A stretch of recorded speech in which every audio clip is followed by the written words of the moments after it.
The story begins with the previous life of our hero Callie, who is called Park Kang-tae. He is beaten to a pulp and surrounded by gangsters in a secluded and dark corner of the city. One of the goons offers him his last cigarette, which he gratefully accepts. As he lights the cigarette, another gangster, who seems to be an acquaintance of our hero, asks the assassin to grant Park a mercy killing, and the assassin agrees. Then he turns to Park and apologizes for killing him. Park angrily responds that he understands why it must be done. His thoughts shift to the misery of his life, as he is deeply attached to one thing, which is boxing. He has everything necessary for a promising boxing career, from a perfect build to powerful punches, ever since high school. But life is not so kind. He cannot control his retaliation against the provocations of bullies, often getting into fights at a very young age. As a result, his hand muscles are damaged in a way that ruins his career as a boxer. Despite this, he adopts darker means to pursue his passion for boxing and make a livelihood from it. Nevertheless, there is no way for him to regret it now, as it marks the end of Park Kang-tae's life. Before taking his last breath, he wishes he could have one more chance at boxing. After a while, he hears the loud voice of someone cursing him and calling him by the name Callie. These voices belong to people who try to rouse him after he was beaten up by someone. When he doesn't wake up, they panic and run away, assuming he might be dead. In reality, Callie's eyes are lifeless. But within seconds, a new light appears in them, which is a clear indication that Park's soul has been transferred to Callie's body. He abruptly gets up, baffled by his new body and identity. A few days pass in his new life as Callie. One day, he and a group of slaves stand before their instructor. The instructor announces to them that they are about to have a final match, and whoever loses will be sent to work in the mines. Nixar now announces the competitors who are going to face each other. Callie is appointed to fight against a strong and bulky-looking kid named Solid. The instructor adds that they will face each other in a week. Seeing the unfair pairing, the weaker trainees protest, while asking if Nixar wants them to die. Callie also analyzes the situation and realizes that it's clear they want the inferior trainees to end up in the mines, as each of them is assigned to fight a superior counterpart. Thinking about it, he becomes determined to avoid going to the mines because he knows he will either die from lung disease or an accident if he ends up there. When Nixar ends the announcement, he turns to Callie and asks him to follow, while saying that he wants to discuss something. Seeing Callie receiving special treatment again, the other trainees grow resentful. After a while, Callie sits in front of his instructor, who informs him that he is planning to submit Callie for discharge. Hearing this, he is amazed by his body's calm reaction. He analyzes his new situation, realizing that this Callie person is clearly not a boxer, as his body isn't suited for boxing. Besides, if he goes to the mines, the situation will worsen. In this way, he figures he has a high chance of becoming dead meat within a year. When his instructor tells him that he plans to sell him to a different master, he surprises him by declaring that he is going to fight in the match next week. Nixar asks if he is really the same Callie, as he usually throws a tantrum in such situations. But Callie exclaims with fiery determination that he is going to become a boxer. This brings a smile to the instructor's face, who supports him while adding that Callie can come to him if he changes his mind. While moving ahead, he thinks about the instructor's words about him not being himself. He knows he is a gangster named Park, who has been given a second opportunity to become a boxer. But the problem lies with his fragile body, which has very low stamina. To top it off, Callie was obviously subjected to bullying all those years. Now he feels frustrated to be reincarnated into such a weak kid's body. Meanwhile, the superior gang of slaves approaches him, and he is immediately kicked by Solid, who clearly expresses his frustration over Callie getting special treatment. While beating him to a pulp, Solid adds how Callie always brags about his father being a champion, and how he should have been dead by now because of his weak body. Seeing him still standing surprises the bullies, as Callie usually gives up by now. Hearing this, Park doesn't like how pathetic Callie had been. Solid arrogantly tells him that he only needs to see Callie's face for another week. Our boy haughtily retorts that it's because he is going to the mines after a week, which infuriates his opponent. However, at this moment something unexpected happens. Callie can clearly see Solid's fist coming toward him in slow motion. He surprisingly dodges it, while startling everyone around. When Solid is about to punch again, he immediately realizes that it is not an illusion, but he can see the trajectory of the fist. Afterwards, he dodges multiple times and punches his opponent in the stomach, which is a spot where the guard is down. The next moment, he is pulled by his shirt by Solid, who knocks him to the ground while commenting on him being cocky. As they are walking away, Torres looks at them over his shoulder. After they leave, he starts laughing, realizing that he is forgetting a very important aspect of that body, which is its eye-hand coordination and reflexes. That eye-hand coordination is the ability to see small things, like a grain of sand, and follow its movement, while reflexes help his body dodge. He feels happy to finally have something useful. He is definitely not giving up. He stands up with new determination because he is going to win and survive. 20 years ago, in this world, Park awakens as Kali. This world, armored gladiators had been risen who rebel against the kingdoms. The professional soldiers cannot stop them. As a result, the kingdoms abolish the slave gladiator system. To replace them, boxers are created, called fighters in this world. The fighters are people who destroy their opponents using only their fists, which becomes a constant source of entertainment for the viewers. This is the information our hero learns after transferring into this world. Not only this, but now, as he runs on the field during their morning exercise, he thinks about how his fragile body is going to be the death of him. His companion asks him to take it slow, but he is determined to increase his speed. In a place like this, where strength is everything, he is resolute about gaining it in order to survive. The instructor stops the exercise while he thinks about how he could run better in his past life, even while drunk. Meanwhile, Nixar grows curious about his progress and effort as he is now in the middle of the pack during the exercise. At that moment, he hears two boys talking about how Kali changed after he was hurt. Nixar addresses them, asking about Kali's injury. At first, they are scared, but they explain that they found Kali badly injured, possibly attacked by another group. He was bleeding so badly that they thought he was dead. Hearing this, Nixar reflects on whether the change in Kali is brought on by his near-death experience. He decides to wait and observe.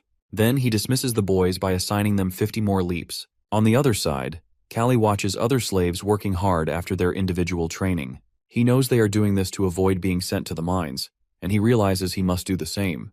With determination, he starts training, while punching the dummy with fiery resolve. During his training, he keeps thinking about his fragile body, which is not strong enough to land a powerful punch. Then he decides to aim for the jaw, while knowing the it can cause significant damage to his opponent because it shakes the entire skull. He concludes that he needs to perfect his aim for the jaw because he will only have one chance to execute it. His training is interrupted by a person who asks him his purpose for being there. He answers that he is there to train. The person already knows that, but wants to know why he is using a different style than the other boys. He retorts, asking whether there is a rule against training with a different style. His sass infuriates the person, who reminds him that they are a veteran, having become a boxer even before he was born. At that, he thinks about how the boxers in this world use a slugger style of training, which is similar to the heavy-lifting boxing style in his own world. But the problem lies with his body, which he can't train using his usual training style. The veteran boxer tells him to pick up the log and repeat again, but he is stopped by Nixar, who asks whether he has learned this from his father. He then takes our boy's silence as affirmation, and permits him to carry on with his style, while noting that it is the style of the champion, and even they should learn from it. At that, our boy thinks about Kaviran, who was the champion but not a boxer, and wonders whether he taught something to his son. Later, Nixar observes him training furiously, and again wonders whether his change is brought on by his near-death experience. When he finishes his training, he collapses on the ground. He is hungry and craves something sweet. Then he looks up and sees numerous apples hanging from the tree. He climbs the tree and eats an apple, which recharges him. However, he is caught by a noble lady. He is baffled to see her, but she tells him to pick some apples for her as well and come down. He gets down and hands her an apple. She likes the apple but warns him that he will be punished if he is caught in the noble garden, given his status as a slave. He is horrified to hear this, knowing that he won't be able to compete if he gets hurt. Seeing his expression, she introduces herself as Azelia Gadolf. She is the daughter of Gadolf, who is his master. Then she asks for his name. He tells her his name. She then informs him that she will pretend that she didn't see him there, but if she finds him there again, she will whip him herself. He thanks her and leaves the place immediately, as it is a close call. She looks at him and thinks about how small he seems as a boxing slave. She keeps thinking about him for a little while until she finishes the apple. On the other hand, Kali keeps training, which is quite annoying for Solid since he attracts everyone's attention with his new technique. Solid throws the log in frustration, while thinking about how Kali manages to land a punch on him. He can't let Kali continue like this. He asks his friend about the instructor, who informs him that the instructor has gone to see their master and is unlikely to come today. He feels quite satisfied hearing this, as he plans to teach Kali a lesson and show him who the boss is. The next moment he is behind Kali, ready to grab his head because he finds his face annoying. But to his shock, Kali not only dodges his punch, but also prepares to punch him back. However, Kali stops before touching his jaw. He apologizes while politely explaining that he was so focused on the training that he didn't notice him and asks whether he is okay. When he answers that he is okay, Kali deadpans that it's good since he doesn't want Solid to get hurt before the match. His tone terrifies Solid. Then, our boy happily turns back to his training. While moving ahead, He thinks about people like Solid who try to look tough by hurting others. He has crushed such people in his past life. Meanwhile, Torres, who is witnessing the ordeal during his training, understands that it's not a coincidence. He looks at Solid and asks why he looks pale. Solid tries to look cool while expressing his delight at having Callie as his opponent, whom he claims he can easily crush. Torres comments on how Callie has changed because he usually whines and throws tantrums until they beat him. But now, there's determination in his eyes, which says that he won't live like before. He warns his friend not to underestimate Callie. At that, Solid feels terrified, while thinking that even someone like Torres is paying attention to Callie. But the next moment, Torres jokes that no matter what, Callie will always be Callie, so they better send him to the mines. Solid plays along and laughs, saying that he has the same plan. Meanwhile, in Gadolf's mansion, Gadolf holds a list in his hand while commenting on the smooth preparations for the match. Nixar answers that the trainees have even started living in the training facilities. Then Gadolf asks about Torres, who seems like a promising boxer. Nixar responds that Torres has a good balance of skill, strength, and agility, and he is even aggressive. Besides that, his sharp eye and ability to overcome his weaknesses make him someone capable of claiming the championship title. Gadolf is pleased to hear this. Then he asks Nixar to do something for him. He explains that since the reputation of their training center is declining and they are suffering financially, they have no choice but to send off half of their slaves to the mines. So, they must invite commoners to watch the match to raise some money.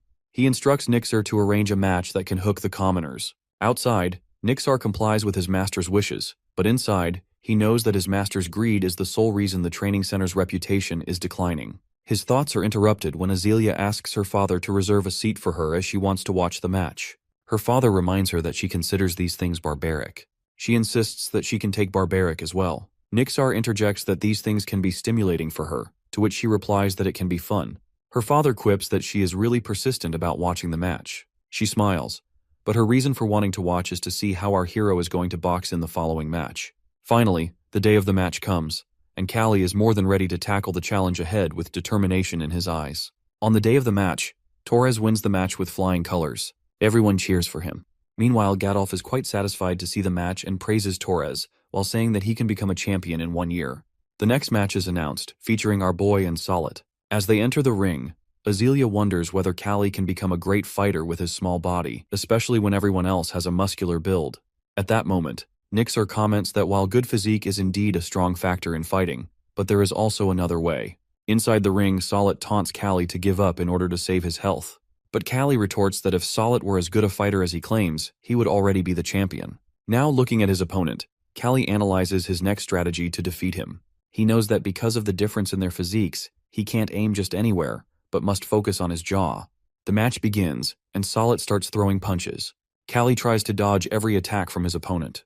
To aim for his jaw, he knows he first needs to bend his body. Meanwhile, the people taunt Callie for only dodging the attacks instead of punching back. At this moment, Solid thinks about how he has lost all his stamina because of the audience, while Callie still looks fine. Infuriated, he rushes toward him. In reality, it is Callie's plan all along to dodge his attacks, so that Solid loses all his energy. Once his opponent lowers his guard, Callie plans to hit his jaw. But before he can do it, Solid grabs his shoulder.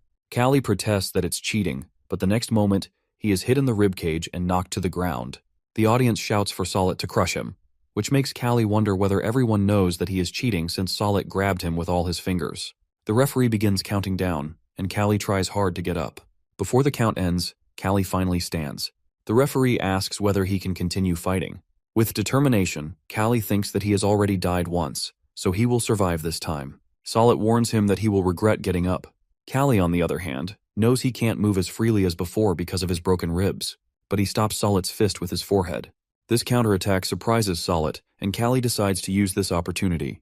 The next moment, Solid prepares to punch him again, but Callie somehow dodges it with all his strength and finally lands a punch on Solid's jaw. First, Solid stands still, while claiming whether Callie really thinks he can knock him out with one punch. But the next moment, he falls to the ground. Everyone watches with astonished expressions as the countdown happens. Finally, the referee announces Callie as the winner. Everyone is shocked to see that a skinny boy like Callie is the winner. While looking at the crowd, Callie finally smiles and raises his fist because he is alive and determined to make use of this life. After a week, the slave traders come and collect half of the slaves, most of whom are inferior, except for Callie. Now, including him, only 10 students remain at the training center. Then Nixar takes him to the august mansion, where he informs Callie that he will be free of his shackles once he returns to the training center. Callie looks around as it's his first time in the mansion. Nixar asks about his injury. Callie answers that he is okay but asks about Azalea's purpose in summoning him. While walking ahead, Nixar explains that Azalea has taken an interest in him after the last match. Inside her room, she greets Callie and adds that they meet again. Callie, on the other hand, doesn't want anyone to suspect anything, but Azalea tells Nixar to wait outside. She asks him to sit, but he insists that he is okay. She reminds him that she won't repeat herself again. He sits and asks about her purpose for calling him. She offers him some fruit before they start talking. While he eats the fruit, she begins by saying that she wants to ask something from him, adding that he doesn't have the right to refuse her because he is a slave. He prompts her to continue. She compliments his skill in the last match, especially his one-shot victory. She further adds that her father called it luck, but she knows that isn't the case.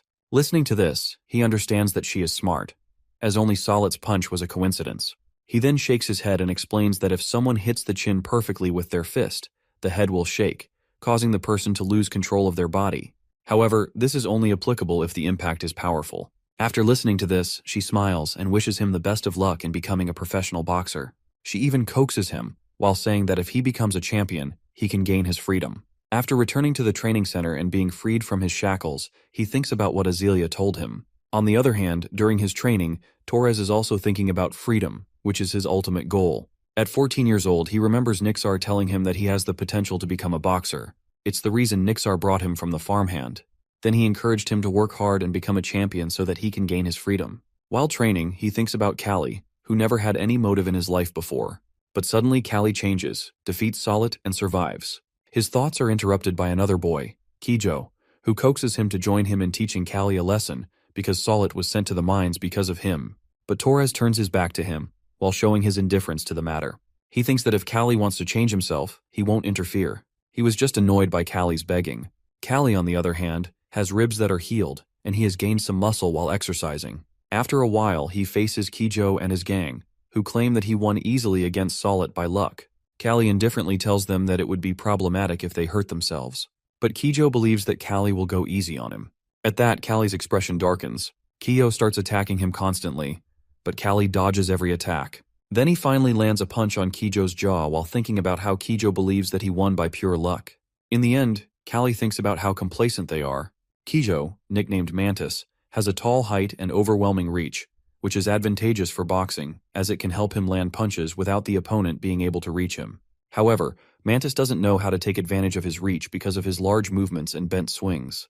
This leaves him as nothing but a punching bag for our boy. Without giving him any break, Callie constantly punches him while keeping up the pressure. Seeing their companion getting beaten up, his peers fire up and attack Callie, but he dodges every one of their attacks. Mantis warns him not to get arrogant just because he landed a punch by chance. Callie retorts that he is outnumbered because Mantis's group thinks they are at a disadvantage against him. At that, all of them attack him again while Callie thinks about how these people keep bullying him just to maintain their self-esteem. Looking at them, he remembers people like them whom he encountered in his last life. His thoughts are interrupted by Torres, who challenges his peers to start over. But they think Torres is taking Callie's side. He clarifies that he isn't taking anyone's side but is annoyed by Mantis, who was beaten by Callie and is still acting arrogantly. Mantis protests that it happened because he let his guard down. Then Torres tells him to fight one-on-one with Callie, and he will be the referee. At that, Mantis asks Callie to bring it on. The next moment, our dude gets up with a darkened expression that terrifies his bully. Anyway, Mantis attacks, but Callie dodges swiftly while taunting him for having a slow punch. The next moment, he punches Mantis in the gut while provoking him further. Mantis is really provoked, but he can't do much against Callie, who finally knocks him down. During that moment, while looking at Callie, Torres thinks how he looks like a professional boxer. He assumes Callie must have learned one or two tricks from his father. When Callie asks Torres for his reason to help him, Torres arrogantly replies that he's not going to answer someone like him. After this incident, no one bothers to bully Callie anymore, and they accept him as one of the boxing apprentices. Meanwhile, in the august mansion reception room, Gadolf informs someone to proceed with the match while Nixar enters with a panicked expression. He asks his master not to do it, as they only have apprentice boxers who are not ready for the match. At that, Gadolf tells him that they have a chance to win since Doraemon hasn't brought any proper boxers either. He then gives him two options. Either prepare the best boxers or send the weak ones to become the scapegoat. He just wants to see Doraemon lose his temper. After listening to this, Nixar understands that Gadolf is going to ruin this training center. Besides, he doesn't think the training center will have a future if an ace like Torres loses his limb. Now he has only 3 days to prepare the boxers. At the training center, Nixar gathers Torres, Kijo, and Callie and informs them about their upcoming match against Doraemon's boxers in 3 days. They are picked because everyone thinks that they are the best. Torres seriously asks whether this team has a chance of winning. With a grim expression, Nixar answers honestly that they have a very slim chance of winning. This terrifies Kijo, who thinks they are going to die. At that, he answers that as a property of Gadolf, he will ensure that they won't die. But there is a chance of broken bones. Ignoring this, our boy gets to the point that they have a chance to win if they are picked. Instead of answering, he instructs Torres to spar with 3 instructors to gain the experience he needs. Then he asks Mantis to get over his fear and strengthen his mentality. He then turns to Callie and asks him to come to him if he needs anything. Callie is chosen because of his recent good performance, but Nixar hasn't prepared anything specifically for him. He then asks his instructor to arrange a training partner for him. A while later, Torres is seen training with his instructors, who tell him not to hold back as he can make his opponent fall with a hard hit. They add that even if he is scared, he needs to act like he's an immortal human being in front of his opponent. Afterward, his instructor tells him to take a break and continue later. The next moment, Torres notices Callie and grows curious about him. Meanwhile, Callie is training with a laborer, Valkyrie. He asks Valkyrie to throw a stone at him, which confuses Valkyrie, but he throws it anyway. The next moment, Callie dodges the stone using a hit-and-miss tactic, which is one of the keys to modern boxing. While training, he thinks he knows that he can't grow his muscles in just 3 days, so he is working on his reflexes while using this tactic. It becomes a handy weapon for him. When he catches the stone in his hand, he asks Valkyrie to end the session for today. When he gets inside where everyone is, he is shocked to see some boxers quite angry at Doraemon. When asked, he is informed that some boxers from Doraemon's side came to them and beat them. Though no severe injuries are inflicted on them, Mantis is quite scared that they will be defeated. Valky exclaims again to kill Doraemon, but he is interrupted by Nixar, who comes inside and demands they shut up. He slaps Valky and asks them to become stronger instead of losing their temper over the situation.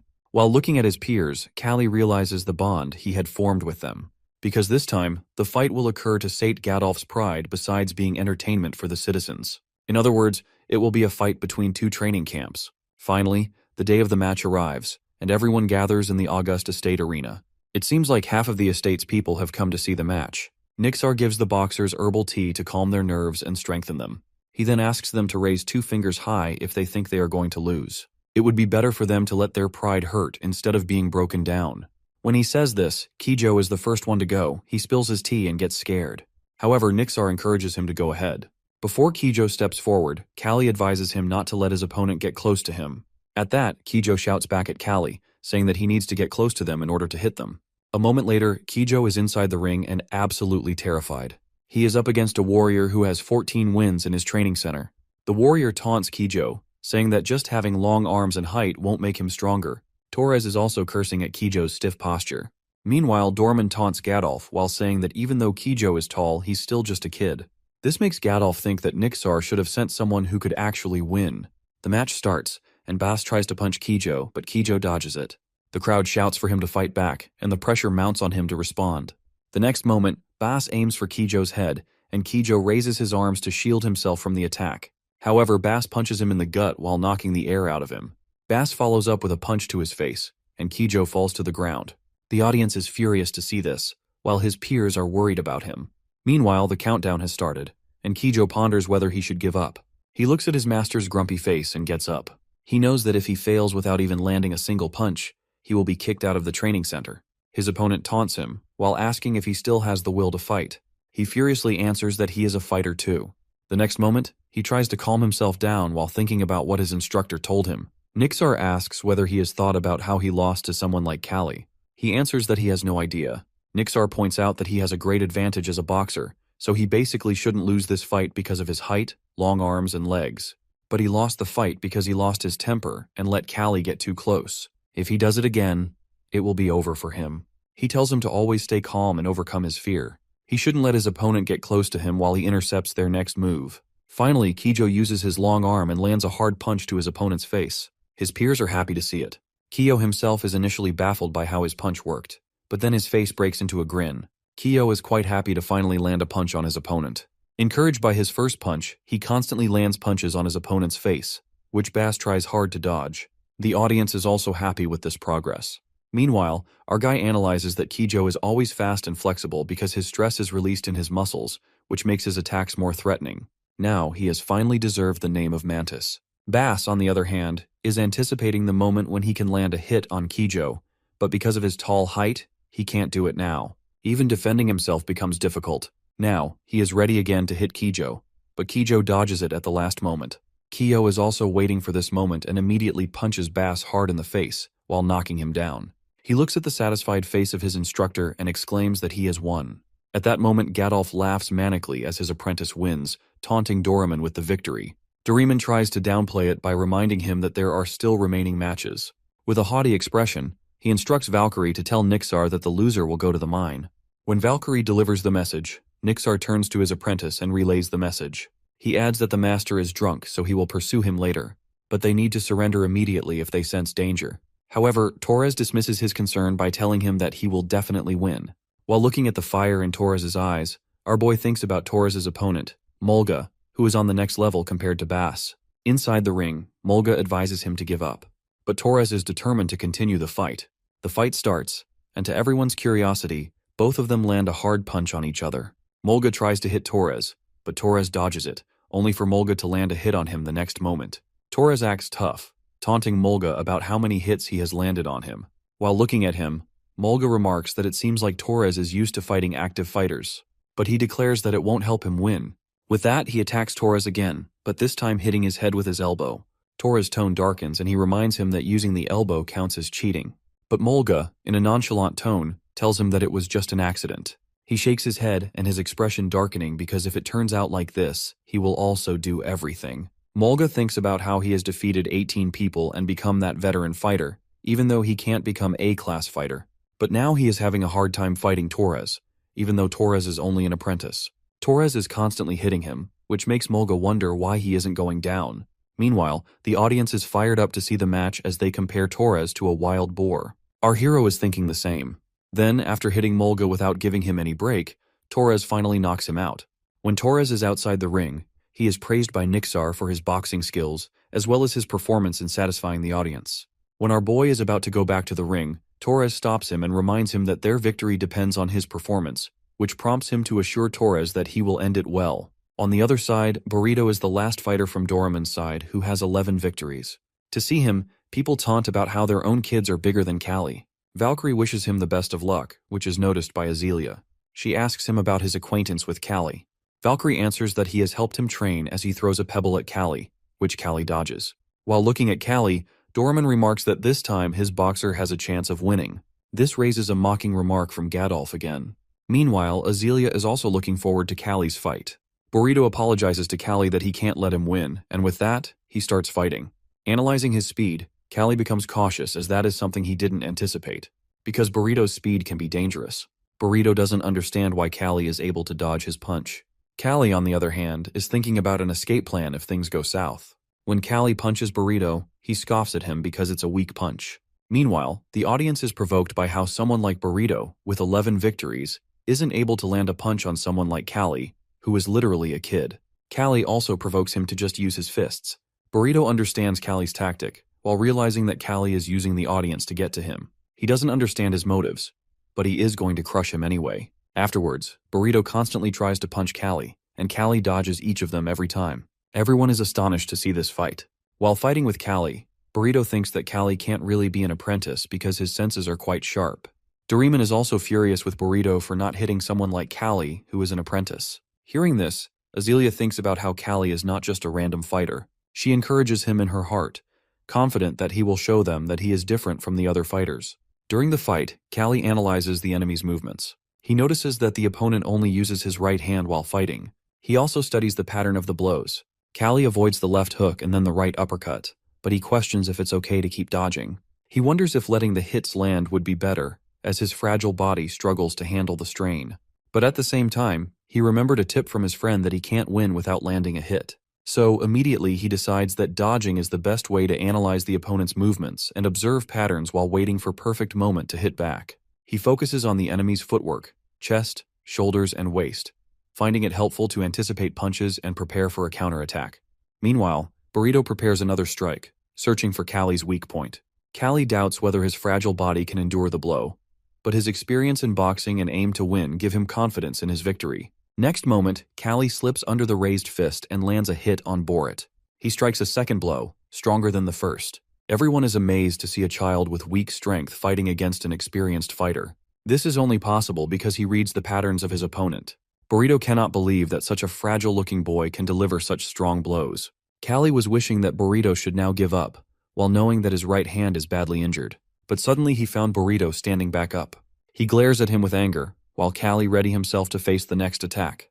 Burrito realizes he cannot defeat Callie in a fair fight. He grabs a handful of sand from the ring and throws it into Callie's eyes, hoping to blind him and take advantage. Azealia screams at the unfair move, but Doraemon is pleased and sees the tactic as normal, claiming that it happens when fighters fall. Callie begins to lose his strength and feels like giving up.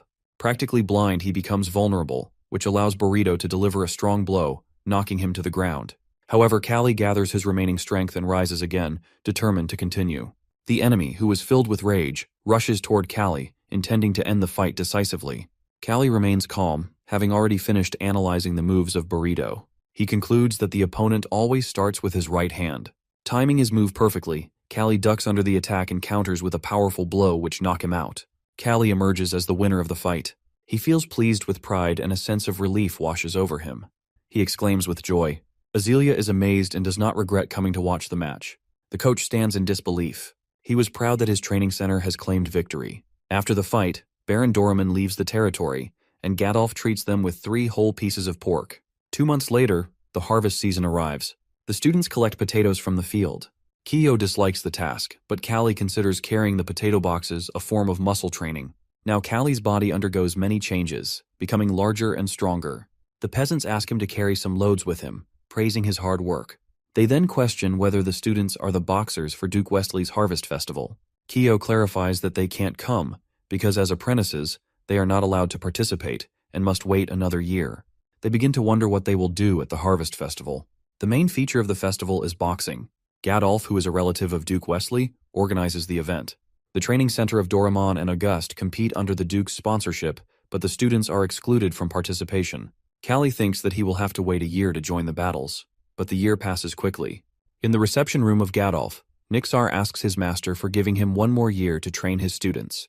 The Baron refuses while explaining that the Duke has personally requested, in a letter, that 3 famous apprentices from the training center should participate in the festival. He believes that the Duke must have heard of their victory in the last match. Duke Wesley is one of the 5 Dukes of the kingdom and cannot be refused. The Baron adds that they must arrive at the Duke's house the day after tomorrow on time, and from that moment, the 3 apprentices will be considered professional boxers. The Baron decides to give all of them to stamp with a mark which symbolizes their belonging to the school of Gadolf. Callie's mark is still sore, but it signifies his comparability to box. On the way to the Duke's palace, Azealia addresses Callie and congratulates him on becoming an official boxer. She mentions that because of him, she can now walk alongside nobles. Callie asks if she is really addressing him, and she admits it. They walk together towards the Duke's palace. She advises him to show the results of his training at the festival, as he has changed a lot. Callie's friend then whispers in his ear, admiring the lady's beauty. He describes her red hair and thick lips, to which Callie acknowledges her beauty. At that, Torres warns Kijo not to invite trouble from their master. He then questions Callie about what is worrying him, but Torres silences him with his darkened mood. As night falls, the travelers decide to rest before continuing their journey. Callie's restless peers grow annoyed by the sticking bugs and wonders why they are traveling around the mountains. Inside the carriage, Gadolf suggests Azealia rest first, as she seems tired, while her father steps out to speak with the guards. The guards urge him to hurry, reminding him that bandits are more active during harvest season. He refuses, questioning why he pays them if they cannot handle the threat of bandits. In the bushes, the boxers hear rustling and notice movement. Callie urges the Baron to leave, but he angrily tells him to mind his own business. At that moment, a sharp object pierces the head of one of the knights guarding them. The Baron's detachment is ambushed by unknown attackers. As the rain of arrows gradually subsides, a gang of bandits leaps out from the bushes. Their numbers are large and their intentions are serious. Callie pleads with the instructor to release them so they can help protect the group because the guards are outnumbered. Recognizing the severity of the situation, Nixar quickly unlocks the boxers, instructing them to prioritize the safety of the Baron and his daughter. One of the bandits spots the boxers and attacks them. A huge sword flashes in the night, but he dodges the strike, causing the bandit to stumble aside. He sprints with all his might to find and protect Azealia and Gadolf. The guards escort the Baron to a safe place, but he shouts that Azealia is still in the carriage. Callie rushes toward the carriage but is intercepted by a strong and cunning bandit also heading for the carriage. Unable to stop him, Callie is thrown several steps back by the bandit's strength. The bandit reaches the carriage and opens the door to find Azealia trembling inside. Meanwhile, Callie was struggling to recover and desperately shouts Azelia's name from behind. Grabbing Azealia, the bandit easily runs in an unknown direction. Gadolf screams in panic while questioning what they are doing. Callie promises to bring his daughter back and quickly takes off after the bandit. The chase ends at a cliff overlooking a stormy river. He points out there is nowhere for the bandit to escape. The bandit places the lady on the ground, points his sword at him, and demands his loyalty. Callie, recalling the disasters of his past life on such a path, questions the bandit's methods and mentions the inevitable end in banditry. The bandit raises his sword, declaring it the end of the story. Observing his stance, Callie realizes the man is a trained gladiator. The bandit proudly reveals his 42 victories before launching an attack. Despite the opponent's skill, he dodges, slips under his arms, and grabs Azealia. With no other choice, he runs toward the edge and leaps into the stormy river, while holding her tightly as they plunge into the water. Reaching the other side of the river, Callie feels relief seeing Azealia breathing. She is completely drenched as she recounts what happened. They soon find a small cave for shelter. She only remembers being struck by a one-eyed bandit. Callie reflects on never imagining using military camouflage techniques in such a situation. She asks him to light a fire, but he explains the trees are too moist, and it would reveal their location. She shivers from the cold because of her soaked clothes. He explains that the only way to help her is to dry the clothes, which means taking them off. The suggestion angers Azealia, but Callie firmly explains it is better than freezing. He assures her he will turn away. She accuses him of being bold, but he insists his priority is her safety. He adds that if anything happens to her, it will cost him his life. Reluctantly, Azealia agrees and warns him not to turn back. Callie, who is confused, wonders if his head is spinning from the cold. On the other hand, she finally follows his advice, removes her outer wet clothes, and places them on a stone to dry. Callie shivers from the cold and realizes the current method won't last. He decides there are only two options: keep moving or stick their bodies together. Azealia refuses, while insisting she is fine. He begins doing exercises to warm himself, but she continues freezing. He approaches her and takes her arms looping in his, which shocks her. He explains that sticking their bodies together is necessary to stay warm, as it is a technique soldiers use to survive the winter cold. He adds that protecting her is essential for his own survival. Lacking the strength to move, they decide to sit through the night with their arms tied together for warmth. When morning comes, they feel relieved to be free from the cold. Callie asks if Azealia can walk, to which she sarcastically responds, questioning if he would carry her if she couldn't. He realizes that she is still acting tough. At that, Azealia mentions that she hasn't eaten since the night before. Afterwards, our boy catches a fish from the river, cuts it into pieces, and offers it to her. After eating, they continue walking along the riverbank. He suggests following the stream to reunite with their group. Azealia remains fearful of the bandits, but he tells her to leave it to luck, making him seem careless. Despite this, he does his best to reassure her and wishes for their safe journey. Azealia, while observing him, finds him different.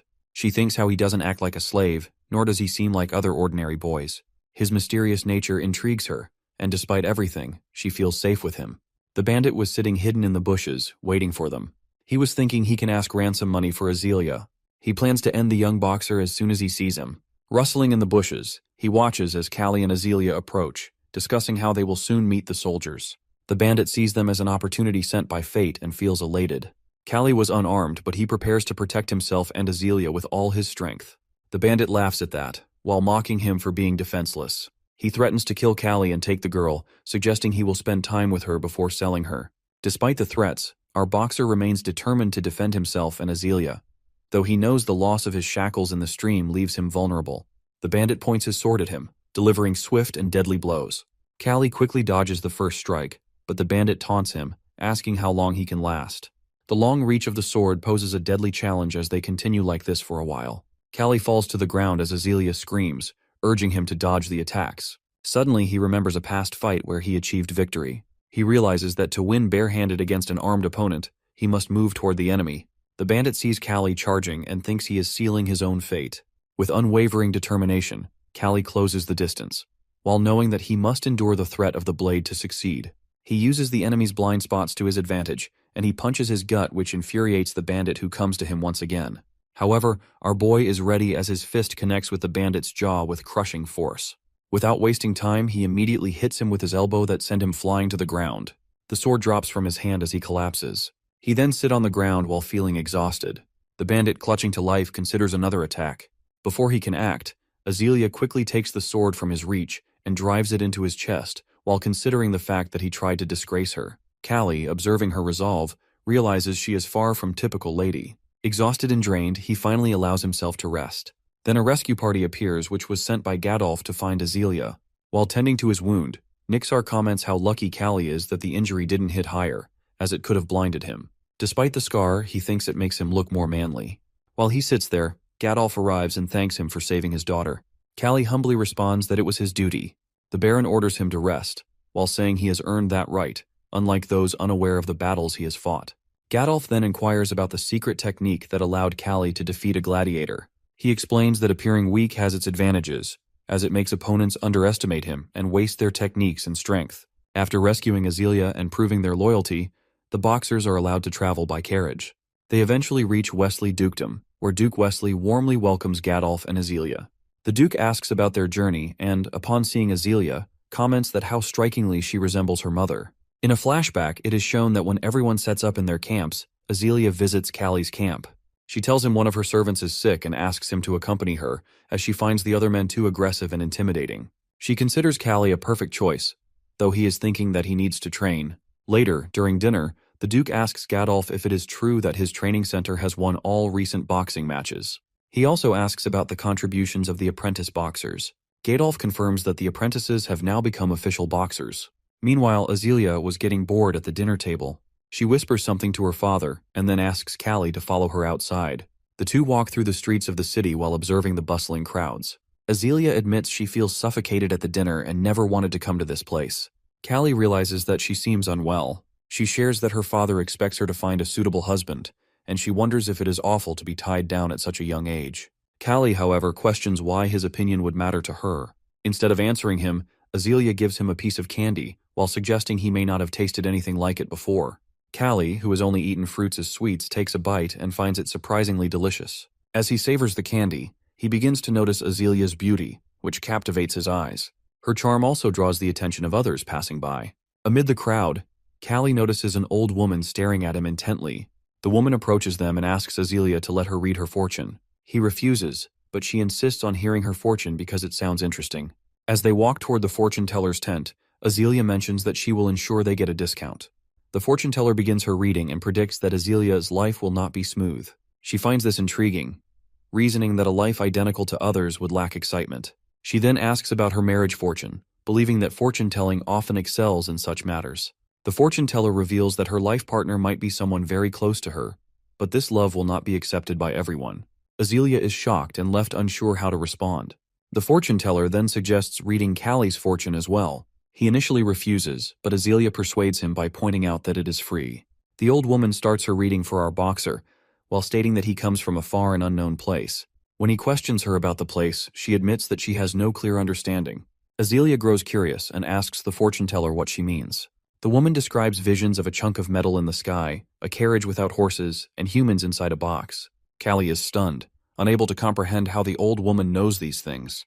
Callie is shocked at how the fortune teller knows and sees details about his past. She adds that he possesses extraordinary energy, almost as if a guardian spirit accompanies him on his path.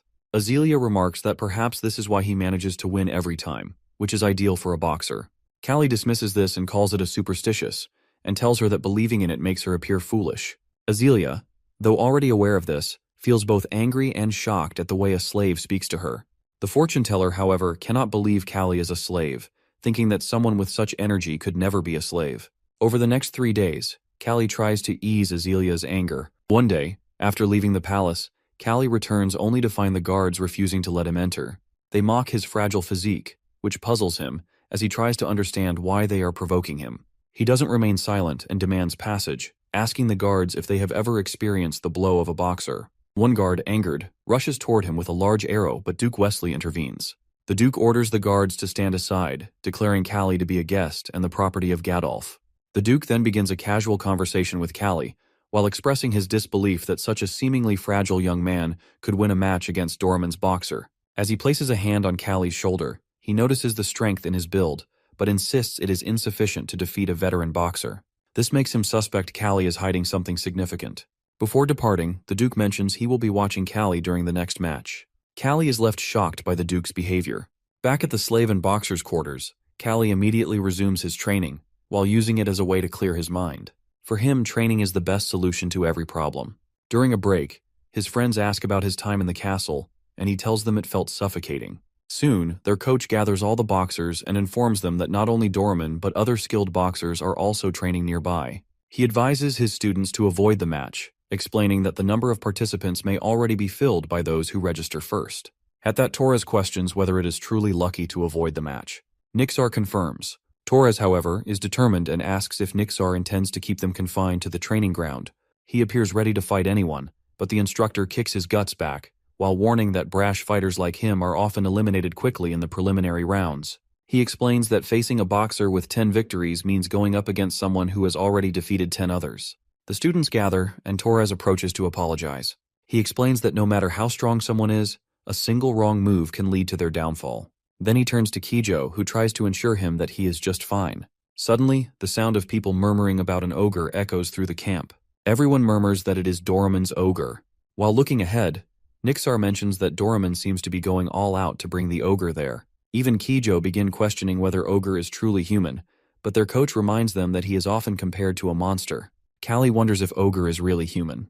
To him, ogre resembles an ogre from a fantasy world who is called as the Ogre of Doraemon.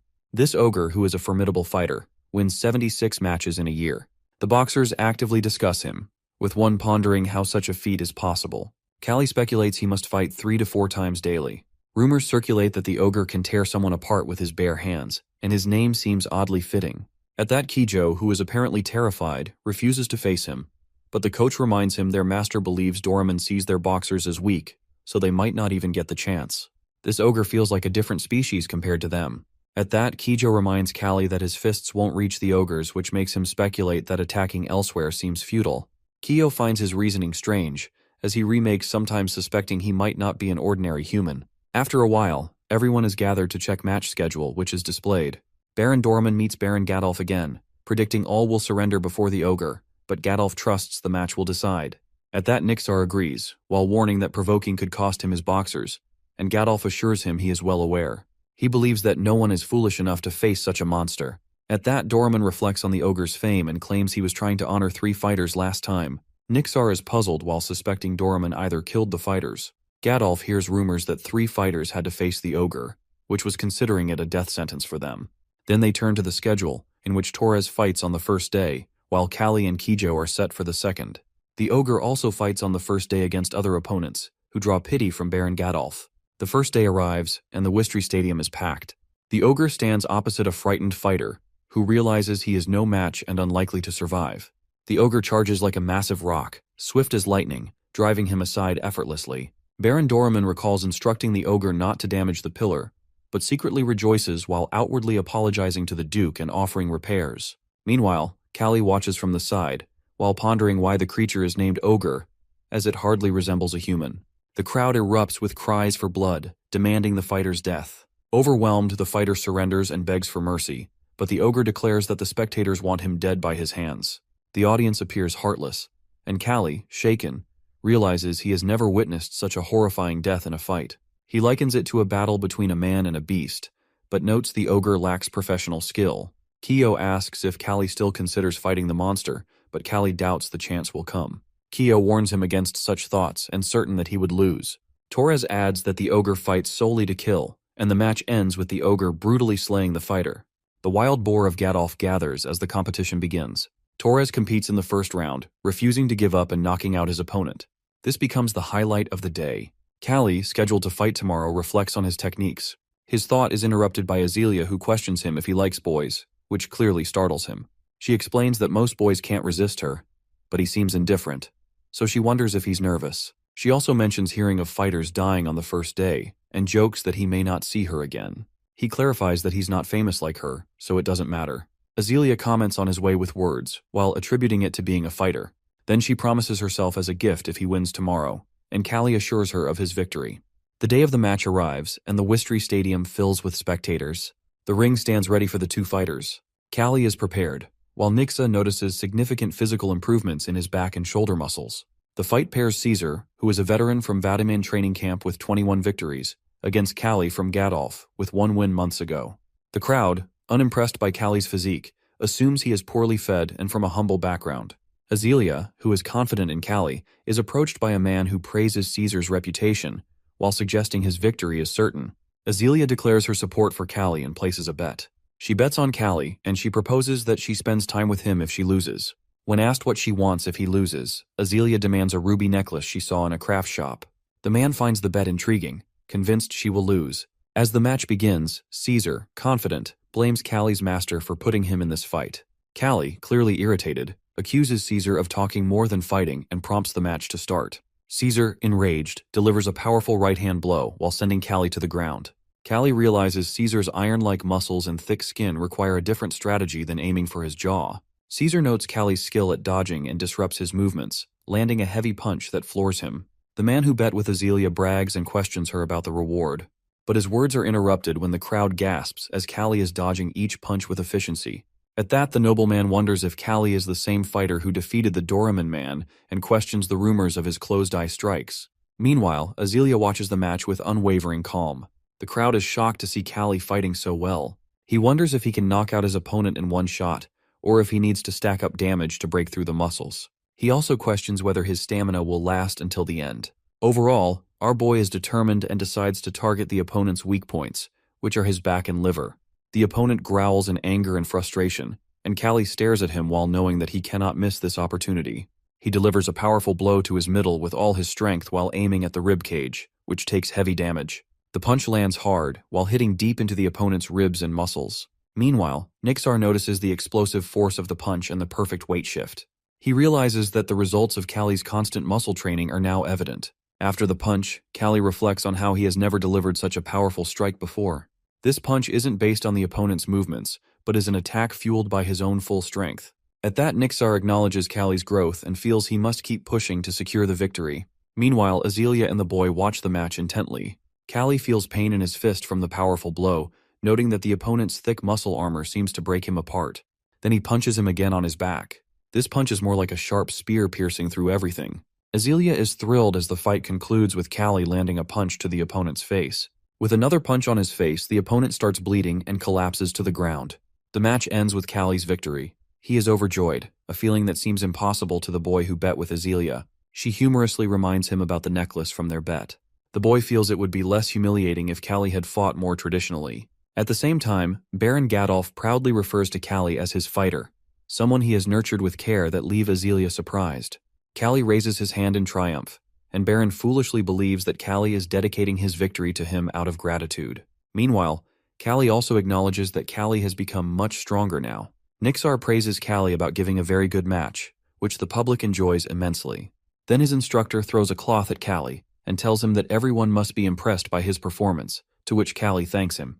At the same time, he feels intense pain in his fist, and Nixar advises him to soak it in water. The coach reminds him that he still has a long way to go.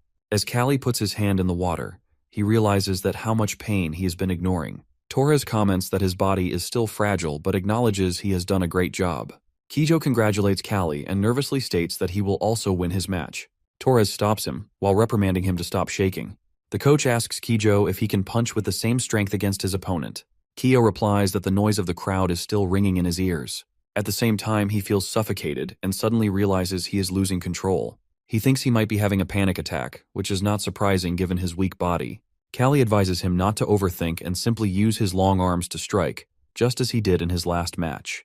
He follows the advice and secures victory in the match. He feels ecstatic while Torres finds him annoying, but Callie is also happy for him. He thanks Callie for his guidance, acknowledging that it led to his win. He even declares that he must be the best because of his exceptional skills. At that, Callie thinks that he might have a special talent. Later, Azealia teases Callie about the nobleman's face turning red and hands trembling.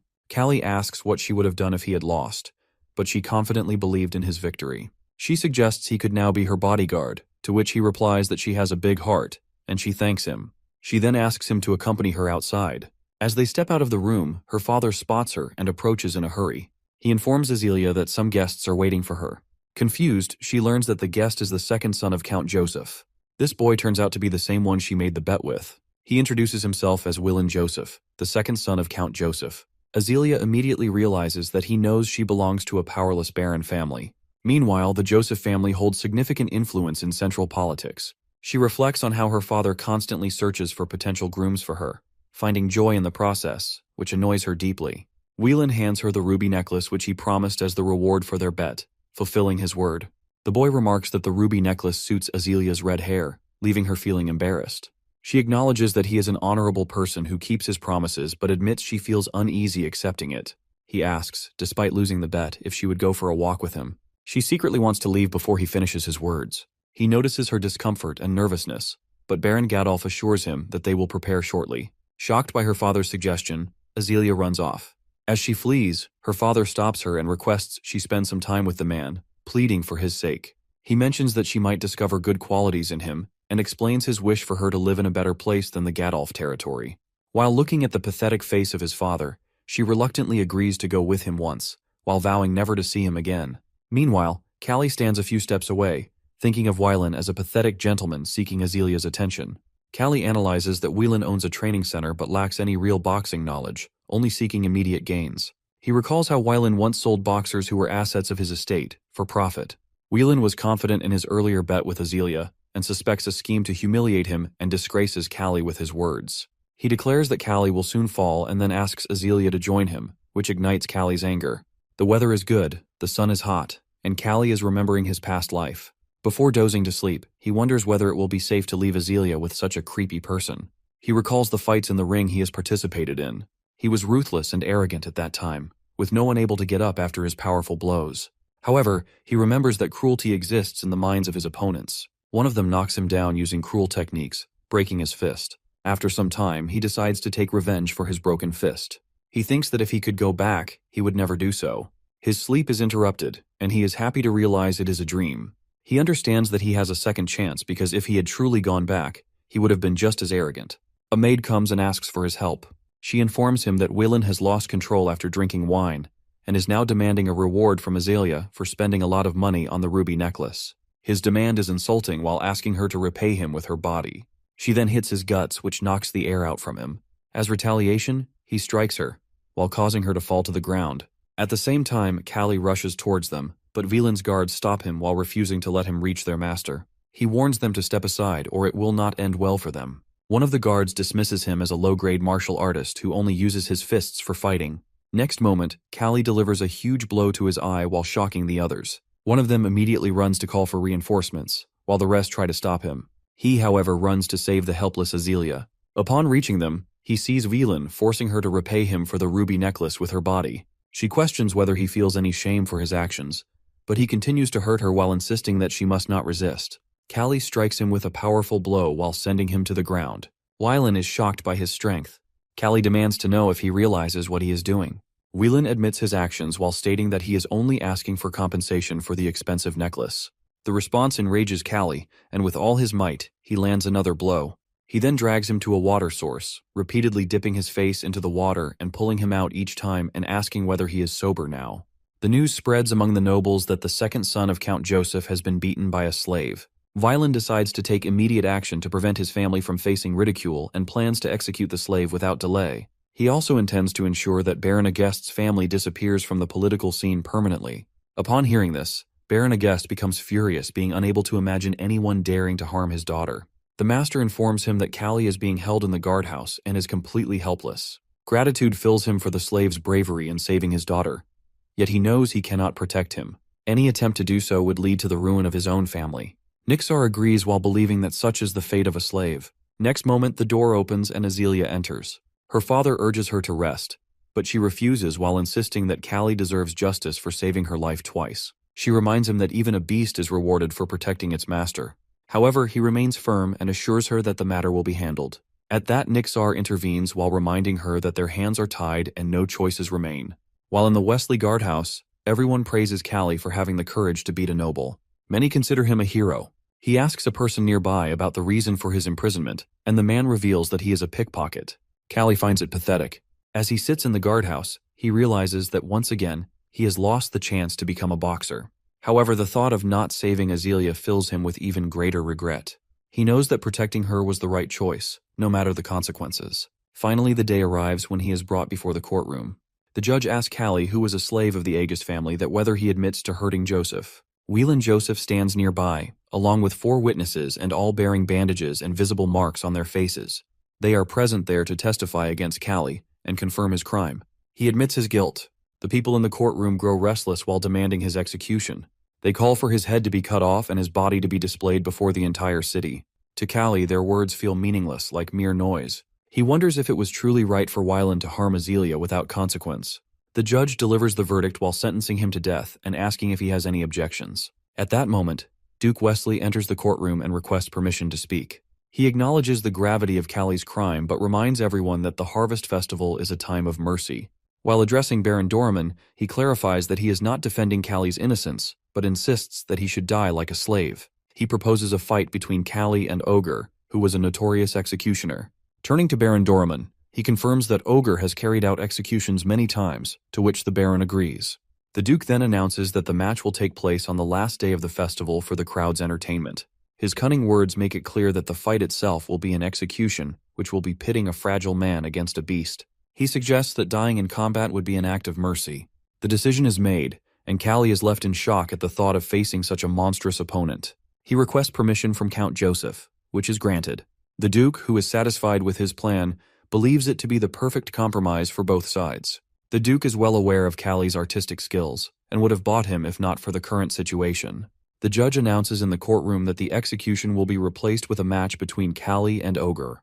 Whelan continues to threaten him with death, his taunts aimed at provoking anger. He feels delighted by the news of the fight, eager to see Callie's downfall. Despite the threats, Callie remains steadfast. He believes that if fate has brought him to this point, then it can also lead him to victory. So, confidence builds within him, as he trusts that his strength and determination will guide him through the battle. Callie is shown to the waiting room where the guard tells him he will be supporting him in the match because he has protected the lady. As he listens, people outside are asking the guards to meet him. Soon, Kijo and Torres arrive with the instructor. Kijo thanks him for his help and for hitting the man who deserved it. Torres feels happy at the moment since he hates that man. Now he realizes Callie is a good person, so he asks him not to die and to win the match. Next, Nixar offers him some food to increase his strength during the fight. He also mentions that Ogre is stronger, but believes Callie can use his skills to fight better.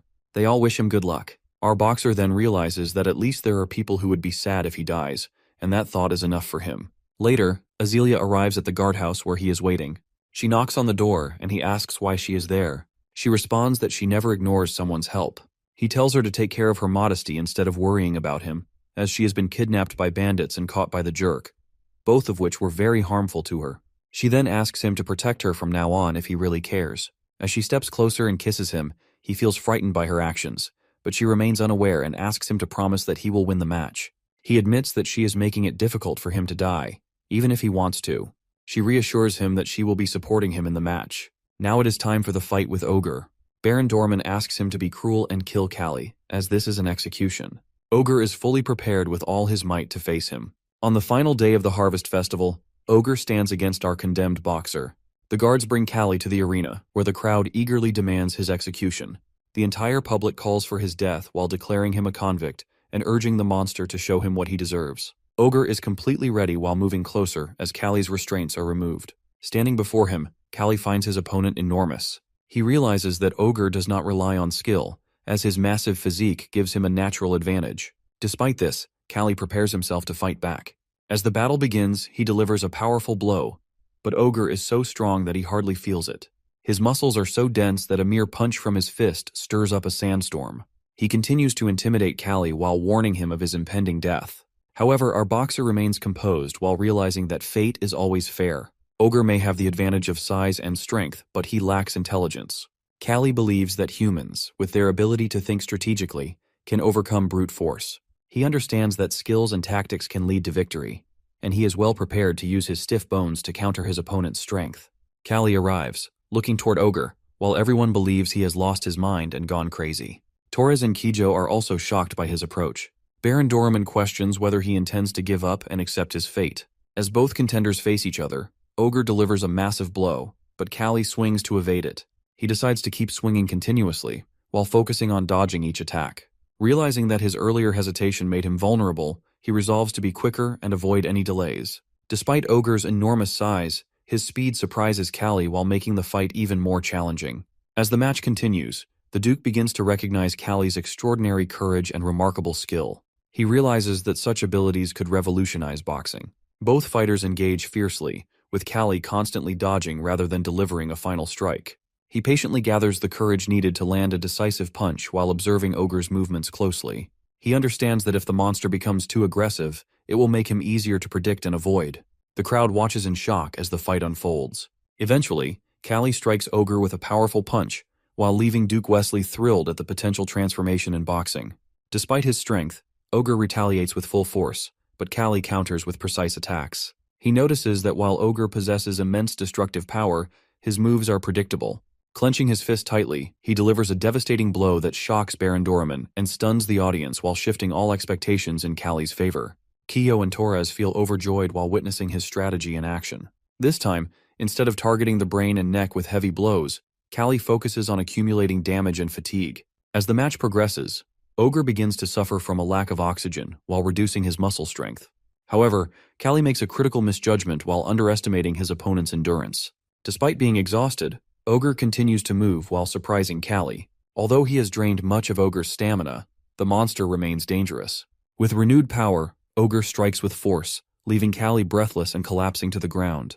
He realizes that if he had not used his hand to block the impact, it would have shattered under the force of the blow. As the fight intensifies, Ogre appears more dangerous than ever while determined to finish him off. Struggling to his feet, Callie observes that his opponent is also reaching his limits. For the first time, Ogre finds himself moving with such intensity, something he has never experienced before, as his previous battles ended swiftly.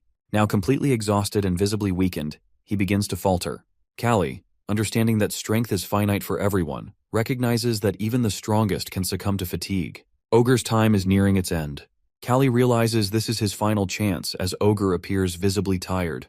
Determined to risk everything, Callie delivers a massive blow to Ogre's chest. The monster feels breathless, and Callie immediately follows with another punch. However, he soon realizes his wrist is dislocated from the powerful strike he landed on Ogre's unprotected jaw. Ogre staggers, but Callie continues his relentless assault. Jumping high, he brings his fist down onto Ogre's neck. Water spills from Ogre's mouth, his eyes roll back, and his massive body collapses to the ground. The crowd is stunned and unable to believe that the powerful contender lies defeated.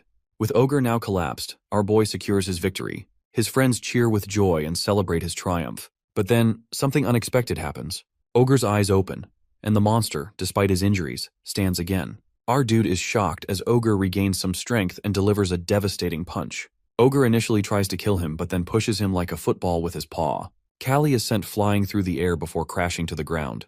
The sound of a crack echoes, and his companions shout in protest while claiming it is a foul. However, another reminds everyone that this is an execution match. Callie, still in shock, watches as Ogre grows more furious. He cannot comprehend how the monster moves with such speed after sustaining so many injuries. Meanwhile, Callie himself is weakened from his own injuries and his body struggling to keep up. At last, Ogre lands a final punch while sending Callie crashing to the ground. The monster stands tall, reveling in his perceived victory, while Callie screams in pain.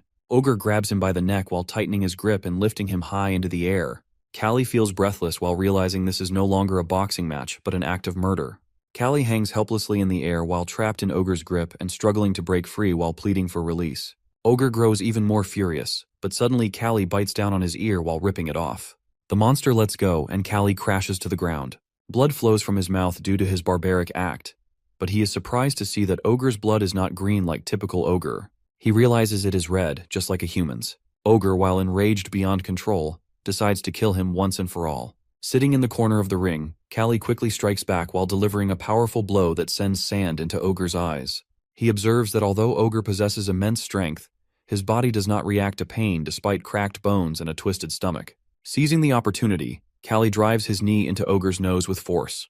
Meanwhile, Duke Wesley watches intently while realizing this fight is no longer between a beast and a man, but between a beast and the best boxer. He hopes for Callie's victory. The crowd, now inspired by his determination, begins to support him wholeheartedly. The stadium erupts with chants of his name, as everyone rallies behind him while encouraging him to win. With newfound strength, Callie lands a powerful punch on Ogre's mouth, while causing blood to spill as the monster collapses to the ground. In that moment, Ogre himself realizes his defeat and remains motionless. Exhausted but victorious, Callie feels relief and pride after triumphing over such a formidable opponent. The entire stadium echoes with his name while celebrating his victory. Then Baron Doraemon stands in shock, unable to believe Ogre's defeat.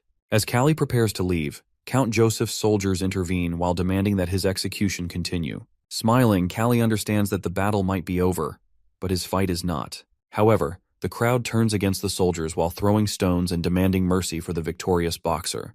They accuse them of cowardice and insist that he be set free. Seeing the public's overwhelming support, the soldiers themselves hesitate, wanting to let him live. Count Joseph, while observing the chaos, seeks an explanation, but Duke Wesley intervenes while urging him to spare Callie's life. He explains that during the Harvest Festival, it is crucial to win the sentiments and emotions of the people. Killing Callie now would ruin the festival's purpose. After much contemplation, Count Joseph realizes that denying this request could lead to political trouble with Duke Wesley. Reluctantly, he allows Callie to go free. As he leaves, Count Joseph silently vows revenge, determined not to forgive the Agesta family and planning to destroy them in the future. His frustration growing as the boxer walks away triumphant. The doctor and Nixar discuss Callie's condition, with the doctor expressing that his survival is nothing short of a miracle. Despite having such a fragile body, he has managed to endure, which the doctor attributes to his remarkable willpower. As the conversation continues, the doctor brings up the matter of hospital bills for Callie's treatment. Nixar curses that Baron Gadolf has not yet paid for the medical expenses, which deeply disappoints him. At that moment, Azealia arrives and offers to cover the costs with her earring. She hands it to Nixar and asks if it would be enough for Callie's treatment. The doctor examines it and agrees to proceed, relieved that the payment issue is resolved. Suddenly, Callie starts coughing and blood escapes from his mouth. He looks at Azealia and weakly asks about the outcome of the fight. She reassures him that his death sentence has been overturned by the court, as the people have demanded for him to live.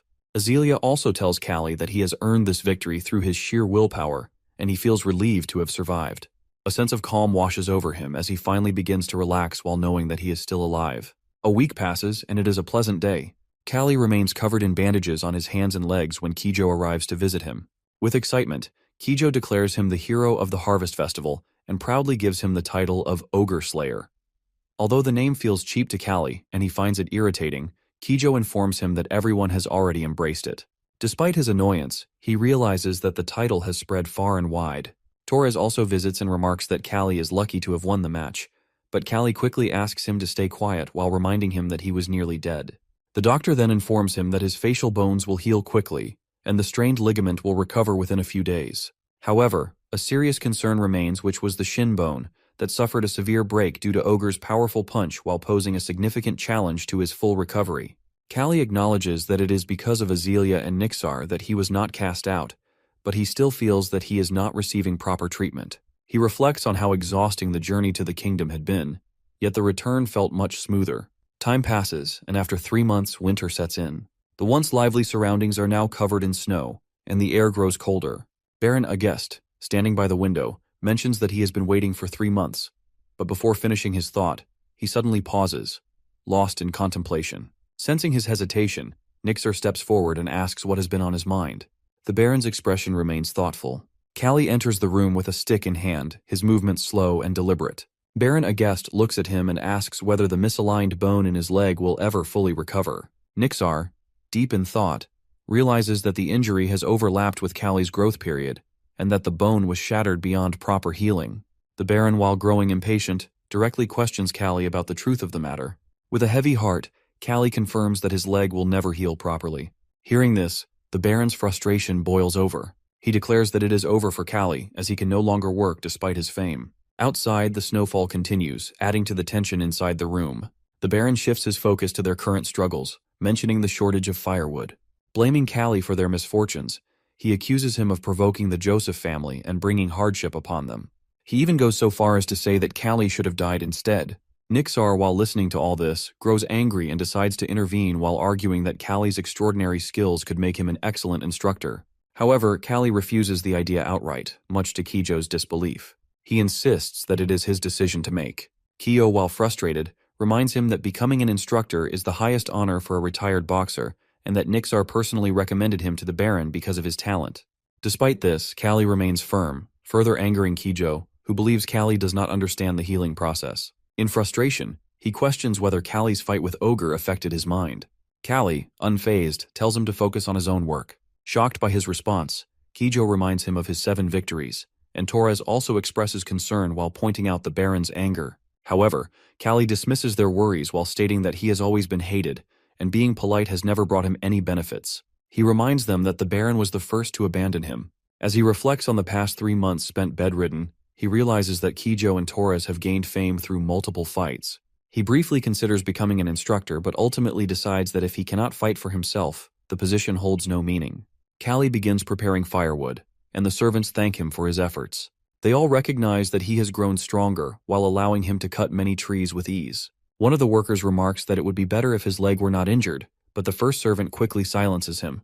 Callie responds that he will recover soon, then urges everyone to go inside as it is cold outside. Despite his physical strength, his mood remains unsettled when he enters his room. He reflects on his extensive experience and knowledge of boxing, but his frustration grows as medical treatments have been unable to heal his injured leg. To his surprise, Azealia is already sitting in his room and questions why he is slamming the door so forcefully. She finds his behavior unusual, while Callie struggles to meet her gaze, remembering their previous encounter in the guardhouse waiting room. Azealia informs him that she has come to say goodbye. When he asks if they are leaving, she explains that the Agest estate has fallen into poverty, with business halted by the Joseph family. The rising costs of living and the decline in luxuries compared to basic necessities make it increasingly difficult to survive, especially with the approaching winter season. Callie contemplates the dire situation while realizing how much conditions have deteriorated to the point where staying is no longer an option.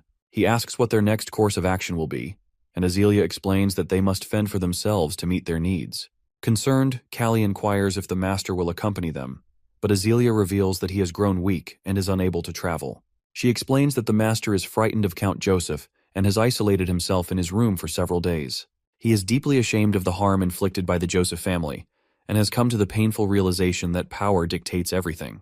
As Callie listens, he realizes how much she has matured and how wisely she is thinking about their situation. She expresses her frustration while explaining that if she had power, she could protect and support her family. Callie understands the gravity of their circumstances and begins to reflect on his own role in helping them overcome these challenges. Grateful for him saving her twice, Azealia insists that she wants to repay him. Realizing that a young girl is willing to take a step forward, Callie decides that he should not stand in her way. A few days later, some people approach him and ask if he is a boxer. He admits it and explains that he is there for rehabilitation training, though he questions whether logging will truly aid his recovery. He begins cutting trees with an axe, but quickly realizes that his boxing skills are of little use in this task. Determined to regain his strength, he takes up the axe and starts working. A worker notices that he is using the axe incorrectly and shows him the proper technique. He explains that raw strength alone is not enough. It is only effective for a moment, while skill matters far more. Callie is surprised by this insight while realizing the importance of technique over mere power. Adjusting his grip, he swings the axe with greater precision and efficiency, quickly chopping logs despite the pain in his back and waist. He pushes himself through the discomfort, driven by the desire to heal as soon as possible. Suddenly, a woodcutter arrives and instructs everyone to leave the area. Callie questions his urgency while noting that they still have time to finish their work. The woodcutter points to bare footprints on the ground while suggesting that a bear has been nearby in search of prey. The workers discuss among themselves while estimating from the size of the tracks that it is a small bear. Despite this, they decide to complete their work quickly and leave. The woodcutter then inquires about Callie while noticing his injured leg. One of the workers introduces him as a newcomer and mentions that he is a boxer undergoing rehabilitation. The woodcutter, after recognizing the name, realizes that Callie is the one who fought and defeated Ogre during the Harvest Festival. He recalls that his own son witnessed the legendary match. Upon hearing this, the workers feel more at ease while believing that if Callie could defeat Ogre while handling a bear, would be no challenge for him. Callie, feeling embarrassed, asks them to stop using the strange nickname Ogre Slayer for him. In the evening, Callie sits in his room when Torres arrives to ask what is bothering him. He is surprised to learn that Torres wants him to teach his techniques, despite being known as the Boar from Agest. Torres admits that although it feels shameful, but he admires Callie's boxing techniques. As he reaches for the mug of water on the table, it suddenly slips from his hand and shatters into pieces on the ground. Callie wonders how Torres could miss it so easily. Torres acknowledges that sometimes his body does not respond to his commands, and at certain moments, his vision becomes unclear. This realization surprises him while prompting him to throw a stone toward Torres. However, Torres fails to catch it while reaching in the wrong direction. Our boy considers whether Torres's condition is due to the impact of extreme punches or a retinal detachment. As a seasoned boxer, Torres has delivered many hits but has also taken numerous blows in return. Callie explains that continuous hits to the head could eventually cripple him, to which Torres responds that this is precisely why he has come to seek guidance. He asks Callie to teach him effective boxing techniques. He first instructs him on a defensive position by keeping the body and arms closely aligned. He explains that rather than focusing solely on dodging, building a strong defense can be more beneficial in withstanding an opponent's attacks. Torres questions whether maintaining this position will make it difficult to launch his own attacks. But Callie reassures him that while it is effective in blocking straight attacks, striking from the sides requires coordinated movement of both the body and head. Callie further teaches Torres to move his upper body while blocking punches and to counterattack once the opponent's assault subsides. However, he advises him to take a break while noticing signs of strain on his eyes and brain. Torres, however, insists that his schedule is too demanding to allow any rest. He explains that there are upcoming fights, and if he rests, he might fail. Callie wonders why their instructor has imposed such an intense schedule and questions whether their master is becoming reckless. Despite their struggles, they consider leaving the training center, but this decision could bring more trouble to the estate, which is already in a dire condition. Meanwhile, the woodcutter observes the freezing weather while realizing that the Doran family has already fled, leaving the estate in further distress. The workers realize they cannot leave because they have to continue working, while the engineers can easily relocate. As the workers search for Callie, they discover that he has already left for the train, having completed his quota ahead of time. The woodcutter notes Callie's speed and efficiency, while realizing that he has finished his task earlier than expected. They consider calling him back once they complete their work. Meanwhile, Callie continues his training by punching trees while delivering powerful blows with his fists. He finds this method highly effective while believing in the Wolf's Law, which states that repeated impact on bones increases calcium levels and make them as hard as weapons. Determined to grow stronger, he punches the trees forcefully while focusing on training his waist and back to enhance his overall strength. As the workers and the woodcutter prepare to leave, they suddenly spot a bear lying on the ground with its cubs. The bear is dead, and the sight shocks everyone. Despite their initial surprise, they feel pity for the bear's death, likely caused by another wild animal. Their concern grows for the cubs while realizing that the harsh weather and lack of food will make survival difficult for them. Callie observes the scene closely as one of the cubs approaches him and clings to his leg. The workers notice this and comment that the cub seems to have taken a liking to him. Everyone asks Callie to take the cub with him because it looks desperate. He also considers taking it in. When he brings it home, Kijo finds it very cute but worries that if the instructor finds out, it could become a big problem. Callie assures them that he will feed it from his own portion. When the instructor arrives, he scolds them for adopting a wolf. Callie apologizes, but the instructor demands the cub, intending to throw it out. However, Callie pleads with him to wait, insisting that it is just a cute puppy. He also clarifies that it is a wolf and not a dog. At that, Nixar calms down and allows him to keep it while instructing him to train it properly so that it does not harm anyone. Before leaving, the instructor reminds Callie to get some rest, as he has work on the mansion construction site starting the next day. He suspects that Callie might finish his task by demolishing the mansion, but insists that the work must be done properly. Meanwhile, Baron Agest sits alone while contemplating his plans to achieve success by renewing his old alliances. Baron Agest has an amazing idea to invite the nobles and conduct a boxing match to rebuild relationships. He has professional boxers, including Torres and Ogre Slayer, and believes no one will refuse to watch a match that is free of cost. Nixar mentions that it is necessary to invite the Catalan boxing team as their opponent, but if the mansion's construction continues, it will cost a huge amount of money. The Baron suggests collecting emergency funds from the residents, but Nixar explains that it will not be accepted by the local villagers. The Baron considers it his problem and decides to solve it on his own, while asking Nixar to focus only on preparing for the match. He believes it is all for saving the territory, so everyone should be willing to sacrifice. He then instructs Nixar to go and prepare for the match. After a few days, luxurious carriages arrive outside the mansion. Noble people are present in the Agest territory for the first time, drawn by the free boxing match. It is impossible for anyone to refuse a match featuring professional boxers without any cost. In addition to the star fighters, other boxers start fighting in the ring. All the matches are interesting. The Catalan boxing team comprises talented boxers. Meanwhile, Torres and Callie watch them while realizing that they are true professionals. In the first match, the Catalan team secures victory. While observing, Callie hears someone mentioning his name. He is asked if he is the famous Callie, to which he responds that he is not famous but confirms his name. The man introducing himself is Shram from the south, a sailor. Our boy remarks that he does not look like a sailor, and Shram explains that his ship was captured and he was taken by slave traders. Once his ransom is paid, he will return home. He mentions that whenever the strongest people are discussed, his name is also brought up, although he considers such rumors to be exaggerated.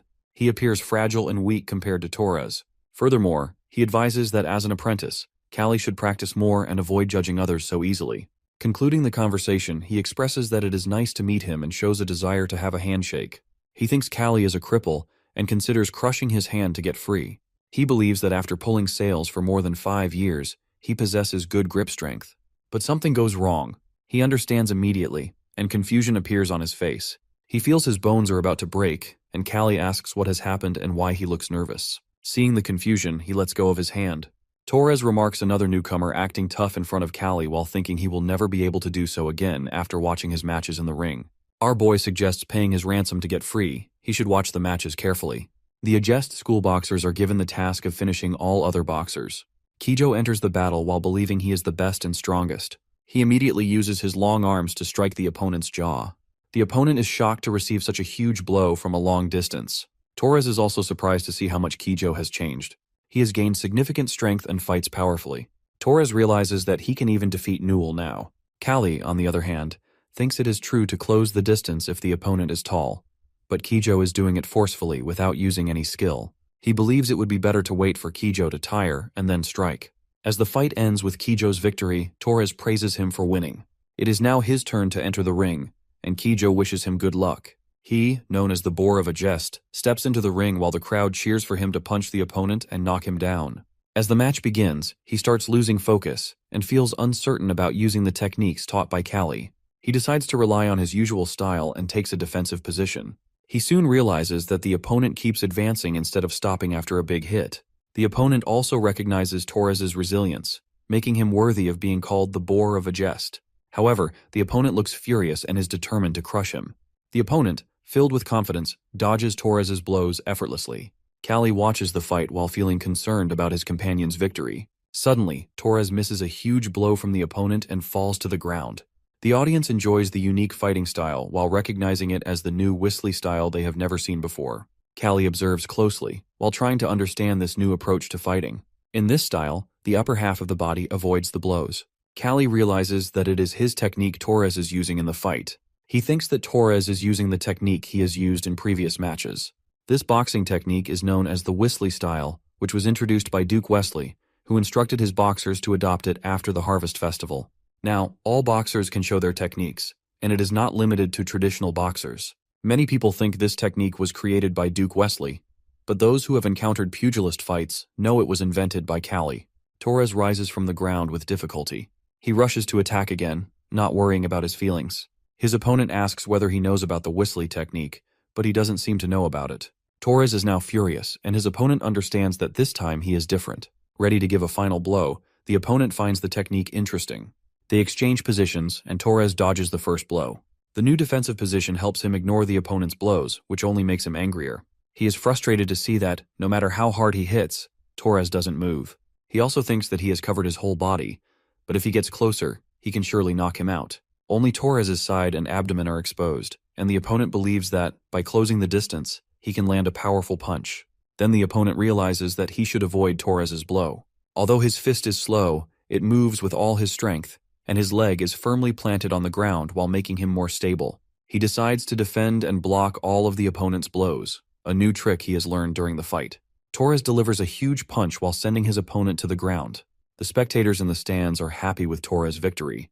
Callie looks at the fighter lying on the ground and is surprised to realize that the style is almost similar to his own. He also thinks that boxing doesn't include footwork, only hand-to-hand fighting. Meanwhile, Torres has regained his strength. Callie realizes that while he has taught him the defensive position, Torres has done a lot on his own and is a very good boxer. The fight ends successfully, and Gadolf is pleased to see this. Baron Agest asks Count Joseph if he can make him fall, as all the nobles are again supporting Gadolf. People praise the Baron for holding a great match. He is very happy to see his state becoming lively again, like before. However, the guests leave, and contact with them is once again cut off. Baron tries to reach them, but he doesn't receive any response. Now he only scolds his servants because he has no other choice left. He realizes that it was just a free service, so no one paid any attention to helping him, and all relationships ended with the match. He also realizes that the spectators were present only to watch the free match, which annoys him because he reconstructed the mansion for those nobles. In a furious mood, he wants to drink alcohol and keeps asking the servants to bring it. After a few weeks, the worker was sitting in a room, and he thinks about the future of the territory. He believes that Baron Agest is not only a tyrant, but also a poor manager, which is why the territory isn't functioning properly. He finds it hard to believe that the Baron chose a knight to handle the mansion's repairs. Meanwhile, a knock is heard at the door, and Callie enters the room where the instructor sits. He informs him that he has returned from training and will now be helping them. The instructor asks him to take a break as it is a religious day, but he refuses while saying he prefers to work. Our guy is accompanied by the small wolf he adopted. The instructor notices the wolf and asks its name. He tells him it is called Rovo, who looks more like a fat dog than a wolf. He tells Callie that once his training is complete, they can go together. Callie then goes for a walk with the little wolf. Callie trains as usual in the forest while thinking about how Kijo and Torres have gained more strength. Meanwhile, Rovo focuses on the strange sounds coming from the forest. He soon realizes that it is not the wind but the bushes that are shaking. Our boy has already sensed the presence of something earlier. He is then shocked to see a large bear standing in front of him. It is unbelievable to him, as the bear appears small but radiates power. He thinks the bear looks weak, but as it approaches, he finds it impossible to escape with his injured leg. The wolf stands by his master and growls loudly. At that, our dude considers the wolf better prepared than himself and regrets not bringing his axe. The bear begins to growl loudly. He decides to trust his fists and skills. The bear attacks with primitive fury. Callie dodges the first blow and, taking advantage of the bear's distraction, lands a powerful punch on its sensitive nose, causing blood to spill. Rovo watches the bear intently, growling in response. Callie then delivers another strike to its jaw, a powerful blow that further enrages the bear. It immediately attacks him while tearing through his clothes with its claws. Our dude, on the other hand, prepares to face another powerful blow. Meanwhile, the captain sleeps peacefully in the hut. The evening is cold outside. Suddenly, a sound wakes him up, and he goes to check what is happening outside. He holds his axe and opens the door of the hut. As he steps outside, he is completely speechless to see our dude standing there with torn clothes and covered in blood. Our dude softly mentions that he was worried because the instructor had not opened the door for a long time. The instructor immediately asks about his wounds. He responds that they will be having bear stew for dinner because he has killed it in the forest. The instructor is shocked to hear this, and then his eyes fall on the bear lying on the ground. The news of Callie killing the bear spreads quickly. The workers discuss that the bear did not look like a fully grown adult, but it was not weak either. They also realize that capturing it with bare hands would have been impossible. Some consider it a lie or a rumor, but other loggers, who are familiar with Callie's strength, believe it immediately. They have seen him training in the forest during the harsh winter, while using only his fists to break many trees. As the winter season comes to an end, the Agest estate becomes full of life. The people discuss the arrival of the lady, and the gates are opened to welcome her. Carriages carrying bags full of salt and wool enter the estate. Azelia arrives and inquires about her father. A knight replies that he is in the mansion. She then realizes that after such a long time away, he has not come to meet her. While she stands there thinking, a woman and a child pass by. They are happy to see her back in town. The little boy smiles at her, and a bandage covers his nose. While looking at him, she hopes to meet our boy soon. Callie inquires about Azelia's return, to which a worker responds that she has arrived and is much more talented now. He also mentions that a party will be held at the mansion to celebrate her arrival. He thinks about having meat for dinner, which will be a welcome change from the usual bear meat. Callie then tells Rovo that it cannot accompany him to the mansion but promises to bring it some food. During dinner, they enjoy a variety of delicious dishes. As they are eating, a knight arrives and informs Callie that Azelia has called for him. Baron Agest encounters him and is pleased to see him after such a long time. Azelia asks about the condition of his leg, and he replies that he does not feel uncomfortable, although it has not healed yet. At that, she thinks that it is impossible to feel comfortable with an injured leg. She then shares her story of success. She explains how Count Joseph created hurdles for her, which angers Baron Agest. However, she did not allow him to interfere in her work and went to the Imperial City. In the Imperial City, she faced no pressure from Count Joseph and found it easier to purchase supplies. Baron Agest is pleased to hear this. Knowing that the Imperial region possesses strong military power, Azelia then mentions an interesting story, which is why she has called our hero there. She talks about a famous doctor in the Imperial City who served as a family doctor and was known as the God Doctor. He is highly skilled in reattaching limbs. Baron Agest realizes that if he can perform limb amputations, he must indeed be an Imperial doctor. However, he doubts that an Imperial doctor would treat a noble from the Agest kingdom. Azelia reassures him that she knows the Imperial family, and if she asks them, they will arrange treatment. She adds that during battles, when Imperial soldiers are injured, they are welcomed by this doctor. She has therefore decided to take the boxer with her while making her father see her as a blessing. Meanwhile, our dude thinks about the treatment for his leg. He asks Azealia about it, and she replies that she will do her best to make it happen. However, since meeting the Imperial family is not possible for her, she hides the real reason behind her efforts. At the training camp, young fighters continue their training, while Callie remains preoccupied with thoughts of his leg's healing. Then Nixar approaches him and asks for his thoughts on trainees who are preparing for the match. Callie pauses while trying to grasp the question. The instructor reminds him that there will be a test for the boxers tomorrow and mentions two candidates, Takayan and Shram. They compare both fighters. Takayan possesses incredible flexibility and speed, while Shram has powerful muscles and a strong desire to win. Callie realizes that the motivation to return home is a great driving force. The coach does not understand why Callie seems upset, as he should be happy about the possibility of his leg healing soon. Later, lying in his room, Callie wonders if such an operation is truly possible. He recalls his condition after the fight with Ogre while remembering how luck, rather than medicine, had helped him recover back then. Doubts creep into his mind while making him feel that healing his leg might just be an empty dream. However, he strengthens his resolve and decides to stay optimistic while knowing how hard Azealia is working for him. Kyo notices Callie hitting the table too hard and asks why. He tells him to leave the room and focus on training. However, Kijo replies that he will be taking the pugilist test tomorrow, so he plans to take a break. Callie is surprised by his decision and struggles to understand his motivation for participating in the test. Kyo explains that it is the only thing he can do. While playing with the baby wolf and finding it cute, he asks Callie if he will be participating in the match. Our boxer does not respond and is left wondering why Kijo feels the need to do this. The next day, the pugilist test begins. After taking the test, the apprentices have the opportunity to become full-fledged pugilists if they receive satisfactory remarks from the instructor. The test is an occasion where it is determined who possesses the greatest strength.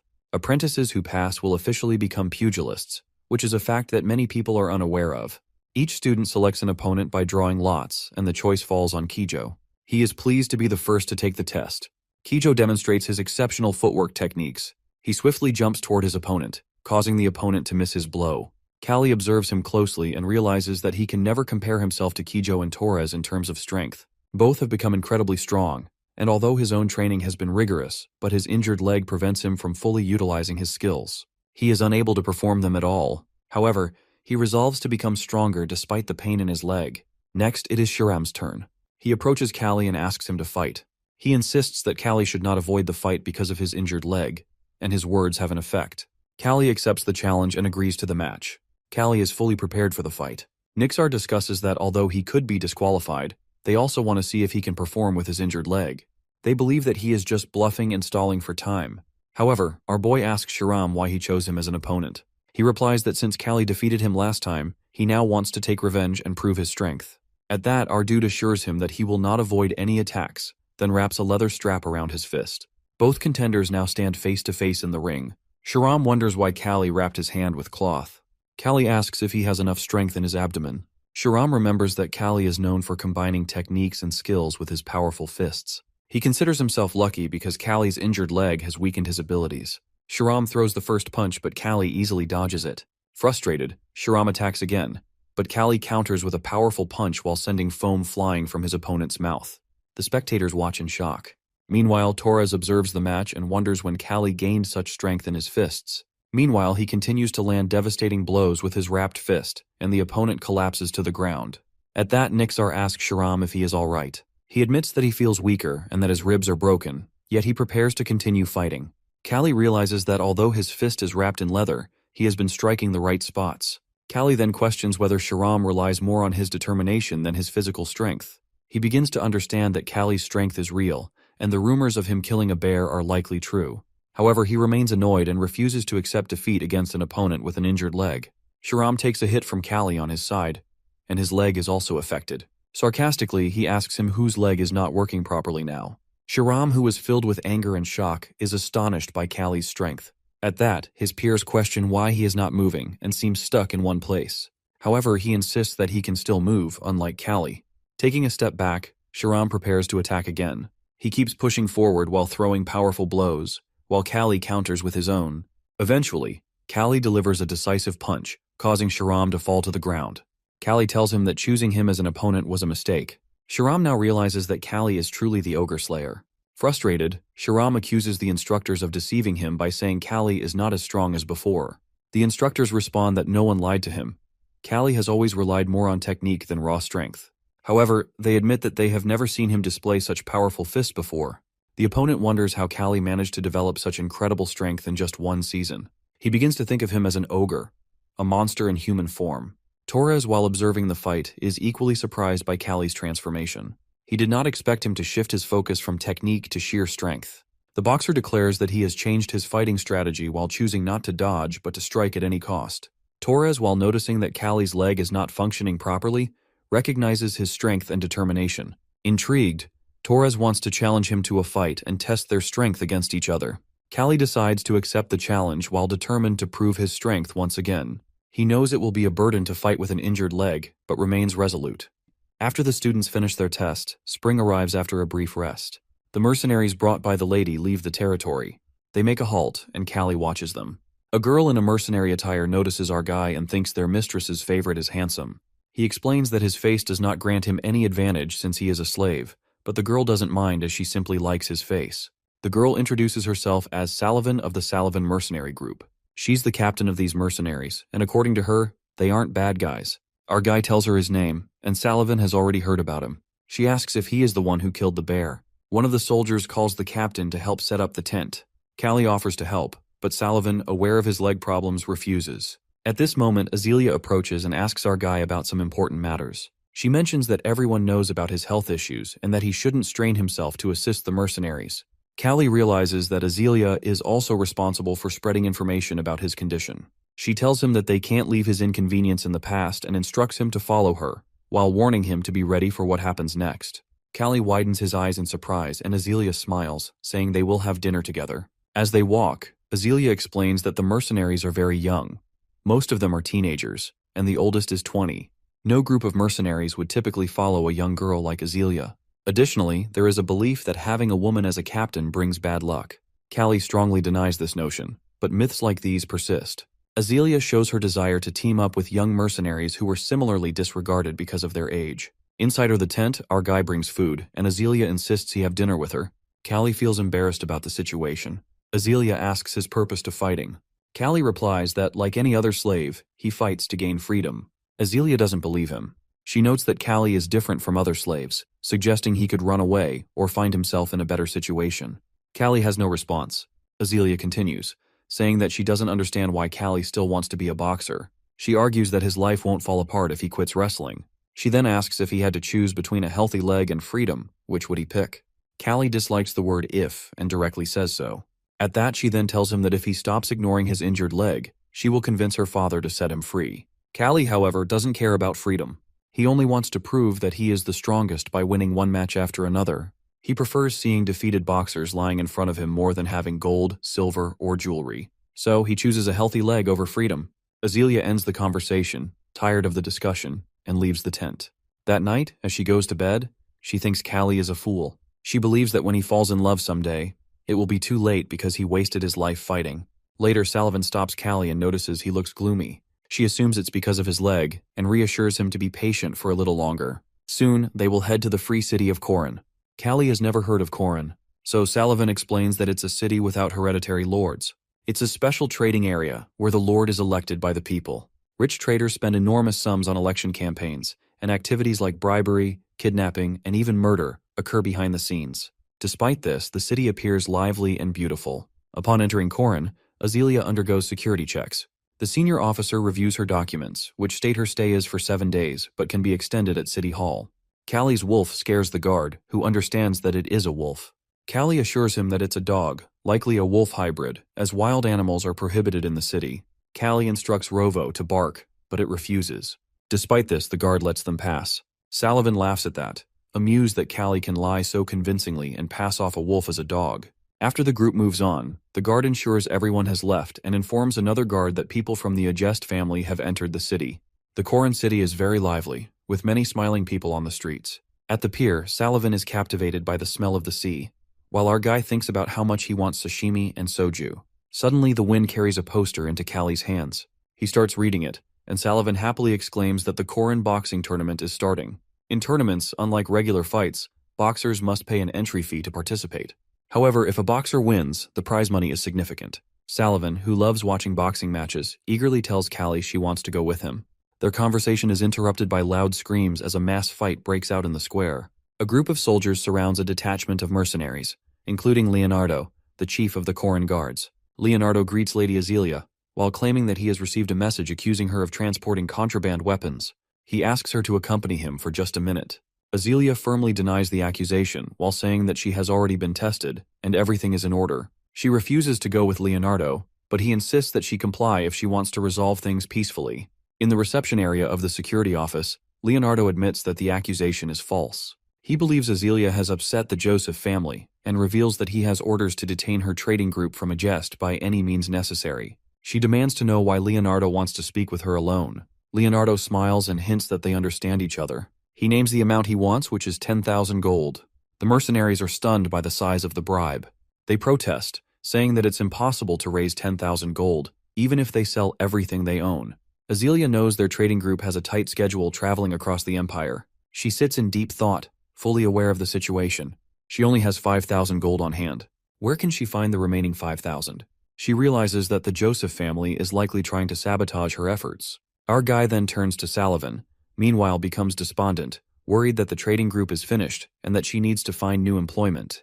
Callie shifts the conversation by asking for more details about the tournament. Sullivan explains that participants don't need special qualifications. All they need is 100 gold and to pass the test of an active boxer. The reward is 8,000 gold. Our guy makes a decision and shares it with Azealia, but she immediately rejects the idea. The soldiers try to persuade her, reminding her that Callie defeated Ogra. If he wins the tournament, they will only need to find 2,000 more gold. Azealia, however, indignantly declares that everyone has lost their minds. She refuses to send Callie, especially with his injured leg. Sullivan remarks that Azealia seems to care deeply for her slave, while joking that this feels more like a romantic novel than reality. Despite her objections, Azealia realizes that this might be their only option. If the trading group is delayed, the Joseph family will eventually arrive. Callie interrupts everyone's reasoning by slamming his fist on the table. His powerful blow silences the room. He reminds them of his promise to his coach to return in the summer and declares that this tournament will be his stepping stone. Azealia sighs heavily and reluctantly agrees. Now our guy just has to win the tournament. Azealia sternly tells him this, and Callie readily promises to succeed. Accompanied by Sullivan, our guy goes to sign up for the tournament. The organizer is reluctant to accept him, as this is the first time someone with an injured leg is entering. Sullivan points out a bald man, explaining that he is the tournament judge. In the ring, that man is shouting confidently, while mocking everyone around him. He yells that instead of boxers, they've sent him mama's boys who should go home and drink milk. Sullivan shouts back that the bald man looks like a baby himself. Callie, wanting to avoid a scandal, tries to distance himself from Sullivan, but she has already stormed off. The bald man fixes his gaze on our guy and orders him to step into the ring in a challenging way. Callie moves toward the ring. The spectators watch in amazement as he walks, unable to understand what a disabled person is doing here. This place is only for tournament participants, and they think he should disappear quickly. Callie steps up to the judge and shows his pass, proving he is a participant and has every right to be there. The judge struggles to process the news. What times are these when even boys who can barely walk want to participate in boxing matches? The bald opponent thinks to himself that he will teach Callie a lesson. Callie steps into the ring, clenching his fists tightly, his gaze filled with determination. Meanwhile, Sullivan, hiding nearby, watches the scene unfold. She wonders if Callie is really an ogre slayer. Although she regrets running away earlier, she reassures herself that if this truly is the ogre killer, everything will be fine. Callie knows he just needs to win, and that's all. Within seconds, the audience, including Sullivan, jumps in surprise. No one can believe what they are seeing. Callie remains standing in his spot while the bald opponent lies sprawled in the ring, unable to comprehend how someone with an injured leg defeated him.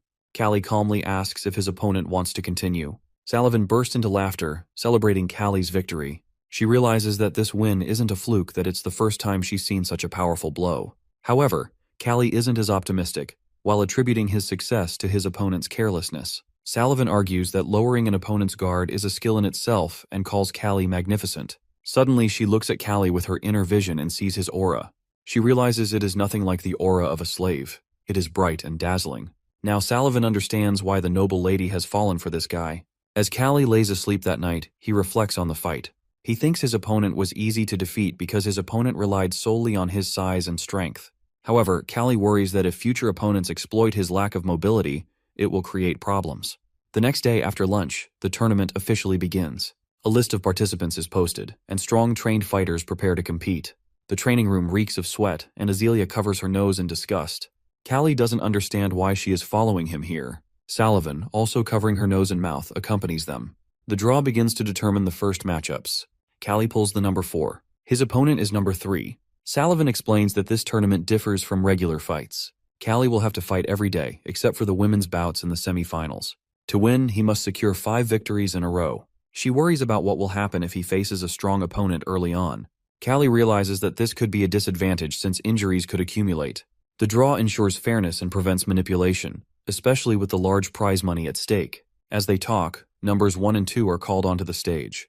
The 2 boxers lock eyes, their gazes filled with tension. Then, numbers 3 and 4 are told to prepare. Boxer number 3, Spyron, scans the room for his opponent. Sullivan remarks that Spyron looks like an amateur boxer. Callie and Spyron meet face to face. Spyron is taller and more powerful. Then both of them greet each other, extending their hands and wishing for a good fight. Spyron seems friendly, and the two shake hands. The spectators mock them. After Spyron walks away, Sullivan speculates that he might come from a wealthy family and is merely testing his skills by entering the tournament. Callie notices that Spyron's hand doesn't feel rough, which makes him think Spyron might indeed be an amateur. Sullivan, on the other hand, is relieved that Callie's first opponent seems easy to defeat. Sullivan, who has no love for nobles, pulls out a bag full of money and asks her soldiers if they believe in her judgment. The mercenaries assume she is about to pay their salaries and like the idea. However, Sullivan stuns them by announcing that the money, equivalent to half a year's wages for the entire squad, will be bet on Callie's victory. The soldiers protest, reminding her that Callie is no longer the fighter he once was and has significant problems with his leg. Sullivan persuades them, reminding them that she has never deceived them before. She assures them her gut tells her this is the right move. One mercenary raises his hand, agreeing with her, stating that without their captain, he wouldn't have survived as a mercenary. Gradually, more mercenaries raise their hands in agreement. Azealia watches the meeting of mercenaries from behind a wall. She is deeply curious about what they plan to do next. The tournament begins in the morning. The first stage consists of 32 rounds. The stands are filled with spectators. In the ring, a pair of huge boxers exchange furious blows. One of them takes a direct hit to the jaw. Callie watches the fights and clearly sees that the level of the tournament participants is higher than he expected. For instance, one fighter currently in the ring plans to block his opponent's view, and as soon as he succeeds, he hits the blind spot. In modern boxing from Callie's past life, this tactic is basic knowledge for all boxers. But here, this kind of fighting seems unusual. He concludes that this boxer must be very experienced. In the ring, events unfold exactly as Callie predicts. The boxer gets hit in the face and falls. The judge announces contestant number 2 as the winner. In the stands, the spectators are divided in their opinions. Some cheer for the winner, while others are angry because they lost the money they bet on the defeated opponent. The noise from the crowd distracts Callie. Before he has much time to think, his number, which is 4, is called into the ring. Callie limps toward the ring. His appearance is not at all intimidating. The audience murmurs, wondering if this guy might die before the fight even begins. They can't understand that how he decided to fight with such injuries. Spyron promises not to look down on him, even if Callie is not fully okay. Callie thinks gloomily that if Spyron is truly a noble, hitting him hard might cause trouble. He decides to defeat his opponent carefully, with a precise blow to the chin. Callie takes a fighting stance, but before he can attack, Spyron quickly closes the distance and delivers a direct blow to Callie's face. The punch lands squarely, and Callie doesn't have time to dodge. Spyron follows up with a series of blows and quickly retreats. Callie realizes that he needs to defend himself first. He raises a block, but Spyron's fist easily penetrates his defense. Callie takes another hit, and Spyron once again jumps back. Callie attempts a counterattack, but Spyron easily dodges it, laughing mockingly as he retreats. Spyron taunts that Callie's fists are very scary and strong. Callie recognizes Spyron's style because it feels familiar. Spyron confirms that he has been to the Duke of Fists' estate and studied this fighting style. This revelation strikes a chord with Callie. The style Spyron is using is one Callie is using himself. Callie realizes that Spyron took advantage of him underestimating him. Now Callie becomes more serious. He dodges Spyron's attack, gets under his arm, and strikes him in the side. Callie remembers seeing Torres fight before and becomes certain that the fistery style lacks perfect footwork. The way the foot transfers force to the fist isn't optimal. Without proper grounding, a punch lacks strength, and muscles alone cannot deliver a powerful blow. Callie launches a counterattack, pushing Spyron back. However, the blow isn't strong enough to cause serious damage. Deciding it's time to corner Spyron, Callie prepares for his next move. He leans on his injured leg, his face contorting in pain. He knows he must end this with one decisive strike. Closing the distance instantly, Callie finds himself beside Spyron, who cannot believe his eyes. Callie delivers a powerful blow to Spyron's body, knocking the air out of him. Spyron's leg gives way, the bone cracking under the strain, and he collapses in pain. Rage and confusion flash across Spyron's face as he fails to understand how Callie, despite his condition, managed to defeat him. Callie steps forward, planting his weight on his bad leg, and sends his fist flying toward Spyron's chin. Spyron has no way to evade the blow. The fight is over. The other boxers watch in surprise. It is a revelation to them that this lame kid is a capable fighter. He has just defeated someone skilled in the Whistly style. As Callie walks back to his place, a sudden scream makes him turn around. Spyron bursts into the room and shouts that it is dishonorable to win in this manner. The other boxers listen to the outburst with interest. One of them grows indignant and declares that a noble son has no right to speak to a boxer in such a tone. He reminds Spyron that the ring is a place for fighting, and there's no point in complaining about someone stepping on someone else's foot. He says such behavior won't surprise anyone here. Spyron doesn't have an answer to this. Callie thinks that he has experienced much worse in his life. His eyes were filled with sand, his arm was nearly torn off, and his leg was crippled. If a fighter isn't experienced enough, they'll think it's cheating. Our guy places his hand on Spyron's shoulder and suggests they talk in the courtyard. Spyron asks why Callie has brought him out and wonders if he really wants to fight again. Callie tells him that if they fought on the street, Spyron would already be dead. Spyron responds manfully, saying that the boxer Vist recognizes Callie's skills. Callie replies that he recognizes Spyron's skills too, but he studied them incorrectly. Spyron freezes in confusion, asking what Callie means by wrong.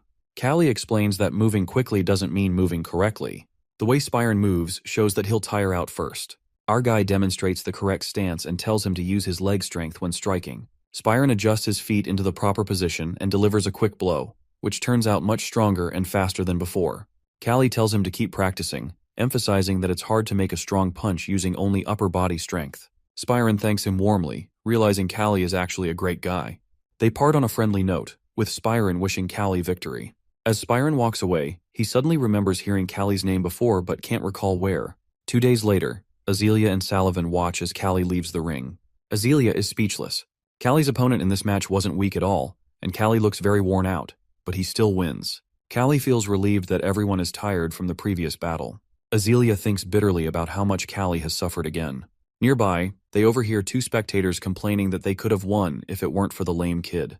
Azealia and Sullivan tell Callie not to listen to angry, losing people. His main focus now should be on his next opponent, Jureka, who is a boxer who is a slave from the Western Desert and is famous for smashing his rivals. Callie and the girls watch Jureka's fight from the stands. Sullivan explains to Azealia that Jureka can become a free citizen if he continues drawing large crowds as a boxer. Azealia is surprised and asks why he doesn't just become free instead of continuing to fight. Sullivan explains that Jureka enjoys beating people up. At that moment, Jureka is in the ring, enjoying the fight and taunting his opponent. His brazen behavior throws his opponent off balance. Despite taking a direct hit to the head, Jureka laughs even as blood pours from his mouth. He retaliates with a counterattack, dealing heavy damage to his opponent. Both fighters exchange brutal blows at close range. Finally, Jureka's opponent jumps back, realizing that, despite hitting Jureka several times, he hasn't even fazed him. Jureka stands firm, ready to keep fighting, as if he's made of iron and immortal. The boxer decides to give up but doesn't get the chance to finish his sentence. Jureka's fist slams into his face, cutting him off mid-sentence. Jureka brings his face closer to his opponent's, making it clear that he won't let him leave the ring so easily. The referee shouts that the opponent is giving up, but Jureka ignores him and continues to strike. After the opponent is knocked out cold, Jureka claims he simply didn't hear anything. The judge announces Jureka, contestant number 8, as the winner. The other boxer is carried out on a stretcher. Our guy watches the entire scene carefully. The girls anxiously ask if he can win against Jureka. Callie doesn't think he will lose, but something about Jureka gives him pause. Callie concludes that Jureka lacks technical skills but is extremely strong physically. Jureka reminds Callie of Ogre, not in ability, but in the unsettling aura that makes Callie uneasy. 2 days later, the 4th round of the tournament is underway. The stands cheer loudly for Jureka, eagerly waiting for the fight to begin.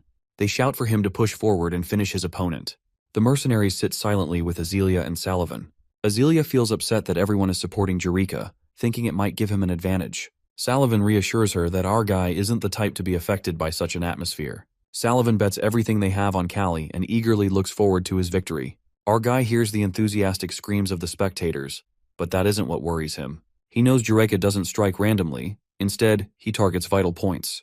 The judge announces the start of the much-anticipated semi-final. Jureka and Callie walk to the middle of the ring, locking eyes. Jureka looks at Callie with arrogance, mocking him and laughing loudly. He doubles over with laughter, but Callie silently watches his enemy's antics. Suddenly, Jureka strikes with lightning speed at Callie's head, but Callie quickly dodges, and the blow doesn't connect. Jureka breaks the rules, starting the fight before the referee gives the command. Jureka acknowledges the enemy's speed, while the referee issues him a warning for the violation, threatening disqualification if it happens again. Jureka ignores the judge, confident that if the audience doesn't notice, everything will be fine. Our guy prepares for battle, certain that an aggressive boxer like Jureka will attack first. Jureka strikes, but Callie dodges, slips under his arm, hits him in the stomach, and then lands a crushing blow to Jureka's face. Blood gushes from Jureka's mouth as he doubles over in pain and crashes to the ring floor. Callie remains standing over his opponent's body, delivering his strongest blow yet. The crowd erupts into screams. Some cheer Callie for fighting like a real boxer, while others scold Jureka for losing to such an unimpressive-looking guy. The judge asks Jureka, who is lying motionless, if he is still conscious. To everyone's amazement, Jureka opens his eyes and claims that he just felt discomfort for a moment, but is now ready to fight again. Callie is shocked, convinced his blow should have kept Jureka down. He takes a fighting stance and warns Jureka to dodge better because he won't be able to get up after the next blow. Jureka curses and taunts, claiming that the punch he missed felt like nothing more than a tickle. The fighters begin circling the ring. Callie notes that Jureka's fighting style hasn't changed. He moves the same way. Callie realizes that if he hits Jureka in the stomach again, he will fall from shock. However, Callie didn't want to kill anyone with his fists before, but he decides to proceed carefully. Callie deliberately exposes himself, allowing Jureka to think he has an opening. Jureka raises his fist, and Callie blocks the attack. The enemy's blow is so strong that Callie barely manages to dodge in time. He slips under Jureka's arm again but doesn't get the chance to land his stomach blow, forcing him to jump back and create distance. Then Callie dodges another powerful blow and slams his fist into Jureka's stomach. He feels Jureka's ribs crack under the impact. But instead of screaming in pain, Jureka laughs. He doesn't even feel the damage and approaches Callie. This time Callie cannot do anything, and the opponent's blow hits him in the face. Our guy is sure that Jureka has broken ribs, but nevertheless, he remains very dangerous. Jureka hits Callie again and advises him to just die. Callie puts a block out with his hands. Jureka breaks his block, and the blows rain down one after another. He goes into a rage and shouts that he is invincible. He notices that the enemy opens up and immediately launches a counterpunch to the stomach. Jureka spits blood from his mouth into Callie's eyes. At that, our guy is temporarily blind. He cannot see the enemy's fist rushing toward his face. Neither block nor dodge properly can kill Callie. He can only tilt his head. He flies to the far end of the ring. Jureka is triumphant. The spectators cheer for the boxer and shout for him to finally finish off his opponent. Sullivan and Azealia sit in intense silence. Sullivan tries to cheer herself up, but she is having trouble doing it. Our guy lies motionless in the ring. He continues to analyze the fight and sees that his opponent finishes by punching the opponent in the chin, just like last time. Fortunately, Callie bows his head and dodges. At this time, Jureka is raging in the ring and yelling that he has an immortal body, and that he is different from those whose bodies are crippled. Our guy rises to his feet and says, while wiping the blood from his eyes, that Jureka's body is already broken in several places, and he doesn't have any immortal body. Callie adds that he will prove it when he finishes him off. Our guy abandons all planned strategies for this fight. He stands in front of his opponent and clenches his fists tightly. Leaning on his leg, he decides to simply hit Jureka with all his might. He needs to keep his leg from cramping. He raises his fist. His opponent is sure that no tactic will work against him. Callie carries out a blow and grabs the opponent's hand, which is against the rules. Thus, he prevents him from counterattacking. Jureka doesn't understand what happens at first. This little brat takes him by the hand and does it so quickly that the spectators do not notice anything. Callie strikes another blow to the enemy, who dodges. Callie's leg gives distress signals, but the guy does not pay attention to it. He only leans harder on her. Another blow distorts Callie's face when he performs this technique. Jureka fires a monstrous blow into the stomach. Blood pours out of Callie's mouth again. Callie jumps back to a safe distance and looks at his opponent. Jureka grins through his bloody mouth. He understands the boxer's weak point, which is his leg. This is how he needs to act. He clenches his fist to the loud roar of the spectators in the stands and walks toward his opponent, continuing to laugh. At that, our guy waits for the attack. His face is inscrutable, but his leg pain is already unbearable. Still laughing, Jureka approaches our guy. He does not take a fighting stance and does not block. The judge sees something strange in the boxer's behavior. Our guy pushes Jureka in the chest with his palm, and he lies down in the ring without resistance. There is a bloody smile on his face. The scene then shifts back to 7 years ago.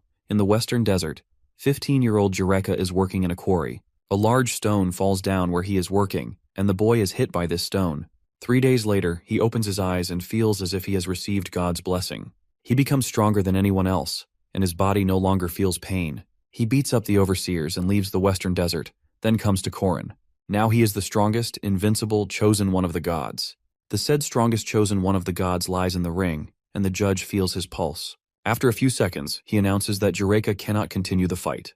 The winner is Kali. Although our guy always says his name correctly, everyone calls him Kali. He is tired of correcting everyone, so he simply raises his hand up. This fight is hard for him.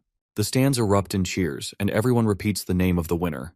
Azealia, on the other hand, cannot hold back her tears, although she assures everyone that she is happy.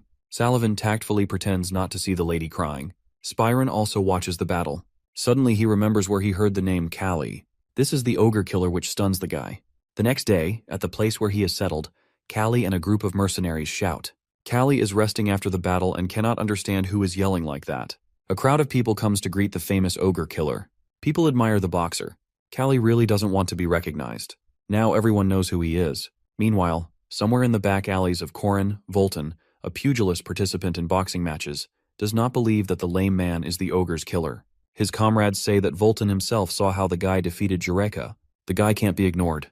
Besides, Volton himself will not be able to stand up to G, so how will Volton hold up against the one who defeated Jureka?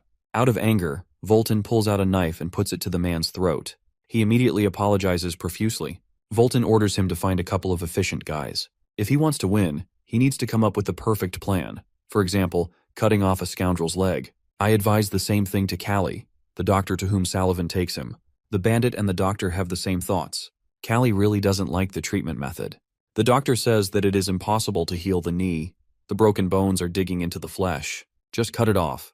The good doctor arms himself with a cleaver and promises that it will only hurt a little and not for long. Salavin and Kali roar viciously at him because tomorrow Kali has a boxing match. The doctor is surprised to learn that his patient is a boxer. He beats people but ignores medicine. He takes the guy's injured leg and splints it, but still does not give up the thought of cutting it off. In addition, he gives a strong medicine that could help Kali feel no pain and last the entire fight. As they are leaving, the doctor calls Salavin. He says that he offered to cut off the guy's leg for a reason. He is a good surgeon. He has cured a lot of people and knows what to do. Our guy says that nobody can cure his leg. Salavin asks if he knows about the imperial god. The doctor replies that he has often heard about him and even knows his name but now has forgotten his name. Salavin taunts him, asking if he has dementia. Kali-toi. The next day, before the tournament final, our guy sits waiting for the fight. His leg feels much better. The guards are calm because there is only one person sitting in the waiting room, and there is no need to ensure that the boxers do not fight each other ahead of time, so they decide to leave their place and go eat. Our guy has the visitors as Salavin and his wolf cub, Rovo, come to meet him. The puppy is so fond of Kali. They have not seen each other for a long time, so Salavin doubts whether Rovo is really a wolf. Their meeting is interrupted by fans who come to see the ogre killer. They ask if Kali will allow them to shake his hand. They admire him so much that they want just one handshake before a fight. Rovo listens carefully to the conversation. Suddenly, he shows his teeth and growls menacingly. Salavin watches in amazement as the cute puppy turns into a formidable predator. She immediately rushes to Kali, pushes him away screaming and puts her hand forward. The knife clutched in the hands of the men who arrived cuts Salavin's hand. The faces of the attackers are distorted with frustration and anger. Salavin kicks the guy in front of her in the chest. He flies into the corner, but the second one clutches a knife in his hand and pounces on Kali and the girl. Our boy them has no time to think. He only manages to deviate from the trajectory of the blade. The attack is thwarted by Rovo, who jumps on the bandit with a threatening look. The bandit is frightened by the bared mouth and begins to randomly wave the knife. One of the blows is able to reach Rovo. The wolf squeals and jumps. Rovo lands between the bandits and his master, showing with all his appearance that he will tear the bastards to pieces. All they have to do is run away, which they do. Our guy asks if Salavin is seriously injured. She replies that it is not dangerous. Her thoughts are occupied with who carried out this attack. Most likely it's Volton. If so, then everything falls into place. She didn't expect this and scolds herself for making a mistake. Kali and the girl look at Rovo. He is lying on the floor. Our guy is very worried, but Salavin looks at the wound and says that it is just a scratch. She advises Kali to focus on the fight. After all, she bet all her money on him. Not only this, but also her retirement. Callie knows this very well and promises that he will return victorious. He is ready to fight in the finals. Later, inside the ring, Voltan's eyes widen when he sees our guy alive and unharmed. His plan didn't work, and this bastard is completely fine. This unsettles Voltan. When the boxers come to the center of the ring and make eye contact, Callie notices Voltan's reaction to his appearance. He immediately realizes that everything that happened was his doing. Callie is very angry. Then the referee gives the command to start the fight, and the boxers take fighting stances. Meanwhile, Voltan assesses his opponent. He is shorter than he thought. In addition, he noticeably limps on one leg. Voltan throws a left hand, and Callie doesn't have time to dodge. His defense weakens, which doesn't escape the attention of his opponent. Voltan sees weak points in our guy, and now is sure that he will win. He throws a straight right to the head of Callie, but Callie blocks it and interrupts the enemy's attack, blocking Voltan's hand. Callie addresses him by name, and his tone does not bode well. On the other hand, Voltan has no intention of engaging in conversation. He jumps back and tries again with a straight right punch. Callie blocks it with his hand again. All of Voltan's attempts to attack seem to be unsuccessful.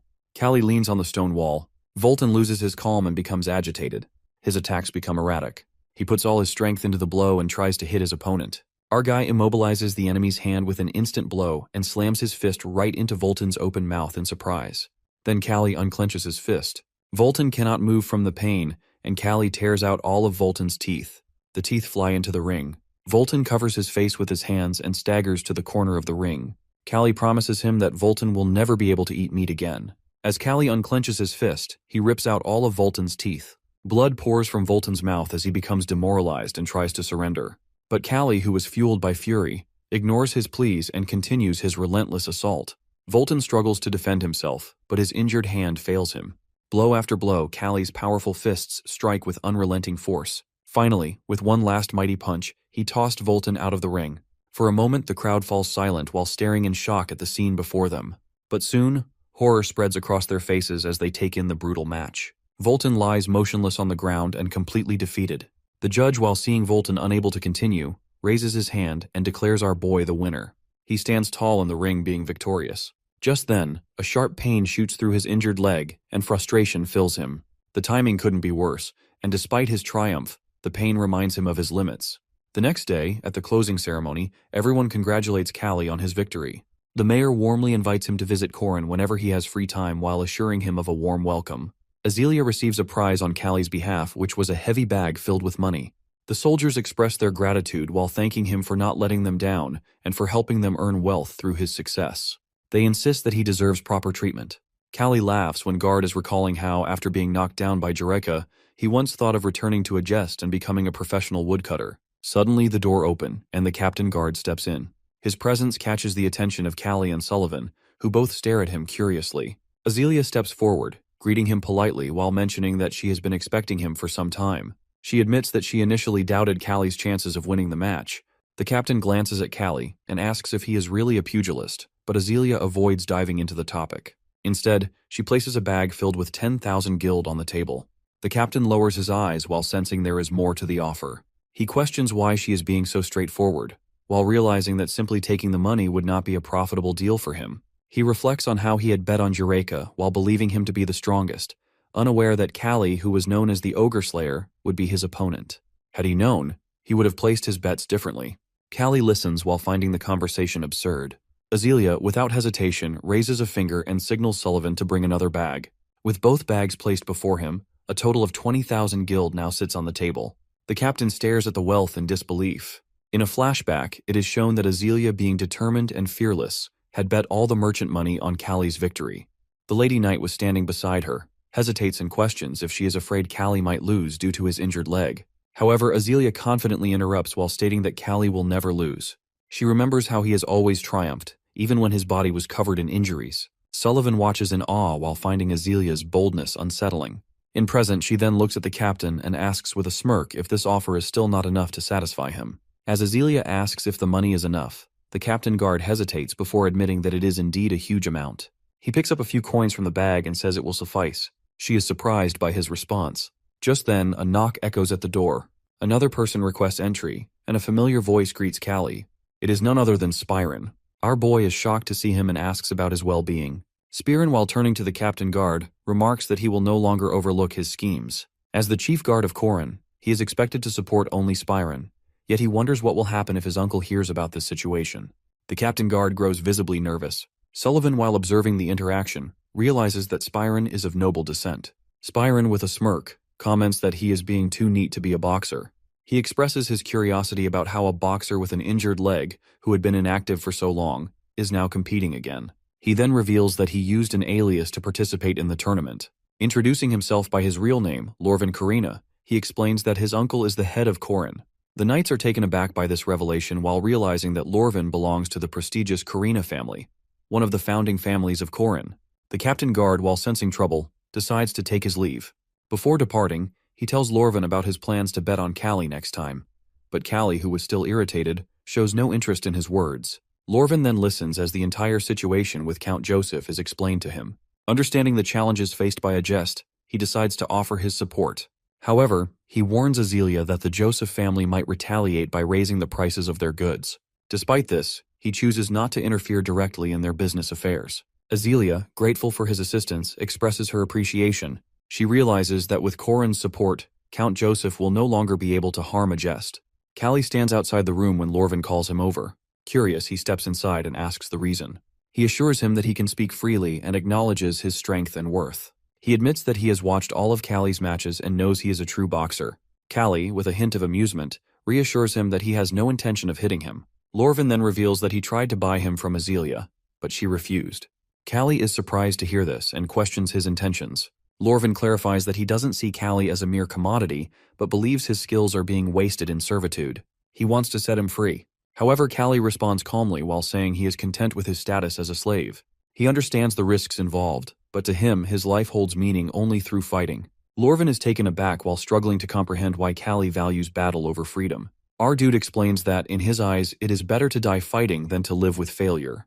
Lorvin watches him in silence while realizing the depth of his resolve. This time, Callie's guards are twice as many as before, thanks to Korin's support. Azelia realizes that entering the Imperial territory brings them many advantages. A worker mentions that they will soon reach the Empire's capital city. She keeps watching the road ahead, eager to arrive. The weather is pleasant when they finally reach the grand city of Macedon. Sullivan observes the surroundings and remarks that all the roads are paved like those of an ancient city. Suddenly, Imperial troops appear, and the gates open for them.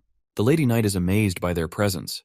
Callie notices her expression and asks if she has seen them before. She nods and shares her experience. She explains that before Azelia hires her, she encounters bandits.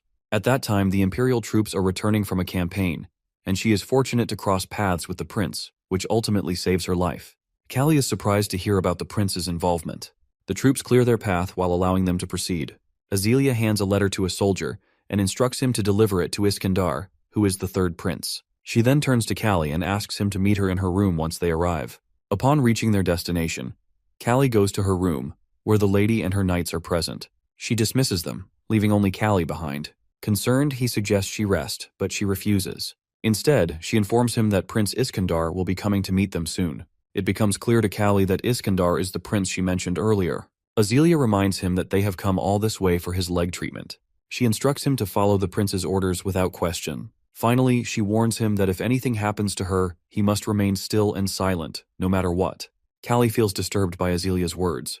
He can't stop wondering about the cost of his treatment and asks her directly. He knows that it's impossible for the prince to offer help without expecting something in return. However, she remains silent and simply informs him that Prince Iskandar has already arrived. When Callie asks her to wait, she finds his behavior disrespectful. She feels that it's pointless to have come all this way for his treatment if he's going to act this way. Frustrated, she reminds him that his only purpose is to fight and survive while urging him to focus on that alone. Without another word, she leaves the room, leaving Callie surprised by her reaction. Moments later, Prince Iskandar enters, and Azelia greets him warmly. The prince expresses his delight at seeing her while mentioning that he has come as soon as he heard of her arrival. He tells her that he has never forgotten her, even though they met long ago. At that, our boy observes the prince and finds that he looks more like a pugilist than an aristocrat. The prince, noticing his expression, jokingly asks if he needs to use the toilet, thinking Callie looks uneasy and foolish. Azelia then introduces Callie to the prince, who immediately recognizes him as the renowned ogre slayer and an accomplished boxer. Turning to his soldiers, the prince announces his plans to host a grand welcome party for his guests at the palace. He declares that he can't allow Azelia, whom he refers to as his future woman, to stay in such a filthy place. Our dude is totally horrified by the prince's words and keeps wondering what he means by future woman. As they travel to the palace in a luxurious carriage, the Lady Knight finally reveals the truth to Callie. She explains that this is the agreement she has made with the prince in exchange for his treatment. Azealia tells everyone that during her first meeting with the prince, he had been completely overwhelmed and had fallen for her instantly. The mercenary curiously asks if the beloved lady will now become the prince's lover. Sullivan wonders if she has discussed this with anyone beforehand, but Azealia admits that she has kept it a secret. She explains that if she had told them earlier, they would never have agreed to the treatment. Callie can't stop blaming himself while feeling that everything is happening because of his injured leg. He silently accuses his weakness of bringing this situation upon them. Meanwhile, one of the prince's soldiers approaches him, while asking if he's ready to meet the ladies from the barony. He dismisses the question, saying he will think about it later. Right now, the prince's focus is entirely on Azealia, the woman he has loved at first sight. He admires her beauty and talent but can't hide his growing dislike for our boxer. Despite his irritation, the prince has to keep his promise to the lady. He orders his men to bring the renowned god doctor. Soon he learns that the doctor is currently in the western workshop with the first prince. The welcome party at the palace soon begins, with a lavish dinner served to all the guests. Callie is now dressed properly and looks impressive. Sullivan remarks that his treatment is complete, and he is once again a warrior. However, Callie's mood darkens when he sees Azealia sitting with the prince. Fury builds inside him as he watches them together. Unable to bear it any longer, Callie decides to leave, but the lady mercenary stops him and urges him to stay calm. She reminds him that it's the lady's choice, and hints that he has lost his chance to be with her. Callie finds it unsettling and questions if she has personal experience with such matters. She explains that she has been observing the situation for the past 2 months. However, Callie argues that things have changed, and the Adjust estate is now thriving. Meanwhile, the prince, enjoying the festivities, suddenly recalls Azealia mentioning Callie as an experienced pugilist. Though she has praised him as a famous boxer, she has also informed the prince about his injury. Curious and amused, the prince calls Callie forward and asks him to liven up the party. Confused, Callie questions what he means, to which the prince suggests a demonstration of his bare-handed fighting skills. Azealia immediately objects, reminding the prince that Callie is injured and not fit for combat. The prince, however, insists that since Callie's hands are fine, he will order the participants not to use their legs. Azealia grows anxious, and Callie feels a deep sadness settling within him.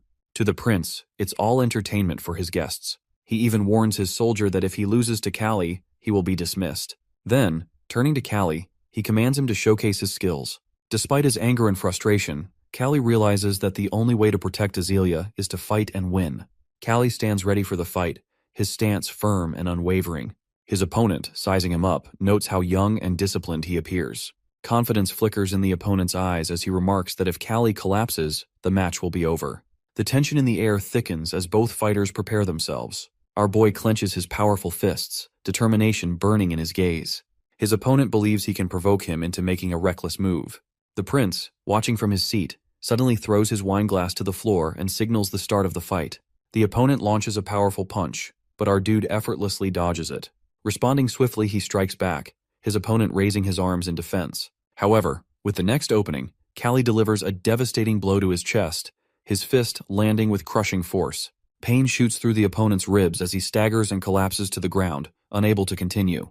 The crowd falls silent for a moment before erupting into murmurs. Our dude stands victorious, but his expression remains unchanged. He isn't here to celebrate, he only wants to prove his strength. The prince observes him closely, while expecting triumph in his demeanor, yet realizing that Callie's power is something beyond ordinary. He has not understood until now why our boy is called the Ogre Slayer. A thoughtful expression crosses his face before he announces the end of the entertainment. He thanks everyone for their participation. Rising from his seat, he places a hand on Azealia's shoulder and walks away with her by his side. As night settles over the palace, silence fills the halls. Suddenly, Prince Iskandar appears outside Azelia's room, his steps unsteady and his eyes clouded with drink. Frustration lingers in his expression as he realizes that Azealia doesn't seem fond of him. Knocking on her door, he waits until she opens it, meeting him with cautious eyes. She notices he is drunk, and though she has much on her mind to tell him, concern for Callie's treatment weighs heavier. She can't allow anything to happen before Callie receives proper care and leaves the palace. The prince suggests they share a drink, and after a moment's hesitation, Azealia agrees. Seated together, she brings up the topic of the god doctor. Prince Iskandar praises the doctor, describing him as an extraordinary man in every way. He mentions that the doctor is not only his father's trusted friend, but also the guardian of the first prince. Azealia nods while acknowledging his greatness. With hope in her eyes, she asks if the doctor's expertise will make Callie's treatment easier. At this, the prince's expression darkens. Annoyance flares in his voice as he questions whether she is truly worried about her slave. Azealia meets his gaze calmly, explaining that her concern for our boy is due to important reasons. However, her words only fuel the prince's frustration. Without warning, he lashes out in anger, his fist crashing against the wall. The prince strikes the wall with such force that the entire room seems to tremble. A moment of silence follows before he takes a deep breath and apologizes for losing control. His voice softens as he assures Azealia that she has nothing to fear from him. With a confident smile, he tells her that from now on, she will think of him and no one else for the rest of her life. Azealia stands frozen, shocked by his words. The thought of being bound to the prince unsettles her deeply. Desperation creeps into her mind as she considers calling for Callie's help. As the prince moves closer, his presence overwhelming, she suddenly shouts Callie's name. Within moments, our dude bursts into the room, his expression fierce. Without hesitation, he grabs a nearby chair and hurls it toward the prince, forcing him to step back. Callie's voice is firm and unwavering as he demands that the prince stay away from Azealia. In a flashback, it is shown that our boy is very annoyed by the third prince when he spits in front of Azelia's room. At first, he wants to ignore it and turns to the other side. But then, suddenly he hears Azealia calling for him. He immediately rushes inside her room, and what he sees boils his blood. Callie's anger burns fiercely as he clashes with the prince. When he strikes him with the chair, both of them crash to the ground. The prince, stunned by Callie's sudden attack, demands to know what he is doing. Ignoring him, Callie seizes a broken chair leg and strikes him with it. Their eyes lock, both consumed by rage. Callie's voice is sharp as he questions how the prince dares to threaten the lady. However, the prince dismisses his words, finding them meaningless.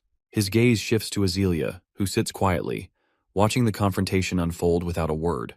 Without hesitation, the prince grabs a broken piece of the chair himself. He no longer cares about appearances. He is ready to fight. Eyeing Callie's stance, he aims for his thighs and strikes with force.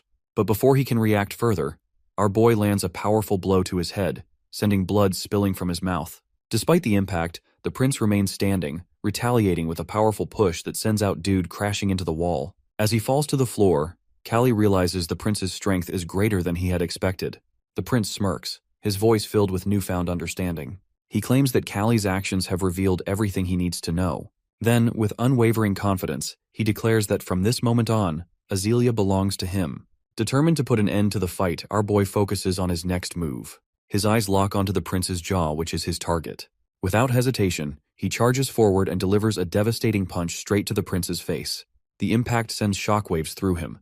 But instead of falling, the prince grabs Callie's hands, gripping them tightly and refusing to let go. Both men stand their ground, their determination unshaken, ready to see the fight through to the end.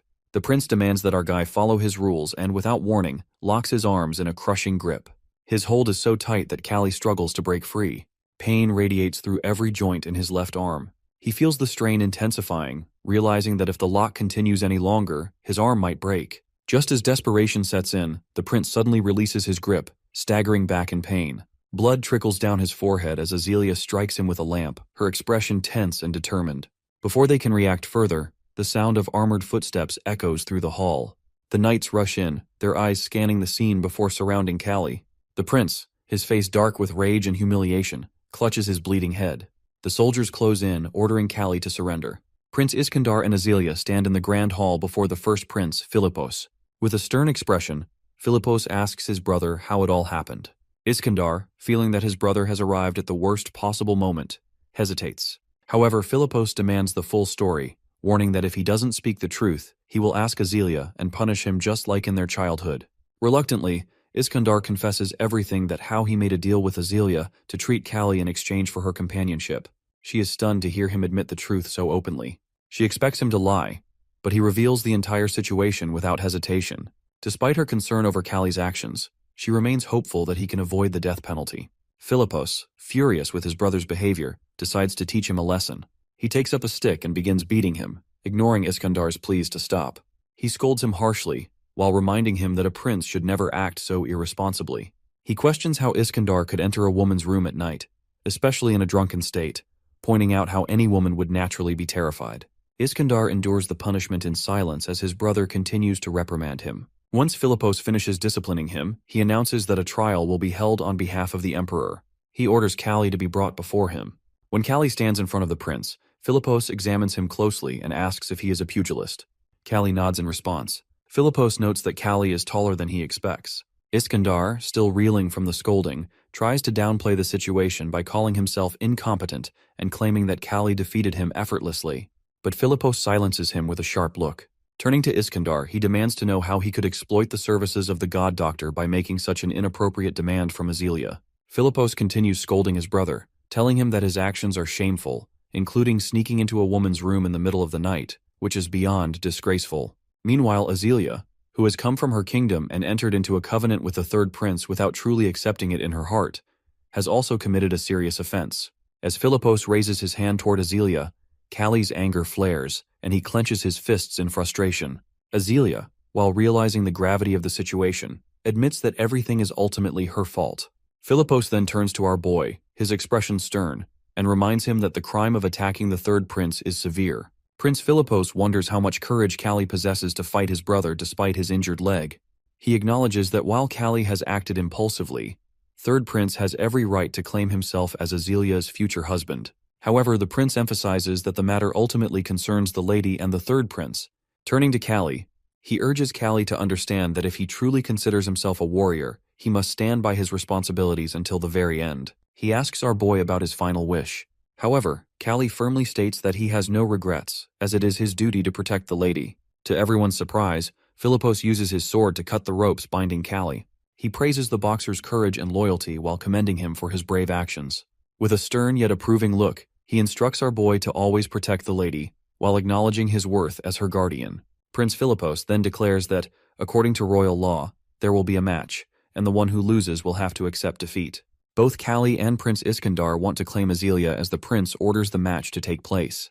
It is decided that the fight will be held in 1 week. Afterwards, the mercenary tells Kali that Prince Philippos is known for being merciless, but his decision surprises her. He agrees and is also surprised that the third prince has not fled from the challenge. The knight admits that she felt uneasy that night and secretly sent some people to check on Azelia's room. She jokingly tells Kali that if she had been in his place, she would have knocked down the prince and escaped. Suddenly, a group of soldiers arrives and asks if Kali is the man who has beaten Prince Iskandar. They praise his bravery and encourage him to defeat him again. Our boy finds the situation strange, as the guards are loudly calling out the third prince's name so casually. The soldiers then instruct Kali to follow them. When he asks why, they reply that they are taking him to meet the god doctor. Excitement fills him as he realizes they are finally moving toward the true purpose of their journey. He feels eager and hopeful while anticipating the long-awaited healing of his injured leg. The scene shifts to the sage's abode, which is in a high tower. The guard knocks on the door and announces that a boxer has arrived. The man sitting at the table says that he is interested in meeting the troublemaker that Philippos has told him about. The doctor looks at Kali and asks if he is having fun with Iskandar. Upon examining the leg, it becomes clear that bone fragments are stuck in the muscles. The fracture is displaced, which puts pressure on the muscles and nerves. Our guy grimaces in pain. The doctor says that he is surprised how the boxer is holding on all this time with such injuries. Even walking hurts. He asks when the injury happened, and the guy replies that it happened last fall. The doctor thinks for a long time. His silence drags on, and Kali begins to worry that the doctor might not be able to cure him. So he asks if there is really no hope for recovery. The doctor decisively answers that there is hope. He is just surprised that the leg is in unusually good condition. Now he is thinking about how to temporarily improve the condition of Kali's leg, because in a few days, Kali has a fight with Iskandar. The doctor says that everyone calls him Sage, but he doesn't like that name. So our boy can just call him John. John is American. Least of all, Kali expects the doctor to be American. In surprise, he falls from his chair and can't say a word for a while. He just looks at the doctor in amazement. John realizes that something strange is happening and orders the guards to leave. Turning his back to our guy, he reveals that he has been looking for a man like him for a long time, but couldn't find him. In the end, they meet. Apparently, this is fate. Kali asks John if he also belongs to Earth. John answers affirmatively and tells our guy that his real name is John Bradley Clark. He came here 40 years earlier. Kali talks with John for a long time. John was a U.S. Army major who died during the Korean War in 1950. He was a military doctor and performed surgical operations.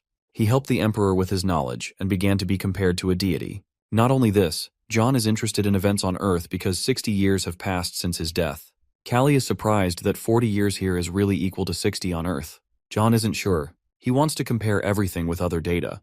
He explains further that there are cases in the books of people to whom the same thing happened.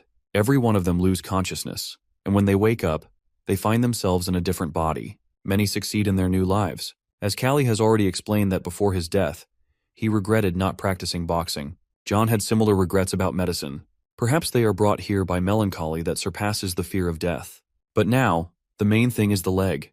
John picks up a scalpel which shocks our guy that he is just about to start a surgery. He is going to remove a piece of bone stuck between the calf muscle.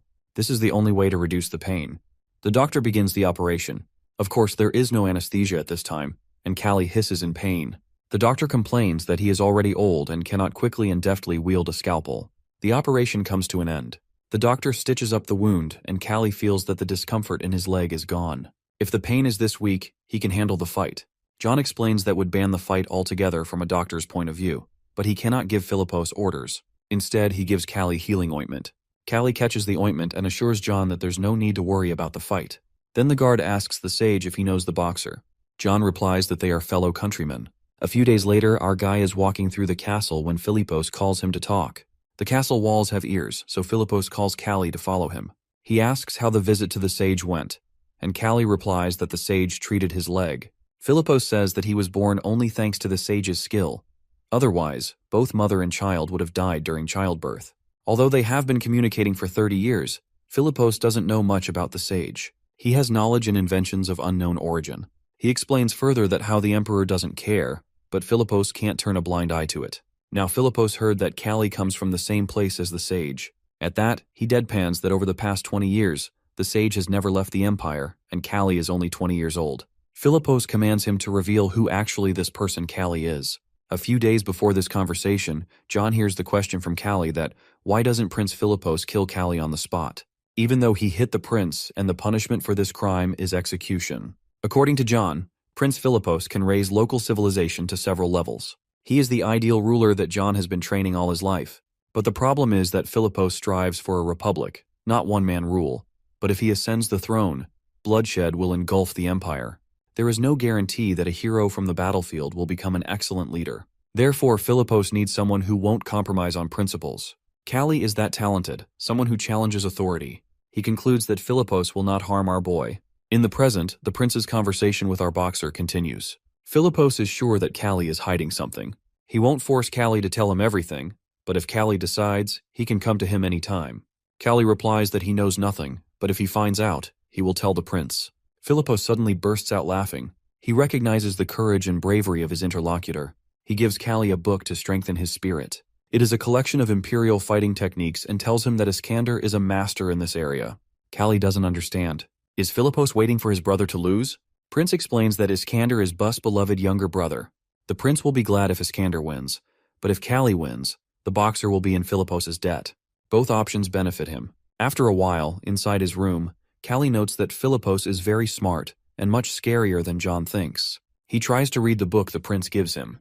It includes real fighting techniques based on different situations. In particular, there are many ground fighting techniques. If Iskander had not been drunk, he would have been defeated that night. This is very bad. Suddenly he realizes that there is one problem that Callie does not know the local written language, so he cannot read it. All he understands are his name and some frequently occurring words. The letters resemble English ones. He turns to Sullivan, but she also doesn't know how to read texts written for the upper classes. John doesn't have time. The mercenary advises Callie to ask Azealia for help. He hasn't seen her for several days. After a while, he knocks on her door, while assuring himself that he is only here because of the book.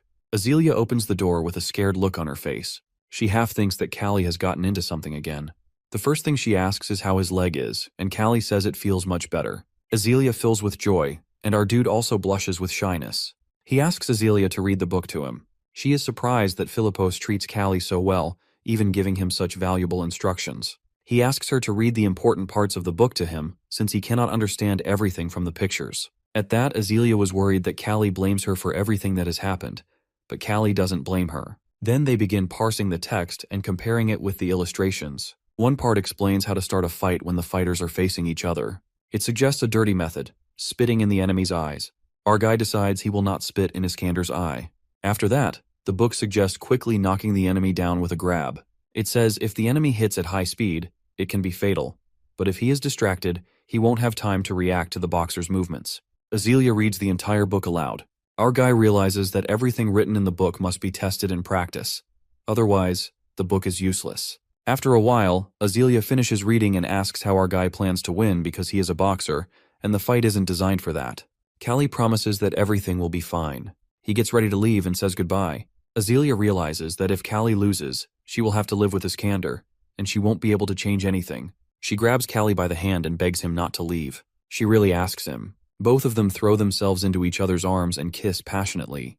The next day, Salavin meets our guy with a mischievous smile. Our guy, who is preparing for a fight, can't understand what's so funny about it. The mercenary can't stop smiling. She teasingly says to Callie that yesterday he spent so long in the ladies' chambers. He blushes and doesn't even understand how Salavin found out everything. Boxer Callie enters the ring. Behind him, his comrade shouts wishes for victory. The troops of the Empire line up in the square, and the soldiers slam their swords against their shields, creating a deafening roar. Prince Philippos sits on the throne as the soldiers shout the name of Prince Iskandar as descendant of Mars and call him to the ring.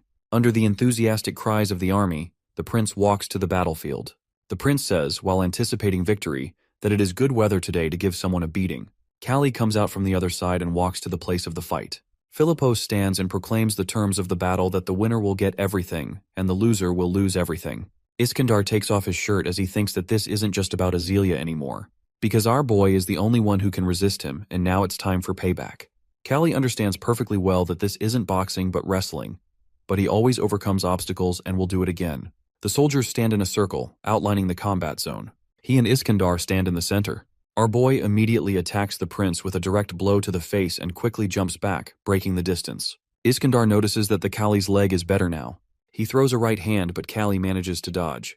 Callie also dodges a series of blows thrown by the prince, and at the same time he never stops counterattacking. The force of Callie's blows shakes the air near Iskandar. Iskandar realizes he is unlucky to face such an opponent. He accidentally opens himself up, but Callie hesitates. He becomes indecisive and afraid of losing because now he has something to lose. After last night with Azealia, Iskandar, not thinking about his feelings, strikes the frozen Callie. He flies to the edge where the soldiers stand and even breaks through the fence. Iskandar yells for him to surrender, while claiming he hasn't even punched him properly yet. However, Iskandar, being an experienced fighter, notes that Callie managed to close up when struck. A quick reaction for a boy like him. Our guy returns to the ring, cursing himself for thinking about someone else during the fight. Without hesitation, he rushes to attack. Iskandar runs toward him. Callie clenches his fist with all his might as Iskandar deals a powerful blow. Our guy dodges, leaning on his bad leg. The doctor's treatment has helped him a lot, and his leg doesn't hurt much anymore. He takes a step forward and responds with a terrible counterblow. Iskandar screams in pain. It's hard for him to believe that a lame kid can hit like that. He reaches out, trying to grab Callie and use a wrestling technique. Our guy knows he can't fall for these tricks. If Iskandar catches him, Callie will lose. Our guy's fist slams into his opponent's body, and his second blow hits Iskandar in the jaw. Callie tries not to give the prince even one chance to grab him, and launches one series of blows after another. Meanwhile, Philippos always thought boxing wasn't a good enough skill, but Callie lasts a very long time. Still, it will not be easy to defeat Iskandar with just blows.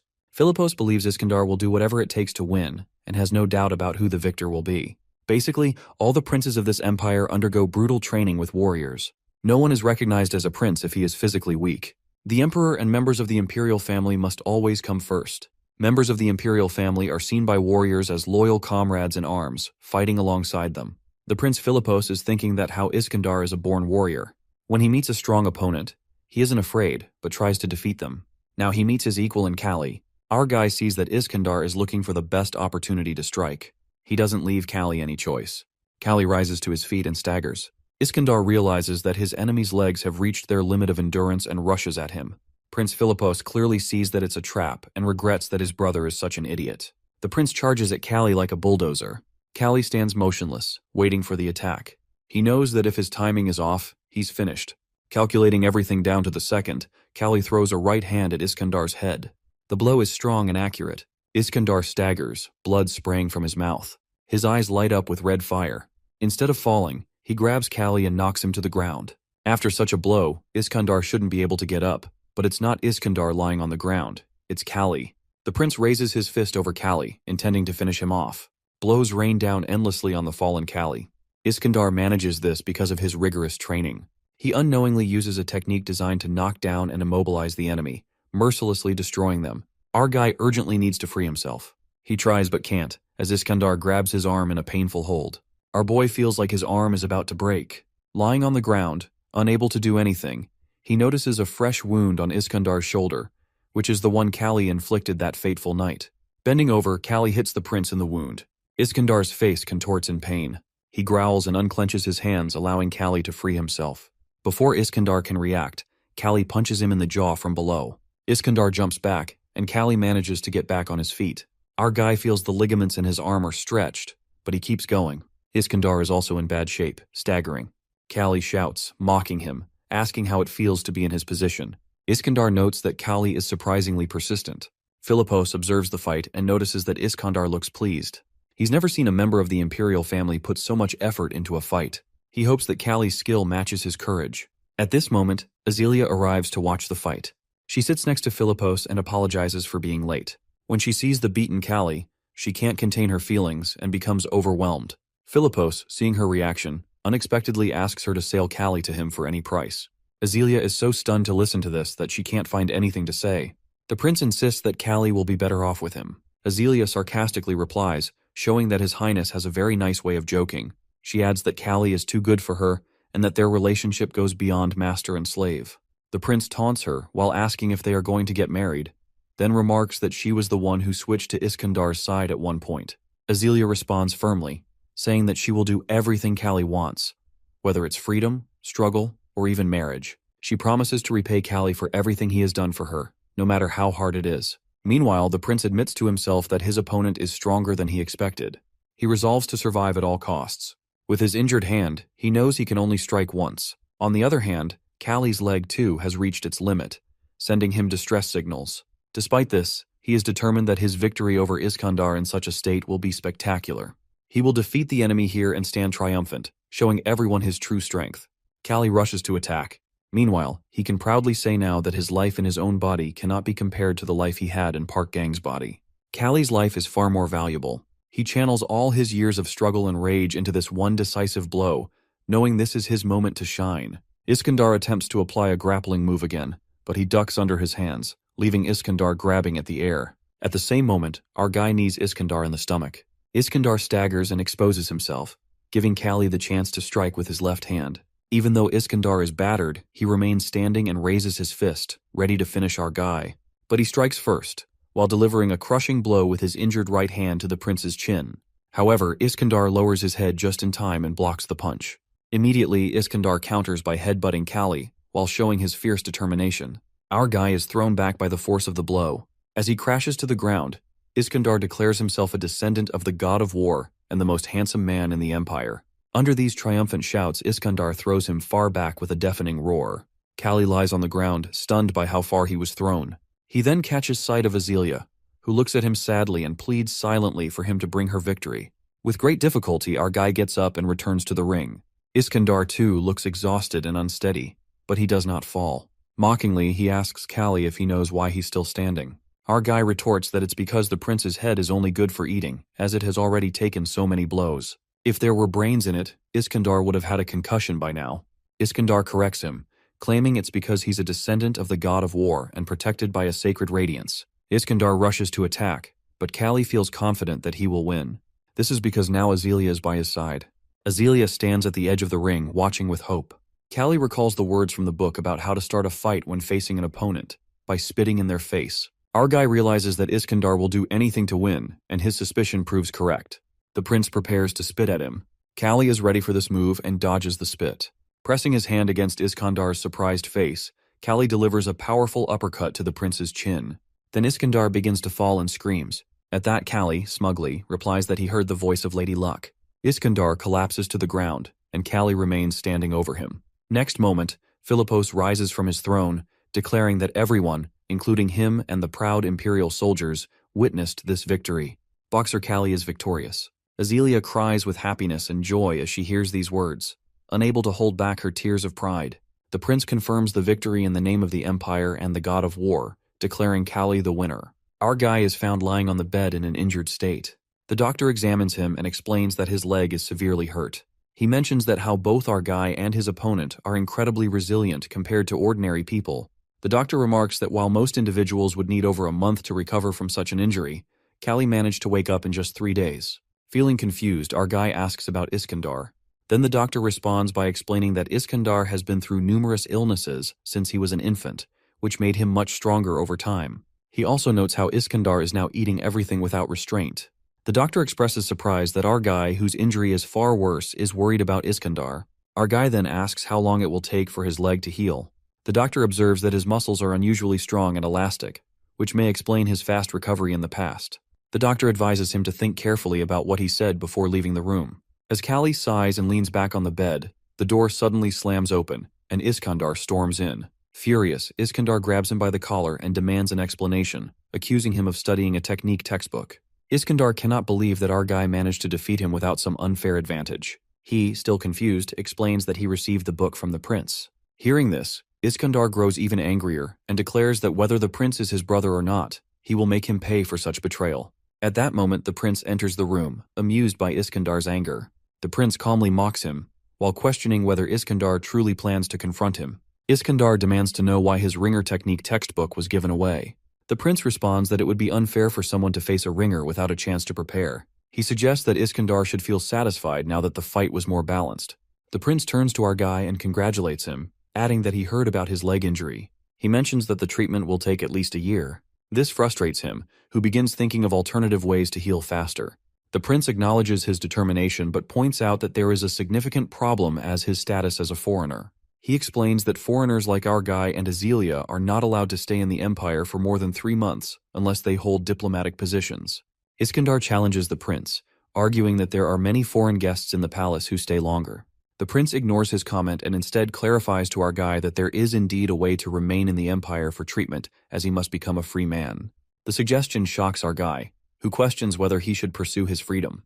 The prince explains that skilled foreigners often gain important positions that allow them to stay. He mentions that, with his skills, our guy could become a martial arts instructor. However, as a slave, it would be impossible to grant him such a position. Our dude hesitates and wonders whether Azelia, who has invested so much effort into his recovery, would be willing to let him go.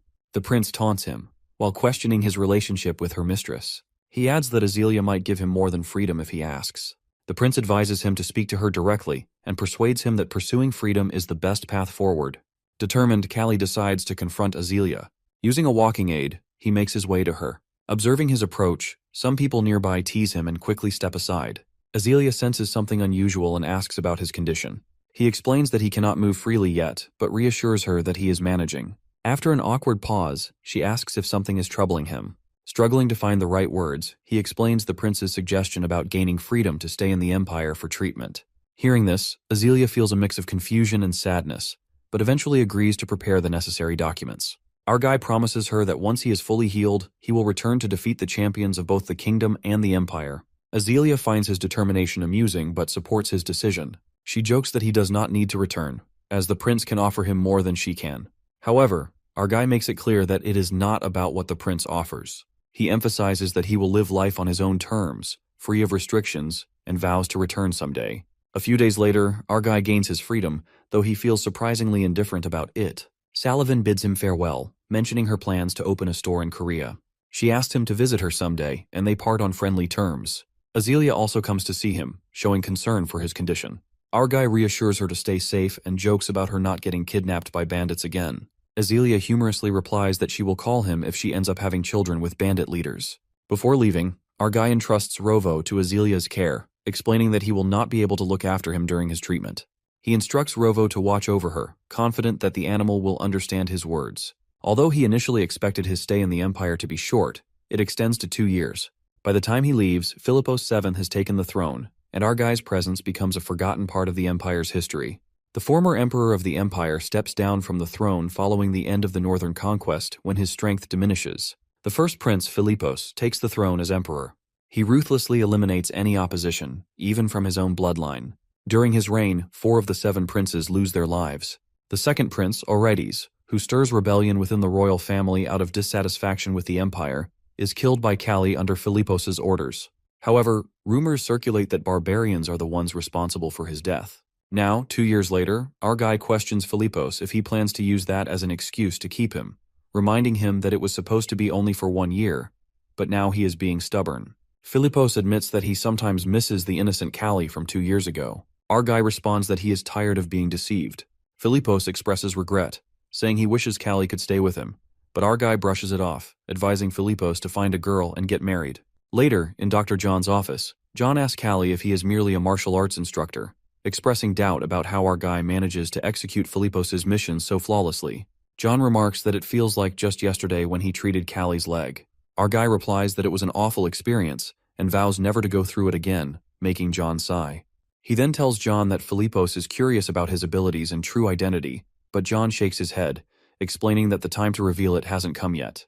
Callie asks if he's right in thinking that Philippos would be thrilled rather than afraid to discover the truth, and John agrees. Our guy's disciples are part of a special unit serving directly under Philippos's shadow guard. They are loyal to each other, bound by shared life and death experiences. Our guy grows attached to them, making his impending departure bittersweet. One of his disciples gives him a sword, urging him to take it as a gift and to take care of himself. Surprised, Callie remarks that they know he doesn't use swords and adds that it looks far too costly. His disciple explains that it cost 3 months' salary for the 3 of them, shocking him even more. He tells them that if he ever has a child, he will pass the sword down as a family heirloom. When the time comes for him to leave, Philippos and John bid him farewell, and his disciples wish him a safe journey back home. Callie recalls Iskandar and explains that he can't say goodbye to him because Iskandar is still busy conquering the West. With that, he says his final farewell and sets off. Later, he arrives at the western frontier city of Arzan and recalls its reputation for fine jewelry, deciding it would make a great gift for Azelia. He asks an old man where the best gemstone shop in Arzan is located. The old man replies that all stores in Arzan sell top-quality gemstones, but Callie clarifies that he's looking for something truly special. The old man suggests Callie go to the auction house, as most shops only deal in lower-quality gemstones. Callie heads to the auction, but a guard stops him, demanding an entry fee of at least 2,000 guilds. Callie pulls out a bag of guilds and asks if he can enter now. The guard, surprised, lets him in. Once everyone gathers, the host unveils a ruby crafted by Mr. Quers, explaining it's of the highest grade due to its vivid red color. The bidding starts at 5,000 guilds. The bids rise quickly: 10,000, 15,000, 20,000, and finally 25,000 guilds. Only one bidder remains, and the host asks for higher offers. Callie raises his hand and bids 30,000 guilds, surprising the host. Other bidders accuse him of bluffing, but then another bidder offers 33,000 guilds. The host reveals this bidder as Count Boralmarl, the kingdom's wealthiest noble. The host announces Boralmarl's 33,000 guild bid as Callie and Boralmarl lock eyes. Callie raises the bid to 40,000 guilds, but Boralmarl counters with 45,000 guild, mocking Callie and claiming the ruby is for his wife. Furious, Callie storms out, frustrated that the ruby would have been the perfect gift for Azelia. As he walks away, he notices nobles lurking nearby and realizes trouble is coming. A nobleman accuses Callie of theft, prompting Callie to show his bag of guilds. The nobleman, accompanied by large guards, presses the accusation, making Callie wonder if he's being followed. He taunts the nobleman, throwing down his bag and sword, challenging them to attack. The nobleman orders his men to teach Callie a lesson, but when one guard is knocked out with a single punch, the others freeze in fear. Callie apologetically explains that he struggles to control his strength and hopes they understand. Callie quickly takes down all of the nobleman's guards and appears behind him, shocking the nobleman. When the nobleman asks if Callie knows who he is, Callie slaps and kicks him, dismissing his noble status as meaningless. The nobleman begs for mercy, and Callie questions whether he's from the kingdom. The nobleman nervously admits that he is, and he demands everything he knows about Count Boralmarl. The nobleman reveals that Boralmarl is just a rich man without ambition or skills, unlike his father, the kingdom's treasurer. He adds that Boralmarl's family fortune won't last. Callie dismisses the details about Boralmarl's travels as useless and presses for more, finally learning that Boralmarl enjoys pugilism. He seizes the opportunity, realizing this could be his way to gain an advantage. In a lodging in Arzan, Boralmarl admires the red gemstone he bought, grumbling about spending more than he intended, blaming Callie for his impulse. Despite his annoyance, he decides to let it go since the gem is now his. Suddenly, his men are heard questioning someone outside, and a voice announces they have business with Boralmarl. Opening the door, Boralmarl is taken aback when he sees Callie, recognizing him from the auction. Our boy smiles, commenting that he didn't expect Boralmarl to remember him, and politely asks to speak. Boralmarl dismisses him, saying he's not in the mood. But Callie piques Boralmarl's interest by asking if he enjoys pugilism, which leads to Boralmarl admitting he does. Callie reveals that he's a pugilist, not just a mercenary, and that while he didn't come because of the auction, he does want the gemstone. He explains that it's for a woman who would look stunning with it. Boralmarl smirks, noting that Callie only had 40,000 guilds at the auction and offers to sell the gemstone for 50,000 guilds. He asks how Callie plans to pay, Callie proposes fighting in pugilism matches under Boralmarl's name, earning 10,000 guilds per win. If he loses even once, he promises to hand over all the money and give up on the gemstone. Despite the risks, Callie is confident in his skills. Boralmarl finds the offer interesting and agrees. He says it could be fun and asks for Callie's name. With pride, Callie introduces himself. 2 days later, at the arena, another count asks Boralmarl if Callie is truly fighting under his name. Boralmarl replies casually that it's just to pass the time. The count warns that Callie's opponent is very strong, but Boralmarl shrugs, saying that Callie can return home if he loses. In the ring, Callie smiles, feeling excited. It has been a long time since his last fight. He studies his opponent, who is shorter than Kijo but has long arms and legs. His muscles are well balanced, and his scars show that he is experienced. When the match begins, Callie's opponent attacks immediately. Callie dodges easily and notices the man is very fast. The man's intense gaze makes Callie feel like he's being closely watched, which is unsettling. Suddenly, the man throws a punch, and Callie dodges again but gets a small scratch on his face. Ignoring it, Callie focuses on finding an opening. Callie realizes that his opponent's long arms and legs give him an advantage at a distance. Covering his face, Callie notes the man's power and understands why he is called the strongest fighter in Arzen. When the man throws another punch, Callie quickly dodges and strikes the man's side, making him cry out in pain. The crowd, including Boralmarl, gasps in surprise. Our guy then closes the gap and tells his opponent that he won't let him take control of the fight. With a powerful punch to the chest, Callie forces his opponent to his knees, leaving him gasping for air. Feeling victorious, Callie pounds his chest and raises his fist, shouting praises for Boralmarl. The nobles in the audience cheer loudly, and Boralmarl stands proudly, calling Callie's performance amazing. As Boralmarl smiles at him, Callie smiles back. He feels confident that he has earned Boralmarl's trust and approval, which is exactly what he wanted. When the fight ends, they return to Boralmarl's mansion, both drunk. He laughs and tells Callie he should have seen everyone's shocked and amazed faces, adding how delighted he feels. Callie replies that he's glad that he is satisfied. Boralmarl then says he'd love to make Callie his personal pugilist, but since our guy is heading back to his hometown, he asks where he has been and what he's been up to all this time. A little later, when Boralmarl is asleep from drinking, Callie quietly leaves the room. As he walks out, he reflects that he is quite a nice person, though a bit dim. As our guy moves through the mansion, someone calls his name. Turning around, he sees the chief guard. Wondering why he's being summoned, he smiles and tells the guard they'll be seeing each other often for a while, so there's no need to be so formal. However, the chief guard silently turns and walks away, leaving Callie feeling slightly awkward. The next day, Boralmarl departs from Arzen to prepare for the upcoming fistfight match. As the sun sets, the chief guard approaches him to report that they will camp there for the night. Callie looks around and suggests they move to a more open area. He explains that the forest surrounds them on all sides, and an open space would provide some moonlight. Plus, they still have time before sundown. The chief guard, annoyed, snaps at Callie to mind his own business. He insists that whether they move or not, it's all forest and better to stay put until morning. Our guy reluctantly agrees and sits under a tree, wondering if he has somehow offended the guard. Deciding not to dwell on it, he lays down to sleep. Hours later, Callie is sleeping peacefully when he hears Boralmarl shouting for someone to be careful. The noise wakes him up and he wonders what's happening. He then hears him yelling at someone, his voice shaky and stuttering. As Callie looks around, he sees a man standing behind him. The man calmly says he holds no personal grudge against Callie and asks him to consider it bad luck. Before the man can strike with his sword, Callie jumps up, grabs his blanket, and throws it over the man. He follows with a punch to the man's face, knocking him to the ground. Confused, Callie looks at the fallen guard, trying to make sense of what just happened. Meanwhile, Boralmarl, holding a sword with trembling hands, shouts at the attackers, asking why they want to kill him. He wonders if it's because of the jewel and offers to give them as many as they want. The chief guard calls him a foolish count and says he'll explain the reason as a gift for the afterlife. He reveals that it's because Boralmarl's nephew is old enough to inherit his fortune, shocking Boralmarl. Horrified, Boralmarl asks how the boy he raised could betray him. The chief guard says he'll start by taking the red gemstone. Boralmarl, realizing he might die at the hands of those he trusted, begins to despair. Just then, someone hits the chief guard on the head with a rock. It's Callie, dragging the unconscious guard from earlier. He tells the others they're in trouble if they try to take the jewel because it's already reserved for him. Noticing there are 10 heavily armed guards, Callie realizes he can't fight them barehanded. He quickly grabs gloves and a sword from the unconscious guard, although he admits to himself that he's not confident with swords. The chief guard orders his men to attack. One swings at Callie, but he blocks with the sword. Seeing an opening, Callie punches the attacker's face while still holding the sword, breaking the man's bones and knocking out a few teeth. Turning to the man, Callie asks if he wants to live. Trembling, the man nods, hoping Callie can protect him. Callie picks up some stones and throws them at the guards blocking Boralmarl's path. He yells at Boralmarl, telling him to break through and run toward him if he wants to live. Boralmarl stutters that he can't do it.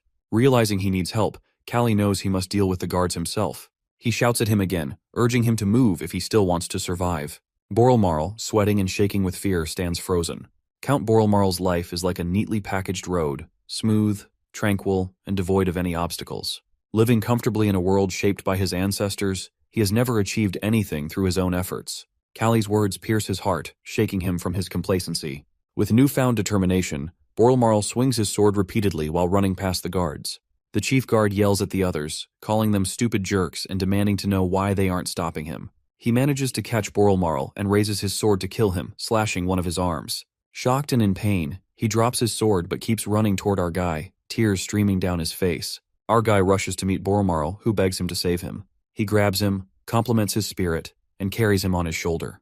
They run as fast as they can, knowing that if they're too late, Boralmarl will bleed to death. The chief guard shouts at his men not to let them escape and orders them to shoot. A guard fires an arrow, but Callie notices it and tells him to hold on. As the arrow nears, Callie punches it in half and deflects others with his hand. The chief guard and his men are stunned. Our guy is exhausted and lifts Boralmarl again and runs at top speed. 3 days later, they arrive at the western desert. He curses, unable to believe how the terrain has changed overnight. They have entered the desert to avoid being tracked. Our guy plans to enter the kingdom through the desert, but it's more mysterious than he expects. Leaning against a cave wall, Boralmarl complains and offers our guy the jewelry. He is annoyed and tells him to use his energy to walk instead of whining and warns him that he'll leave him behind if he keeps talking. Suddenly, they hear horses approaching. Looking back, Callie sees desert tribesmen riding toward them. He tells Boralmarl they need to go the other way, but Boralmarl points behind them. Our guy turns and sees another group of tribesmen approaching. They are completely surrounded. The tribesmen capture them but give them plenty of food. One of the tribesmen gestures toward a table full of food while speaking in a different language. Our guy asks if they want them to eat. Boralmarl, fearful, wonders aloud if they're being fattened up to be eaten later, recalling rumors that desert tribes are cannibals. Ignoring him, Callie starts eating and tells Boralmarl to do the same. While eating, Boralmarl notices a huge statue and asks Callie about it. Callie replies that it looks like a wooden sculpture and admires their craftsmanship. One of the tribesmen says, "Khan." Callie asks if it's Khan, and the man repeats, "Khan." Our guy doesn't understand the meaning but guesses they worship something called Khan, noticing its symbols all over the village. A few days later, the tribesmen bring more food. Callie jokes that his stomach will explode if they keep eating. Boralmarl, fearful, says he can't live like this anymore and is sick of it. Callie tells him to endure it, reminding him that many people live without both arms.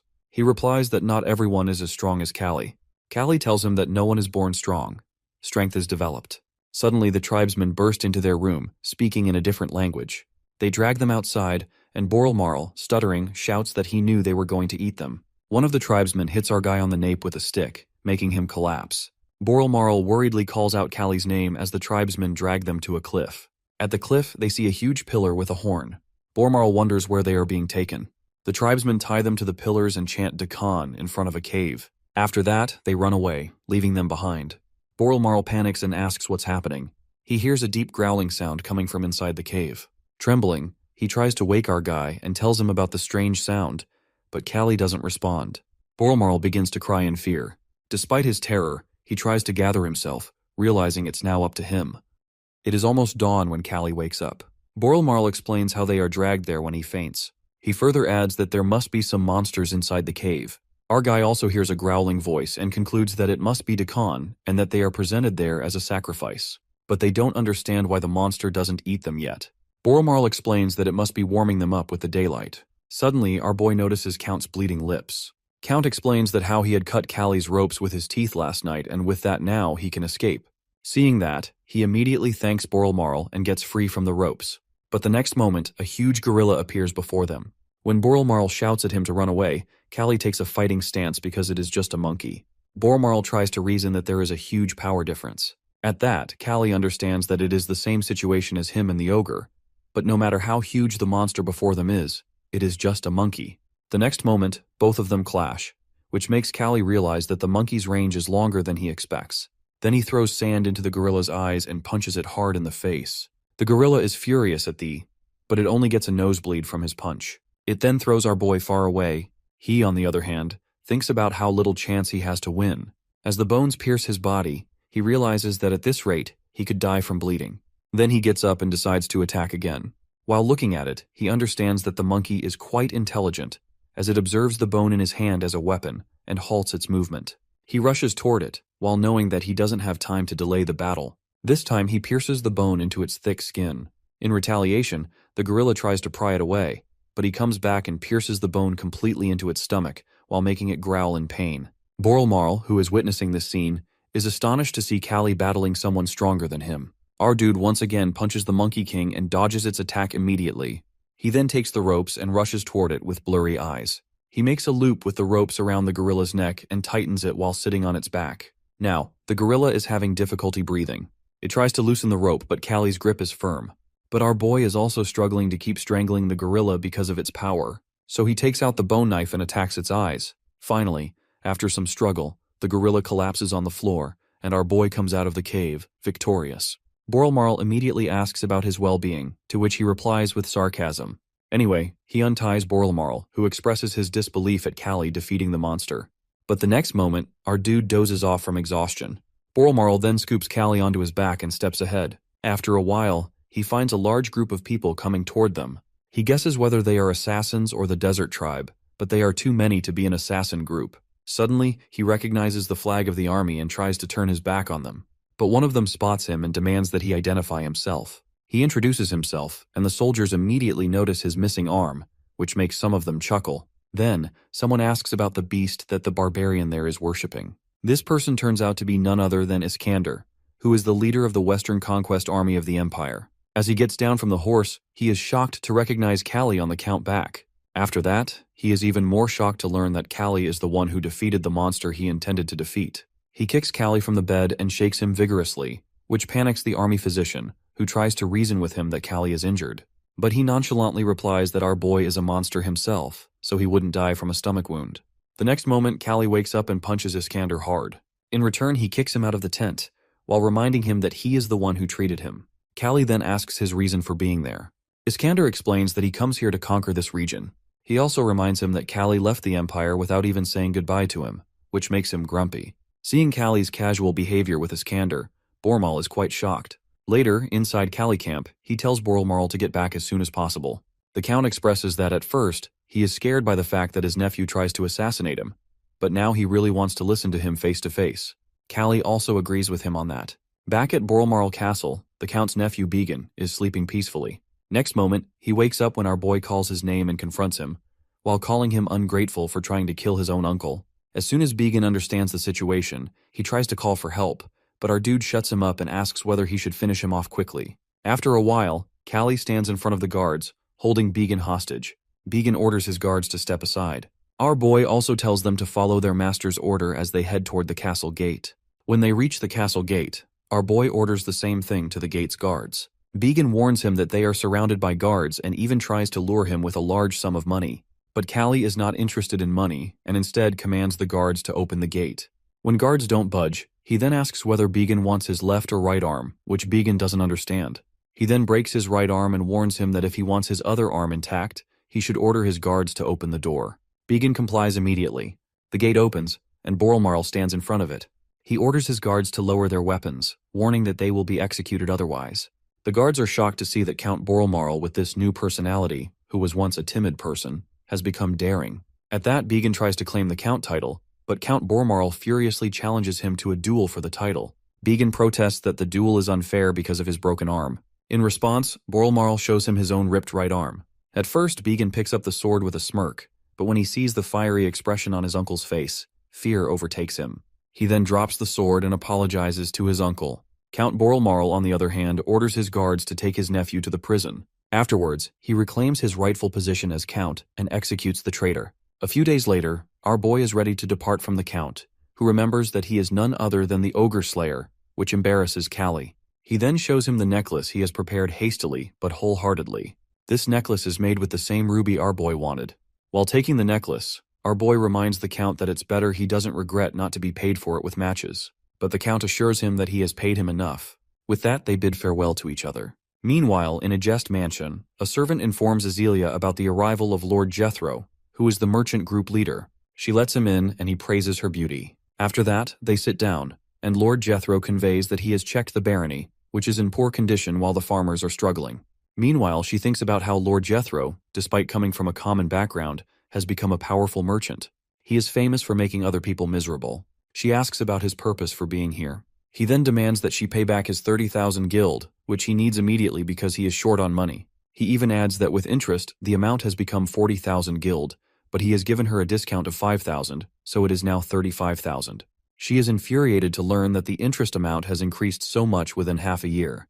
2 years ago, when Azealia returned from the Empire, Gadolf was sick due to his drinking habit, leaving her in huge debt that couldn't even be paid off through merchant trips. She is still unable to repay the debt she took from different merchants. She asks him to wait until autumn, but he declines her plea, instead suggesting that she sell her fighters. She immediately refuses because they are her only source of money. He is infuriated by her response, as she needs to take action for the sake of her people. She then hears someone approaching and asks not to let anyone in, as she is having an important conversation. But the approaching person tells her that he was going to wait, but he could not wait any longer after seeing the situation outside. Azealia is shocked to see that this person is none other than Callie. Jethro also protests against his interruption while reminding him his status as slave, but Callie ignores him and asks about the amount of her debt. She tries to remind him to mind his own business, but Jethro answers that it is 35,000 guild. Our boy then throws a bag of 40,000 guild in his face, with an extra 5,000 for his treatment. The greedy merchant is quite happy to get the extra 5,000 and assures them that he will use it wisely. Both our hero and heroine are quite annoyed by his behavior. He then thanks Azealia and gives her a receipt, which she tears up. Before leaving, he comments that he has heard Callie's name somewhere. Callie haughtily tells him to remember the name, as it belongs to the next champion of the tournament, which makes the merchant scoff at his arrogance. When the merchant leaves, both of them settle down for tea.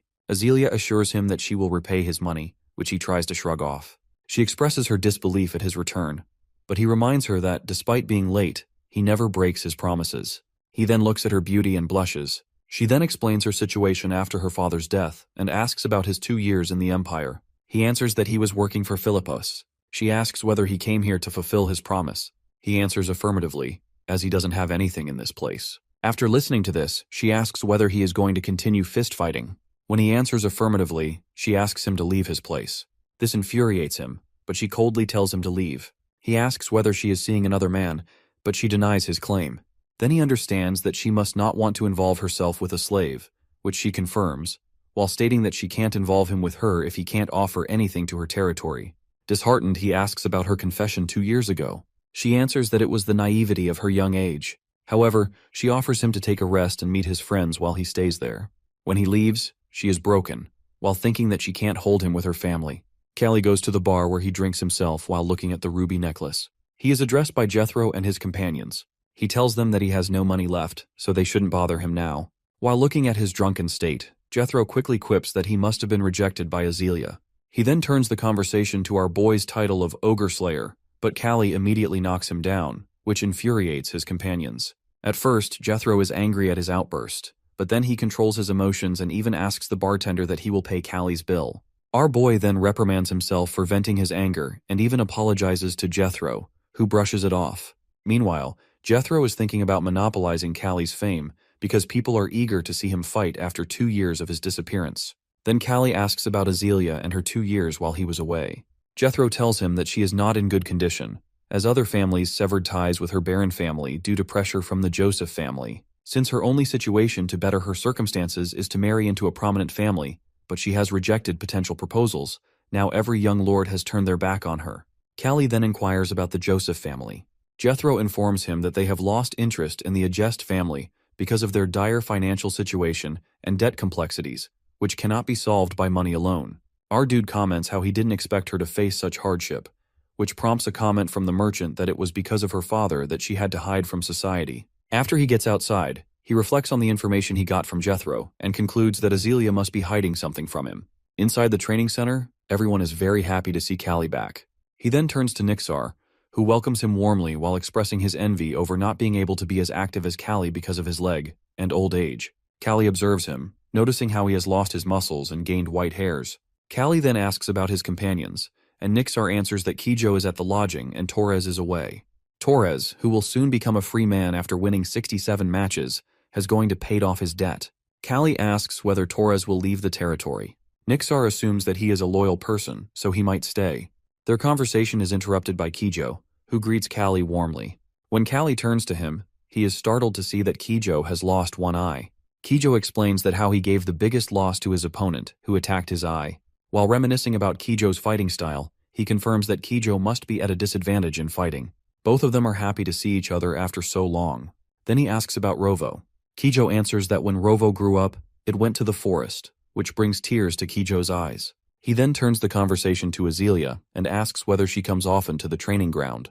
Kyo explains that because of the contagious illness of the Baron, she didn't come outside or meet anything besides some close servant. He then bids them goodbye and goes to the western forest to see Rovo. Arriving there, he shouts Rovo's name. After a while, he sees a big wolf coming to him. Then Rovo ushers him somewhere, and he follows the wolf. He sees 3 wolf cubs and immediately understands that Rovo has a family now, which is why he didn't return to the camp. He is about to say something when suddenly he realizes something and rushes back. After a while, he is in front of Azealia's mansion, but the guards aren't letting him in. He requests them to let him in, but they remind him of his limit as a slave fighter. He then leaves with no choice but to fight the guards and goes inside. Meanwhile, he is thinking about why she is hiding inside for half of the year. He looks here and there for her, and finally finds her inside a nursery. To see him here, she comments on his intelligence. He is baffled to find Azealia with a baby in her lap. He hesitantly goes ahead and takes a finger of the blonde baby in her lap while thinking about how this moment is life-changing for him. He remembers the time they were together and understands that this kid must be his. He asks about the baby's gender. She replies that it is a boy, and she named him Soren after her grandfather.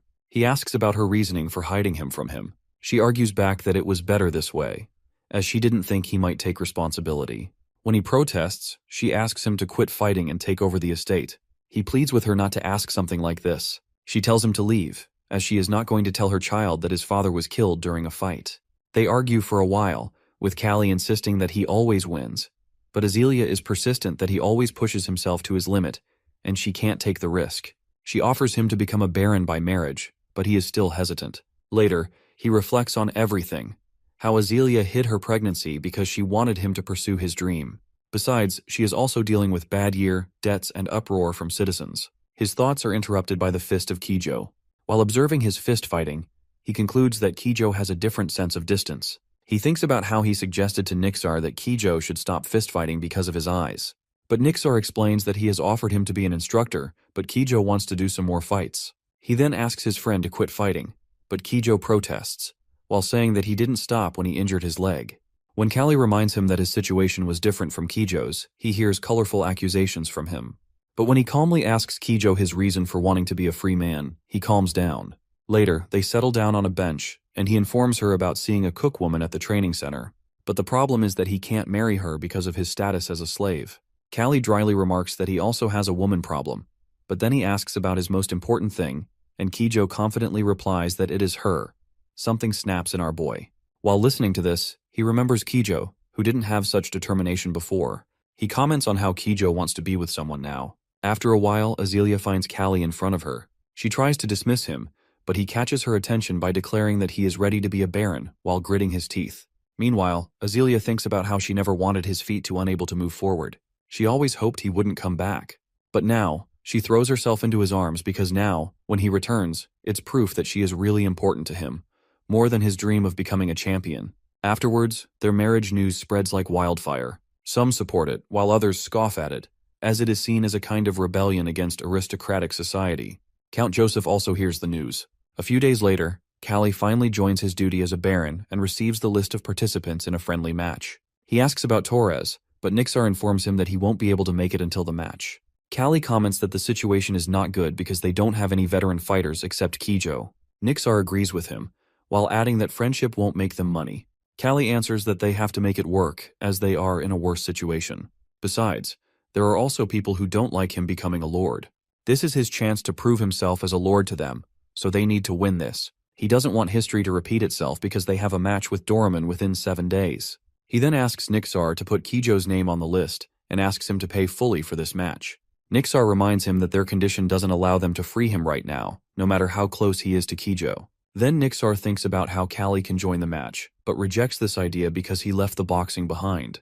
Nixar then leaves the place, while thinking that although there is no history of nobles participating in slave fighting, but citizens mostly want to see Callie. After Nixar leaves, Callie sees the necklace he didn't give Azealia because of the fear that she might sell it to repay some debt.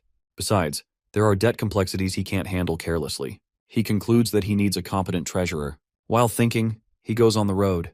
People whisper while looking at him, saying how Gadolf is better than him. Listening to them, he confirms that he is more like Iskander than Philippos, but he wants someone like said emperor on his side.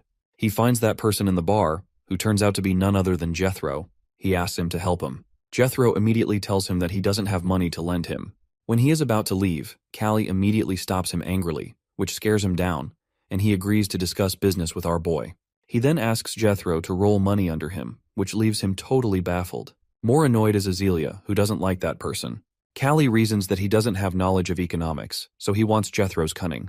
They both don't like him, but he can do some nefarious work for him. So now, he can make him understand the situation closely, and then Callie can do something about it. He thinks about how he never liked the ugly and dirty way Philippos managed politics, which many times extended to assassinating dangerous individuals.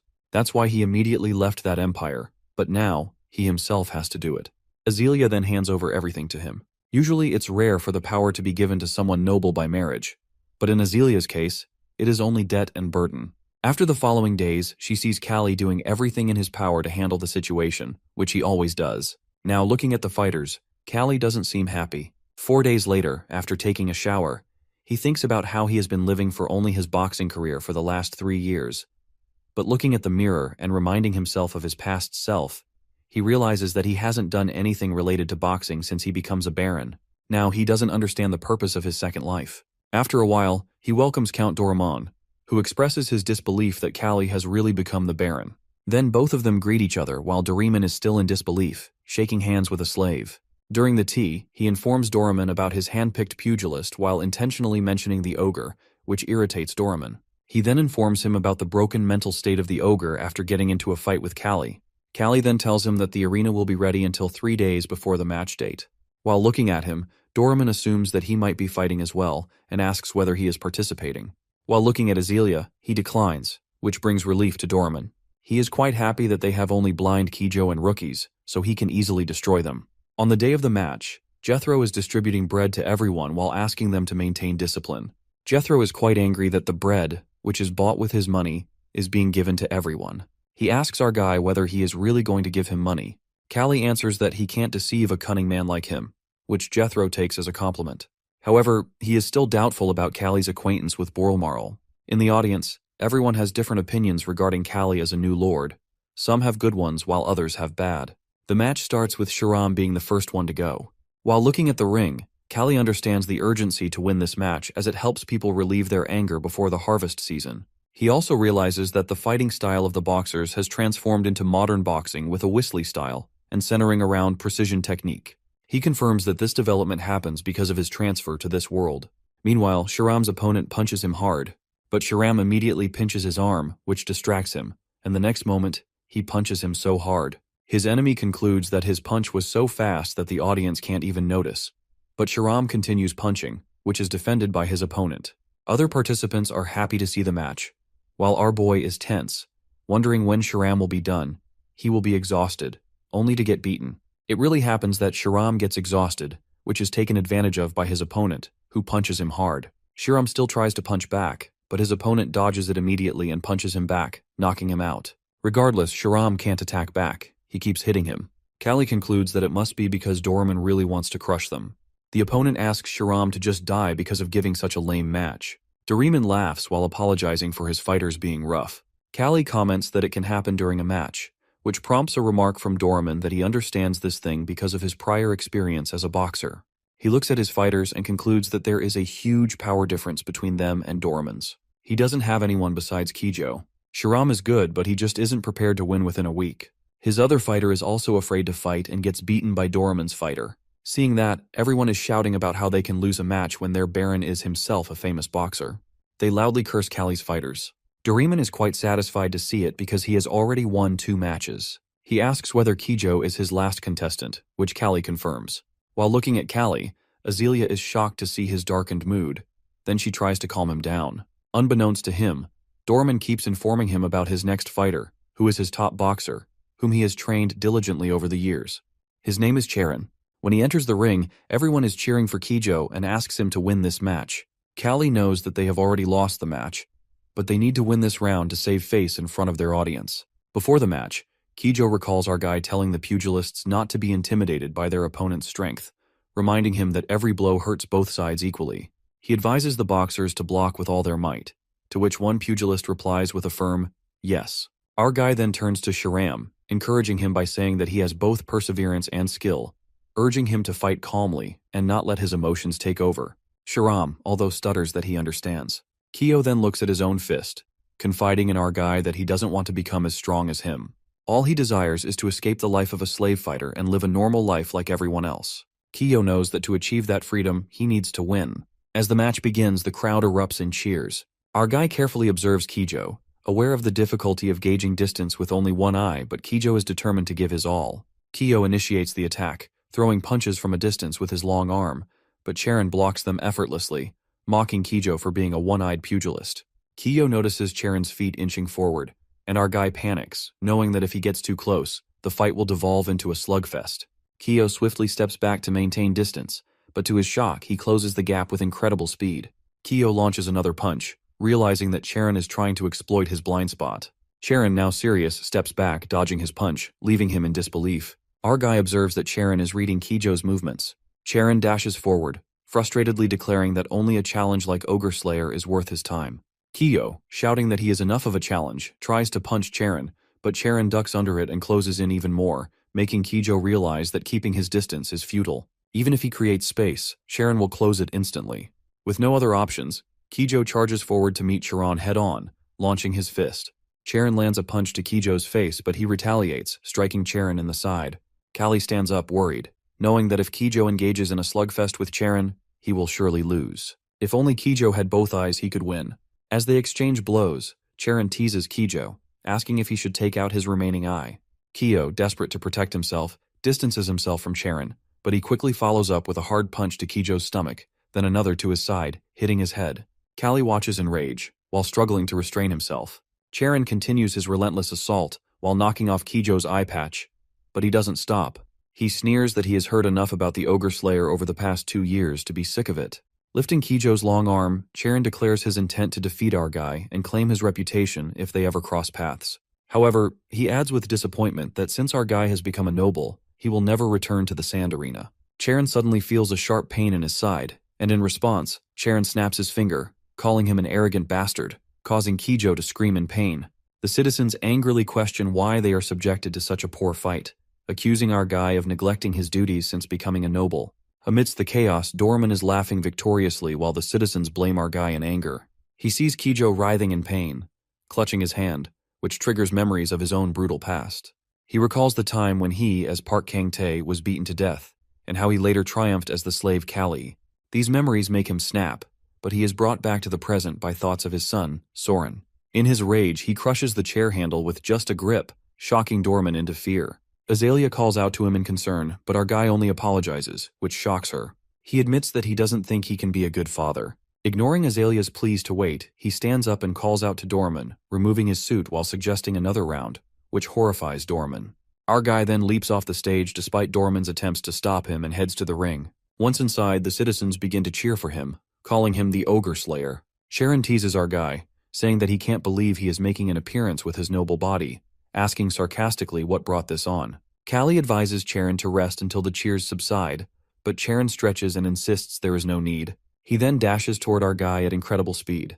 Charon thinks that he can end the fight before our guy warms up, and when he tries to punch him, he dodges and lands a blow on Callie's stomach. However, he remains unfazed. Charon taunts him, claiming that the Ogre Slayer's reputation is exaggerated and that there is nothing special about him. But then, to Charon's shock, our guy suddenly appears in front of him at blinding speed, asking if Charon plans to fight with just his mouth. At that, Callie strikes Charon's arm shield, sending him flying backward. As Charon stares in disbelief at his shaking arms, our guy coldly remarks that he despises the title of Ogre Slayer and that he will carefully choose his next title. Charon unleashes a flurry of punches, but Callie blocks them all. Noting Charon's impressive speed, He considers that Charon might be one of the fastest opponents he has ever faced, though not so fast that he can't dodge. Positioning his foot, he skillfully evades Charon's next punch. He tries his best to land a hit, can't fathom how his opponent dodges so easily. Then, in a flash, our guy dashes to his opponent's side and lands a solid punch to his face, leaving Charon in disbelief at how easily he counters and avoids his attacks. Determined, Charon attempts another punch, but our dude sidesteps once more. Charon sees the intensity in Kali's eyes and, summoning all his speed, launches a fist aimed at his head, managing to land a blow that draws blood. As blood drips to the ground, our guy mutters that he must have gotten rusty, though he is fortunate it's only a slash to the forehead. He knows he has to act quickly. With his vision blurring and the bleeding showing no signs of stopping, he drops his guard and steps back slightly, intending to lure Charon in. Charon notices the lowered guard and, curious about what Kali is planning, dashes forward, while wondering if he is about to give up. His punch connects with Kali's face, causing the crowd to erupt in anger, questioning why he is suddenly acting hesitant after being so confident. Their shouts only fuel his fury, he just wants to fight. With a burst of rage, our guy punches him in the stomach, making him cough up blood and scream in pain. He desperately throws more punches, but they are blocked effortlessly. At that, our dude retaliates, while refusing to throw away everything he has achieved thus far, landing another punch on his face. Yet Charon doesn't back down and throws multiple punches in anger. But Kali takes them without flinching and responds with another blow to Charon's face. Charon curses under his breath, knowing he has hit harder than before, but Kali is still standing. As he approaches, Charon can't understand how he hasn't fallen. Our guy then remembers his past fight against someone who seemed impervious to pain, who was an enemy who wouldn't go down no matter how hard he hit. But he realizes that in the past, the opponent had only been bluffing, pretending not to feel pain. Kali launches a punch filled with anger, sending Charon staggering back. The citizens cheer wildly, urging him to crush Charon. Charon tries to punch again, but our guy dodges and strikes him in the side, delivering another devastating blow. Charon feels intense pain as our guy strikes the spot where Kijo had hit him earlier. Our guy then throws another punch at Charon, taunting him about leaving his jaw exposed. The punch connects with Charon's jaw, and he hears the sickening crack of bone breaking before he collapses to the ground. But our guy doesn't stop there. He grabs Charon's hand and breaks one of his fingers, telling him it's for Kijo and that he should never forget it. Turning to Dorman, our guy comments that the condition of his remaining two pugilists doesn't seem too bad either. He asks Dorman if they should continue, causing Dorman to question whether he has lost all sense, even after becoming a noble. Dorman angrily declares that the ridiculous fight is over. Feigning exhaustion, he shouts that he is very tired now and asks his pugilists when they plan to earn a spectacular title if not now. This comment boosts the pugilists' confidence, and they begin to argue over who will fight him first. He chuckles, telling them to stop talking nonsense and just come at him simultaneously, as it would make things more interesting. As the two pugilists rush toward him, he glances at Azalea with an apologetic expression. Noticing her worried look, he knows that he can't discuss his life without mentioning pugilism. Right now, he realizes that quitting the sport is an impossible promise. Bracing himself, he watches as the two pugilists enter the ring. He feels the blood on his head clotting as the bleeding finally stops. Assessing his opponents, he determines they are below Charon's level. When one of the pugilists throws a punch at him, he ducks down to avoid it and counters with a blow to the pugilist's stomach, defeating him easily. The other pugilist then appears at his side and tries to land a punch. But he understands that what people need right now isn't bread or material things. They need help. He dashes forward, landing a punch on the pugilist who had stepped back to cover his face. Unfortunately for him, he isn't fast enough and takes the punch squarely in the face, collapsing in defeat. Raising his fist in victory, he hears the citizens cheer for him. He knows they need someone to trust, someone who can carry their hopes for the future. He then shouts to them that, just like them, he has experienced hunger and has once laid his face down, enduring the stench of the nobles. Dorman turns pale as a ghost in shock. Our guy then addresses the citizens, telling them that he has come this far with his fists, and it will remain the same in the future. He reminds them that he has never lost a fight, and that if they find it hard to believe in him, they should at least believe in his fists. A moment later, the friendly match is over, and everyone starts leaving the venue while Kali rests in the clinic, catching his breath in exhaustion. Kijo approaches him, commenting that, in the end, he just couldn't stay away from the match. He asks if Kijo has heard about it, to which Kijo replies that it's impossible not to, and everyone is shouting about it. He curses under his breath and admits that he promised never to do pugilism again, but Kijo reminds him that he is different, and pugilism is his life's purpose. Our guy is surprised and tells Kijo that he has quite a subtle insight, and Kijo asks, how can he not know that? Kijo then remarks that, in his current state, he will have to delay his dream of becoming a free man. But he replies that after that match, he will be a free man. Kyo is shocked and tells him not to joke about such things because he doesn't have that kind of luxury. He explains that it is on the condition that he serves as a pugilism instructor for 2 years, and after that, he can finally settle down, start a family, and live as a free man. With his experience, he believes he can definitely do that. Overcome with emotion, Kijo rushes to him and hugs him tightly, crying and thanking him repeatedly. He tells Kijo to hold on, but Kijo's grip only tightens, prompting him to punch Kijo, making him scream in pain. Later, back at the mansion, Azalea treats our guy's wounds. Worried, he asks whether she is angry that he broke his promise. She simply tells him to forget about it, adding that she knew he couldn't keep that promise anyway, which makes him realize that she is truly upset. He then apologizes seriously, telling her that she and their son are precious to him, but he can't give up pugilism because living the rest of his life feeling empty is not an option. Azalea then asks what will happen if he ends up dying because of it, and what she should tell Soren when he asks where his father is. He admits that he isn't sure, but imagines Soren asking why he quit pugilism. If he replies that he stopped because he couldn't do it because of Soren and his mother, it would sound so lame. He then explains that, at the very least, he wants to become the kingdom's champion. That way, he can tell his son that he quit because there was nowhere higher to go, while preserving his dignity as a father. Azalea sighs and hugs him, while wondering aloud how she fell for such a crazy guy. He wraps his arms around her, apologizing again, and promising her that he will try not to die. Her eyes fill with tears as she begs him not to die. He knows that Park Kang-tae's life is over, and the only connection he has to a life beyond death is pugilism. If he loses the chance to be a pugilist, he feels as though he would truly die. A few days later, Torres and the instructors return after finishing the match. While they were away, many changes have taken place in the Ajesti barony, the most significant being that Callie has become Baron Ajest. Torres approaches his office, hesitating before knocking as he wonders how to be respectful. Eventually, he manages to knock, reassuring himself that treating Callie with respect won't kill him. Callie invites him in, and upon seeing Torres, he is surprised at how much bigger Torres has become, though he still maintains his balance and composure. Torres enters and then asks if he's been with Azalea since the caravan merchant's trip 2 years ago, to which he stutters and agrees. Without warning, Torres punches him hard on the nose, causing him to yelp in pain. Suddenly, he remembers Kijo mentioning that Torres admires Azalea. He shouts at Torres, reminding him that he is now a baron and, on top of that, injured, showing his bandages as proof. But Torres just tells him to shut up, insisting that Callie is still the same to him. Torres then sits down in front of him, cursing under his breath, and admitting that he has suspected something was off ever since the caravan trip 2 years ago. After a moment, Torres smiles and says the past is the past, making Callie sigh in relief. Callie then congratulates Torres on earning his freedom, noting that he is the first pugilist from Ajest to do so in nearly 5 years. Torres apologizes for making him bleed, explaining that seeing his annoying face after so long just irritated him.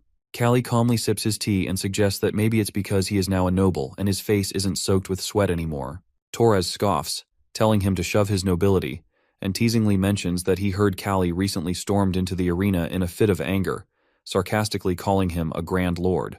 Callie notices that Torres doesn't seem genuinely angry, which makes sense since Torres rarely speaks to people he isn't close to. He then tells Torres to feel free to curse him all he wants, adding that, in truth, he should be the one bowing to Torres. After all, a free pugilist isn't obligated to sign a contract with the training camp they were affiliated with before. He knows that Torres, the wild boar of Ajest, has become one of the kingdom's most famous pugilists, but despite his fame, Torres is a loyal man. Torres suddenly slams his cup of tea on the table and asks if Callie plans to continue being a pugilist now that he has become a noble. Callie replies that if he were going to quit just because of a change in status, he would have done it when his leg was broken. Torres then tells him that he won't be affiliated with Ajest anymore, making Callie stare at him seriously. Torres tells not to make such sarcastic faces, while explaining that he had originally planned to stay with Ajest. Callie asks if it's because of him or because he married Azalea, which makes Torres angry. He shouts that, yes, he did line Azalea, he would not leave over such a trivial relationship issue. Torres then confesses that he had planned to stop pugilism once he gained his freedom, training hard to earn wealth and honor. However, after seeing Callie, he changes his mind and pugilism has become more than just a means to an end for him, which surprises Callie. Torres adds that he thinks it would be satisfying to knock someone like Callie out with his own hands. Callie smiles and asks if Torres wants to see who will get beaten up. Torres then tells him that he'll be competing in the Kingdom Tournament with a different training camp. He explains that it's forbidden for more than one participant from the same camp to enter, making Callie realize why Torres won't be affiliated with Ajest anymore. Before leaving, Torres tells Callie that he still considers him a friend, and that during the fight against the ogre, he had desperately hoped Callie wouldn't die, genuinely cheering for him. But Torres reminds Callie that they are both walking the same path, and only one person can enter the narrow threshold of success. He then tells Callie that he doesn't like him enough to give up that narrow threshold. To that, Callie replies that the feeling is mutual. They say their goodbyes. A few days later, Baron Doraemon leaves Agest, and Torres is among his party who was once known as the Boar of Agest. Count Doraemon asks Torres if he really wants to join him, while thinking that the trainers at the training center must have been giving Torres a hard time. However, Torres insists that he does not care since the training center is the closest one available. He also tells Doraemon that he has changed a lot. Doraemon wonders that he cannot believe the most coveted pugilist has come to him on his own. Determined not to miss the opportunity, Doraemon asks Torres if he would like to rest after their arrival, as his territory is just over the hill, or if he would rather meet the other slave fighters. Torres takes a moment and says he wants to meet Ogre. This shocks Doraemon, but he agrees and takes him to meet Ogre, who is seen holding huge wooden sticks. Torres feels as though Ogre might be crazy. Doraemon informs Torres that Ogre is no longer able to compete in matches and has completely lost his fighting spirit. He explains that it has been a while since he last saw him, so he got curious. Doraemon further shares that a year ago, he was confused about what to do with Ogre because he was not participating in matches, while wasting food and resources, and when he went on a rampage, no one could control him. But eventually he got better and started helping with work. Doraemon asks Ogre about his work, and Ogre replies that it is fine. Doraemon reminds him to stay aware of his surroundings while working, and not to crush anyone like before. Torres then wonders loudly if Callie can knock down a monster like Ogre. Hearing Callie's name, Ogre becomes furious and starts shouting. Everyone realizes that Ogre has lost control and begins running. Meanwhile, Torres is still wondering what exactly happened. Doraemon explains that it still haunts him since he lost to Callie 3 years ago. He says that whenever Ogre hears Callie's name or the word pugilist, he loses control like this. Torres now understands that Callie destroyed not only Ogre's body but also his spirit. He decides that he must face Callie someday. Meanwhile, the harvest season arrives after the friendly match between the kingdoms of Agest and Doraemon. Agest is struggling to get through the winter. However, with the skills of the current treasurer Jethro, they manage to buy grain from various places to meet their needs. Nevertheless, the debt continues to pile up, and the wedding of Callie and Azealia is fast approaching. Jethro furiously confronts Callie and asks if he has any idea how much he owes. Our guy apologizes and says he will contact Count Borlmarl soon, but he insists that they must prioritize finding citizens first as people are more important than money. Jethro coldly responds that nothing is more important than money in this world. He explains that for a few bucks people sell children or even kill their parents. He says that Callie, of all people, should understand this better, being from a slave root. He adds that money can even buy humans and that it is the only thing he trusts. Despite his words, Jethro agrees to cover the cost of the wedding for now. Our guy thanks him, while acknowledging Jethro's competence, but worries that if he cannot repay him, Jethro might exploit the estate. He considers that in the worst case, he could ask the Emperor for help, but he can guess what that sneaky fellow might demand in return. Lost in these thoughts, Callie is interrupted by Azealia, who asks if he can hear her. She shows him a dress and asks him to try it on for the wedding. She brings several dresses and explains that they have to dress formally because there will be many nobles attending. Callie questions why, as it is just the wedding of a local baron's family. Azealia insists that he is still her partner, and this is about ensuring they treat a baron of humble origins favorably. As our guy tries on the outfit, Azealia remarks that it looks good on him and tells him to wear it. Callie, however, feels too preoccupied to focus on such matters. The wedding date is set, and letters are sent to various nobles. On the wedding day, nobles arrive at Agest's territory, each with their own agenda. People discuss Callie's character, some calling him great, while others remember his past as a slave fighter. Count Joseph, who dislikes our guy, arrives and greets Azealia. He says it has been a while and asks if he can call her a baroness now. Azealia, who is now frustrated, questions his presence, but he insists that they share a bond. But she is now keeping her composure, says that she hopes he enjoys his time here, all the while thinking that if she kicks him out, bad rumors will spread. Meanwhile, Joseph, harboring ill intentions, thinks that the woman who insulted him and the slave is having a wedding, so he could not possibly miss it. Joseph begins greeting the guests while Lorvin Karina stands at a distance, calling the others pathetic fools for groveling to the man who was beaten for attempting something terrible to Azealia. He wonders if a particular feels no shame to acquaintance with Joseph, even in front of his daughter. Just then, the same noble approaches Lorvin to introduce him to his daughter. Lorvin excuses himself and leaves. He heads to Callie's room and knocks the door. Inside, Callie is struggling with his dress, complaining that the collar feels too tight. Lorvin enters, and Callie greets him, first taking his false name but then greeting him as Lorvin from Corin. They greet each other warmly. Lorvin remarks that he predicted Callie would not remain a slave, but admits he did not expect him to become a noble. He informs Callie that his name is currently the most talked about among the nobles. Callie responds that it explains why his ears have been itching. Lorvin continues, saying that while some of the talk is good, most of it is negative. He explains that Count Joseph has laid significant groundwork in central politics, gaining many followers. He adds that Joseph's daughter recently became a princess, giving their family the royal family's backing. This could pose a challenge for Callie. Hearing this, Callie asks if he should now be careful with the people around him.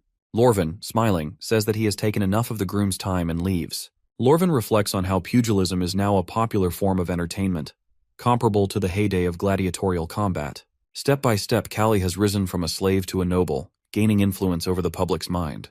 This makes Lorvin feel that Callie has nothing to worry about. The wedding ceremony proceeds. The priest asks if the groom swears to care for the bride forever. Callie answers that he swears, still in disbelief that he is really getting married. Lady Azealia looks happy and beautiful.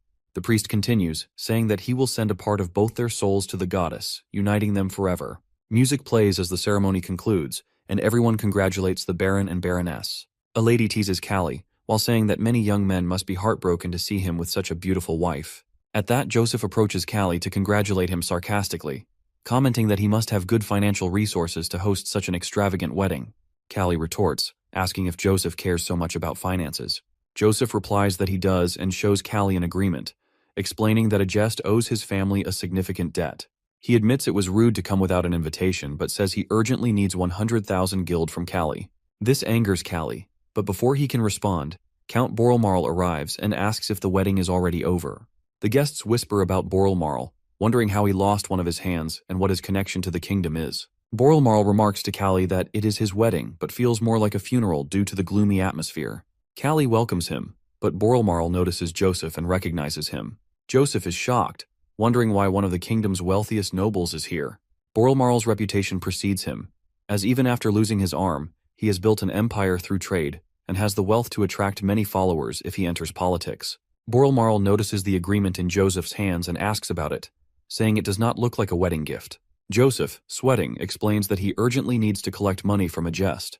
Borelmarl remarks on Joseph's lack of manners, saying a wedding should be a time of celebration, not debt collection. Joseph angrily insists that he must receive the money immediately and warns Borelmarl to be careful with his words. Borelmarl asks how much is owed, and Joseph names the amount. He assumes Borelmarl would not part with such a large sum easily.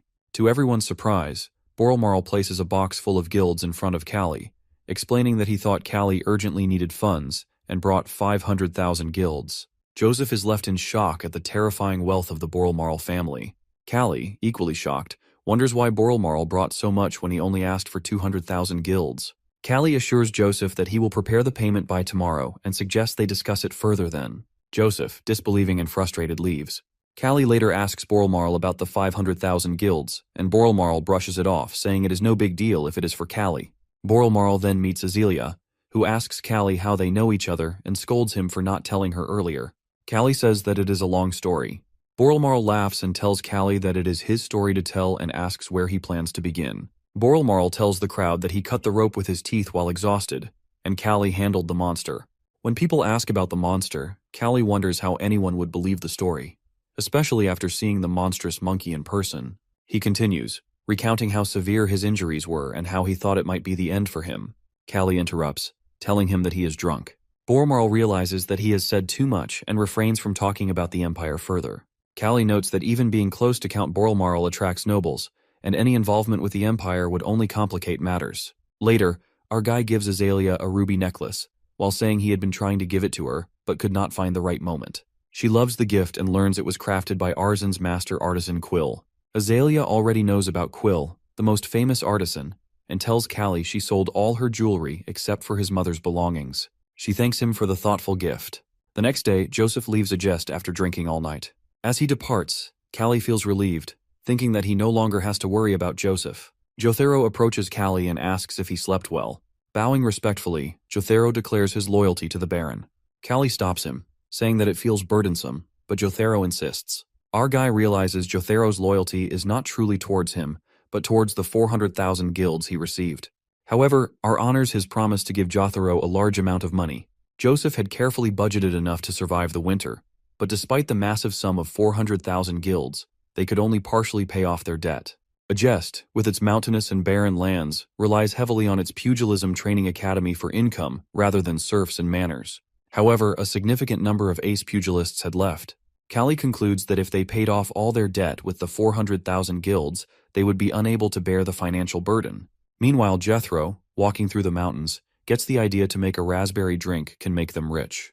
Back at the estate, Callie watches his baby and finds the child fascinating every time he sees them. Azalea shows Callie a letter from the kingdom, announcing a pugilism competition in celebration of the Crown Prince's wedding and his 17th naming day. The news leaves Callie confused. Azalea clasps her hands and tells him that she would prefer he rests for another year or two, but she knows he will go anyway. Callie confirms her assumption, while saying that he will leave after winter. After that, our guy begins training for the competition. While running, Kijo taunts him about trying to move faster, but apologizes when he realizes it is Callie. During practice, Callie punches a wooden post, and Nixar stops him, while warning that they are already short on supplies and cannot afford to smash anything. Nixar appoints Kijo as an instructor, who admits that he did not realize instructing would be so difficult. Nixar replies that work is never easy, remarking on Callie's remarkable journey from a limping slave to a noble, and from the least trusted one to an instructor. He feels grateful that Callie came back alive. Our guy continues his rigorous training, honing his body. By the time spring arrives, his physique has undergone a complete transformation, tempered and perfected like a sharp blade. Finally, he prepares to leave for the competition on horseback. Azalea asks if he is sure he does not need guards. Callie replies that he will go alone. She sighs, saying he always keeps her worried to the very end. Calling his name, she adds that he understands her feelings without her having to say them aloud. Callie smiles and departs for the competition. 2 days after leaving Agest, our guy hears a voice calling for help. He notices a man who is tied with ropes, surrounded by others holding swords. Looking at our guy, one of them steps forward and speaks of sparing his life if he hands over everything he has. Our guy hesitates, his face showing nervousness. He observes their tattered armor, makeshift weapons, and farming tools modified for combat. They appear to be struggling serfs, likely runaways who are facing financial hardships. The leader repeats his demand and makes it clear he isn't joking. Slowly, our guy draws his weapon and questions the man, asking what would happen if he refused. Another one in the group remarks confidently that there is nothing to fear since it's only one man against them. Instead of attacking, our guy plants his sword into the ground, causing confusion among the group. The leader questions his actions, only to receive a sudden punch to the face. This enrages the others, and they shout about killing him. They attack in unison, but their strikes miss as our guy swiftly dodges and counters with punches. Within moments, all 4 attackers are on the ground, groaning in pain. Turning his attention to the tied man, our guy asks if he is all right. As he takes a closer look, he recognizes him as Baron Callie of Agest. Curious, our guy asks if they have met before. The tied man acknowledges that he had expected to be forgotten and introduces himself as Began Borelmarl. This name sparks a memory in our guy as he recalls Began as the nephew who had once tried to kill Count Borelmarl. Without hesitation, our guy points his sword at Began's throat and questions him about his presence, asking if he is seeking revenge. Began denies this, while explaining that he is there under the Count's orders to deliver a letter but was ambushed by bandits. Our guy examines the letter, which begins warmly from the Count and mentions Began. The letter explains that Began had been imprisoned in the past but was being given a second chance. The Count requested that Callie use Began as a squire and work him hard, but if he proved useless, Callie was free to kill him. The letter further stated that if Began improved and straightened himself out, he should be sent back. However, the Count warned that if Began was returned, Callie would owe 500,000 guild. The word squire surprises our guy, as he prefers working alone. Still, he tells Began that he will keep an eye on him due to the Count's request, and warns of breaking his limb and leaving him behind if he misbehaves. Began accepts this and asks to have his ropes loosened. Later that night, Began prepares the meal for our guy, while he observes his politeness. He notes that Began is more useful than expected, particularly impressed with his cooking skills. Began explains that this was why his uncle never expected betrayal from him. This prompts our guy to remark on how unworthy it is to boast about such things.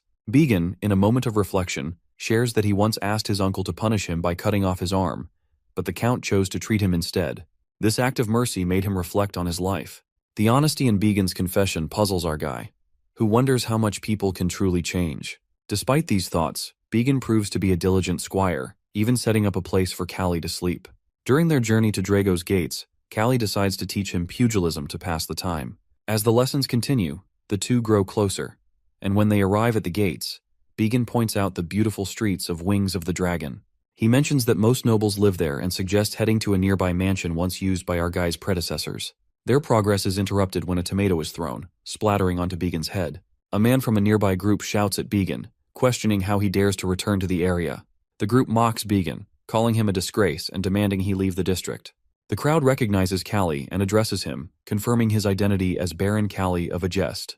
They complain about Began's presence, calling it an insult to their district. Callie remarks that the treatment seems harsh, given that the Count has already forgiven Began. He speaks of being entrusted with Began's reform, adding that if anyone wishes to question Began's crimes, they would need to go through him. Began is stunned by this defense, and the man warns our guy that associating with Began will bring him trouble. At the mansion, Began advises our guy not to involve himself in such matters, suggesting that siding with someone like him would only create unnecessary enemies. He dismisses this, stating that he is not there to win the noble's favor, but to compete in the tournament.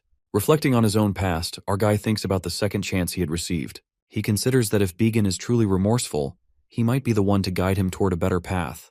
Began, overcome with emotion, begins to cry. Meanwhile, the butler arrives and is instructed to provide the best room for the two travelers, marking a shift in their journey. He looks at the pile of invitations spread across the table and asks about them. Began explains that these are invitations to various banquets and balls. He glances through them and admits that he does not recognize most of the names. Began reassures him that many nobles are favorable toward him, and declining their invitations could be taken as a serious insult. Our guy is frustrated that all he wants is to participate in the tournament, yet these nobles continue to bother him. Began suggests that they should at least consider attending some events since there is still a month left before the tournament. He immediately dismisses the idea, saying that it is impossible to attend them all unless he has several bodies. Began then advises him to choose the most powerful family. Thinking for a moment, our guy decides that visiting one of the great duchies of the kingdom might be the best option. Began mentions that they have also received an invitation from Duke Wistry, but he disagrees, explaining that the most influential family in the capital is the Ealdrin family. Curious, Callie asks how a mere Marquis family holds such influence. Began elaborates that the head of the family, Angelson Ealdrin, led the royal guards and suppressed the gladiator rebellion over 20 years ago. Though he only holds an honorary title and lacks actual territory, his warrior family wields absolute power. There are even rumors that he controls the royal guards and essentially uses them as his personal army. Listening to this, he compares it to a division commander treating his drivers as personal servants and asks what else is unique about the family. Blushing slightly, Began mentions that the daughter of Marquise is incredibly beautiful. Without hesitation, our guy punches Began, reminding him that he is already married. Began groans on the floor with his swollen head. Upon arriving at the Ealdrin mansion, he pauses to observe the architecture and comments that it looks imperial. The subordinate confirms his keen eye, explaining that an engineer from the Empire was hired for its construction. As they proceed inside, they are welcomed by the Marquis himself, who expresses his honor that he accepted the invitation. The Marquis then proudly announces that he has arranged for the royal head chef to prepare their meal. Confused, our guy wonders if the Marquis is boasting about such matters to display his influence. Meanwhile, the Marquis himself is taken aback by Began's presence, internally questioning why a dirty man like him was allowed into the mansion. If he were not Baron Agest's companion, he would not have tolerated it. The meal is served, and he enjoys it, while sincerely telling the Marquis that it tastes excellent. The Marquis then requests a light conversation and states that he has a question for him. He finds it amusing how nobles always have something to ask. The Marquis explains that, unlike most nobles, he admires him because he is a warrior who understands power. Coming from a warrior family himself, he has faced discrimination among nobles who merely inherit their titles, but lack the strength to protect themselves. He admits that dealing with such nobles has always been troublesome. Our boy responds that if such nobles were the first to go to war, it would be quite a problem. The Marquis chuckles and says he is starting to like him even more, while adding that if he were not already married, he would have considered marrying him to his daughter. Marquis is curious and asks about his reason for coming to the capital. At that, Callie excitedly responds that a fighter like him would naturally come for the tournament. The Marquis pauses for a moment before stating that he has never heard of a noble personally competing in a tournament, as nobles usually send sponsored fighters to represent their honor. Without hesitation, our guy clarifies that he was a pugilist before becoming a noble, so it is more than just a competition for him. The Marquis bursts into laughter, remarking that while most nobles would have taken such a statement as an insult, he finds it refreshing. He then instructs his servants to guide him to the banquet hall, where he will introduce him to his family and associates. As they enter the hall, he observes the guests and realizes that many of them are officers of the royal guards, confirming Begin's earlier claim that the Marquis treats them as his private soldiers.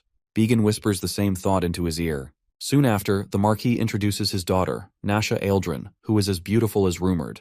However, he immediately notices that she looks emaciated. Her face is pale. When he inquires about it, he is told that she has been sick since childhood. Looking into her eyes, he feels a strange sense of dissonance. They exchange introductions, and Nasha acknowledges his reputation as a pugilist. She then notices the scar on his nose and asks if it was from a sword. He replies that life as a slave is unpredictable and full of dangers. She further questions whether he fought his opponents with bare hands back then, to which he admits that he nearly died. Impressed, she turns to the others and announces that Baron Agest once defeated a sword-wielding opponent while unarmed, asking if they would like to hear the story. He finds himself confused as several noblewomen suddenly surround him, eager to hear the tale. Annoyed by their interest, he explains that the noble he saved back then is now his wife. Women find it incredibly romantic while saying that she also desires a love story like that. Feeling slightly embarrassed, our guy tries to shift the conversation when a noble steps forward. The same man who had thrown a tomato at Begin's head earlier. The noble acknowledges his story but insists that something about it remains unclear. Instinctively, he wonders if the man is seeking revenge and offers to clarify any confusion. The noble shakes his head and says that words are not enough. Since he has spent his life handling weapons, he finds it hard to believe that someone could defeat a swordsman while unarmed. He simply states that it is the truth. The noble then proposes a reenactment, offering to use a dull practice sword for safety.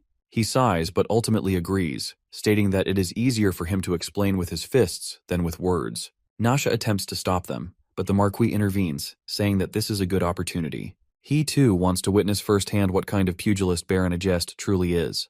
The man warns him that, despite it being a practice sword, a single mistake could still break his bones. Callie remains unfazed, stating that any fractures he suffers will be his own responsibility, and that his opponent should go all out.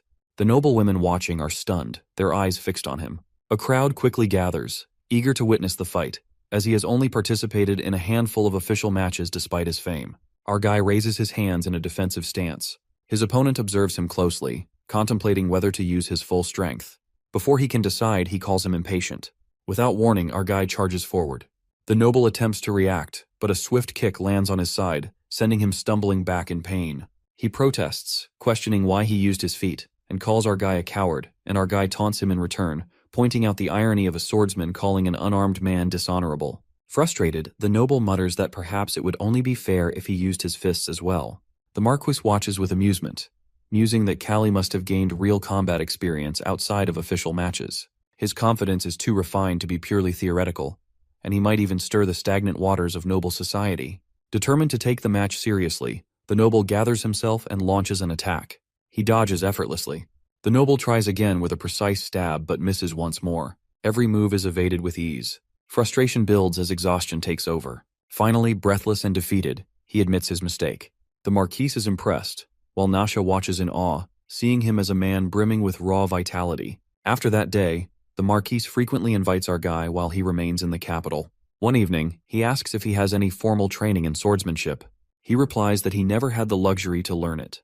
Laughing, the Marquis declares that noble martial arts must now acknowledge pugilism, as pugilists fight for honor rather than survival. The conversation shifts to politics. The Marquis asks if Callie has met the king yet. He replies that he has not. The Marquis smirks, explaining that the king is nothing more than a puppet. True power lies with the great lords, and the military strength is under his control. However, he admits that the king is wise enough to disperse power to maintain balance. Marquis continues that the real issue is the crown prince, who is young, arrogant, and naturally cruel. He is bound to be a disaster for the kingdom. He asks if the prince will become a tyrant. The Marquis admits that he would prefer to see the second prince on the throne, but the boy is only 5. A succession crisis will lead to civil war, with nobles fighting over bloodlines and regency rights. He warns him about an impending invitation from the crown prince and advises caution, as the prince is unpredictable. Our guy remarks sarcastically that his bad luck will somehow keep him alive. The Marquis chuckles, observing him closely. He compares him to a mercenary who lives with death always by his side, stating that he carries the scent of death. The words unsettle him, and he leaves deep in thought. As he walks through the halls, he wonders why he felt something strange when he first saw Nasha. Just before he reaches the door, Nasha stops our guy and asks if he is leaving. He confirms. She grabs his arm, questioning why he is being so formal with her and telling him to call her Nasha, not Miss Nasha. Her request horrifies Callie, leaving him unsure of how to respond. Nasha insists that he call her by name instead of addressing her formally. He pulls away with an irritated expression, telling her to let go. She asks about the upcoming tournament qualifiers and promises to cheer for him, adding that she will bring along more pretty girls. He welcomes her but firmly tells her not to bring them. Laughing, she jokes about bringing handsome men instead, pretending not to know his preference. Without hesitation, he makes it clear that whatever her intentions may be, he has already vowed himself to a woman and has no interest in entertaining such jokes. He warns that this will be the last time he tolerates it. Nasha, now angered, reminds him that she is the only daughter of the Marquise and that there is just one reason she is holding back from striking him. Before she can finish, his expression darkens, and he cuts her off. It is not because of her noble status that he refrains, but because she is a woman. With nothing left to say, he turns and leaves, slamming the door behind him. At first, Nasha is stunned by his words.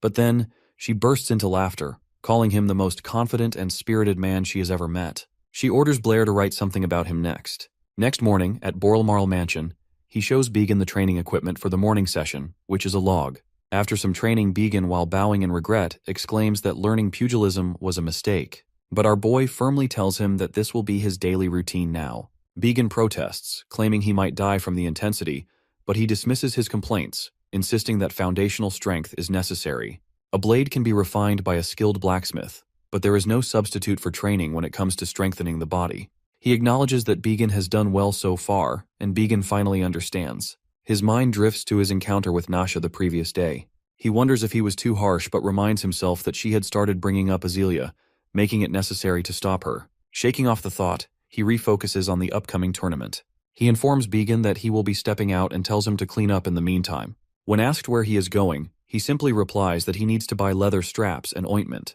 Upon arriving at the marketplace, he notices a tent that feels strangely familiar. It takes a moment before he recognizes it as a gypsy tent, the same kind where he once had his fortune told alongside Azealia in Wistry. Deciding to give it another try, he steps inside. The fortune teller welcomes him, stating that she has been expecting him and calling him a warrior. The title confuses him, but she quickly clarifies that she only speaks as she sees things. If he finds it unpleasant, she offers to change her words. He tells her it is fine and asks if this place is truly meant for fortune-telling. He recalls an old woman reading his fortune in a tent just like this before. The woman confirms that their kind does not offer readings to just anyone. The old woman must have seen something in him, just as she does now. Taking his hand, she begins to speak of visions. Flying hunks of metal, a human inside a box, a wagon moving without a horse. She admits that she has never seen such things before. His body tenses as he recognizes the words. These are the same visions he once heard from the old woman. He starts to wonder if gypsies truly possess divine powers. But then he remembers that he himself is a supernatural being, reincarnated as a slave in another world. The existence of mysterious abilities should not surprise him. The woman continues, sensing an unusual guardian behind him, which is a sign that his fate is significant. He disagrees, stating that he was not saved by any guardian but by his own fists. She smiles and tells him that this is precisely why she called him a warrior. Life is a constant battle, and he too fights against hardship and adversity. She already knows that he will be joining the pugilism tournament. Surprised, he asks how she knows about that. She simply says that news reaches her. Before he leaves, she warns him to be careful, as there will be many disruptors in the tournament. As he steps out of the tent, he recalls Began's words, that the capital is the most corrupt place in the kingdom. He wonders if this means someone could bribe the referees. Shrugging off the thought, he reminds himself not to put too much faith in fortune-telling. Time passes, and the tournament qualifiers begin. A fierce match unfolds between Torres and his opponent. Torres dominates, attacking relentlessly until his opponent collapses unconscious. The referee announces Torres as the winner, securing his place in the main round. On the second day of the qualification tournament, Callie steps into the arena. Behind him, participants are already fighting, even though the match has yet to begin. He observes the commotion, wondering why they are so impatient. Nasha arrives to watch the match, waiting for his turn. Blair accompanies her. Nasha instructs Blair to use dark magic to eliminate him, and she acknowledges the order. However, deep inside, Blair mocks her, thinking that she is foolish for believing in something like dark magic. To her, death is right in front of Nasha, but she remains unaware. Blair's true intention is to take as much money from her as possible. Once she no longer has a use for her, he plans to get rid of her without hesitation. Meanwhile, our guy quickly realizes that there are no rules or ropes in this round. The qualifying match is a chaotic brawl with 20 participants fighting at once, and only the last 3 standing will advance to the final. He has heard that competitors often gang up on famous pugilists. As the drum signals the start of the fight, Our guy chooses to wait, expecting an immediate attack. However, instead of targeting him, the others begin fighting amongst themselves. His patience wears thin, frustrated that no one is coming for him. When he questions them, one of the fighters responds that no one is foolish enough to attack a noble. Annoyed, our guy demands they attack him. Another man warns that if he stays quiet now, he will only be ambushed later. His frustration reaches its peak, and he lunges forward, attacking both of them. They call him insane for not taking advantage of an easy path to the next round, but he refuses to sit still. He challenges them once more, but one opponent hesitates, suspecting that he will take revenge later if they attack him. He dismisses the thought, calling it petty. To remove all hesitation, our guy loudly declares that he will reward 10,000 guilds to anyone who defeats him. The arena erupts with excitement as the fighters rush toward him, eager for the prize. One initiates an attack, but he is ready. Before the opponent can strike, he counters with overwhelming strength, stunning the entire crowd. As more challengers rush in, Callie taunts them, asking what they will do now that he is being petty. He counters their attacks effortlessly, dodging and striking with precision. Demonstrating his skills, he tells them to watch and learn how battles are fought in the Empire. His opponents dismiss it as bluffing, claiming they have never seen such a technique before. He simply states that it is the truth. The audience murmurs among themselves. Some believe he has lost his mind, while others acknowledge his remarkable performance, realizing that the rumors about him were not exaggerated. Seeing that none of them are able to take the reward, he provokes them again. Enraged, an opponent attacks, but he resists effortlessly, countering with a powerful punch that sends the man crashing to the ground. Just then, our guy notices Nasha and Blair watching him. Nasha asks Blair for her opinion. Blair outwardly praises his life force, claiming she has never seen anyone like him before, but deep inside she is already scheming. To make it appear as though dark magic worked, she plans to kill him. However, after witnessing his strength, she realizes that it is impossible. Poison becomes her only option. The fight ends with his victory, securing his place in the main round. At Aeldrin Mansion, the Marquis tells Callie that he enjoyed watching the qualification tournament. However, he appears to be thinking something. Our guy asks him about it, and he informs him that the Crown Prince watched his match, referred to him as the dark horse of the tournament, and expressed his desire to meet him. Apologizing, he acknowledges that his earlier words have come true. He dismisses it, saying that this was bound to happen. Marquis assures him that if any issues arise, he will do his best to prevent them, but advises him to remain cautious. Later that night at the palace of Crown Prince Creon Laregis, Callie arrives with Began. The prince welcomes him, while expressing gratitude for accepting the invitation. Praising his performance, he commends him for taking down filthy scoundrels. Finding his words unusually rude for a crown prince, he wonders if Creon truly holds such a position, thinking that even Iskandar seemed more dignified in comparison. The crown prince explains that the tournament is part of his wedding celebration, and that he would be offended if a lowly man won. With that, he unsheathes his sword and swings it, stating that a noble as excellent as him should win. Observing his arrogance, our guy recalls the Marquis's words and concludes that Creon is both foolish and lacking as a person. Creon demands a response, and he simply states that he is determined to win. Laughing, the prince shifts his attention to Began, asking about him. He introduces Began Borelmarl as his servant. Without warning, the prince slaps Began, calling him an unruly brat and ordering him to leave, saying that this is no place for someone like him. In response, our boy also announces that he is leaving, mentioning that he has dinner plans with the Marquis. Creon acknowledges it but warns him not to bring Began along next time. His patience snaps. Began attempts to hold him back, but without hesitation, he reveals that he was once a slave fighter with a vulgar and utterly despicable bloodline. Creon is visibly shocked and, in a fury, declares that he hopes they never meet again. Without another word, he leaves. Back at the mansion, our guy discusses the encounter with the Marquis, who explains that Creon is destined to be the future king, as the current ruler is unlikely to survive the year due to illness. He reveals that he once served as Creon's martial arts instructor and attempted to correct his temper, but a person's nature cannot be changed. Additionally, the Joseph family, backed by the nobility, might try to keep him in check since Count Joseph's daughter recently became the crown princess. Curious, he asks why Joseph would marry his daughter to Creon despite knowing his character. The Marquis explains that nobles often betray their own blood for their family's survival, but he refuses to do the same. His daughter is not suited for such a harsh environment, and he cannot send her into it. Later, Callie orders Began to prepare the wagon. As he turns, he spots Nasha.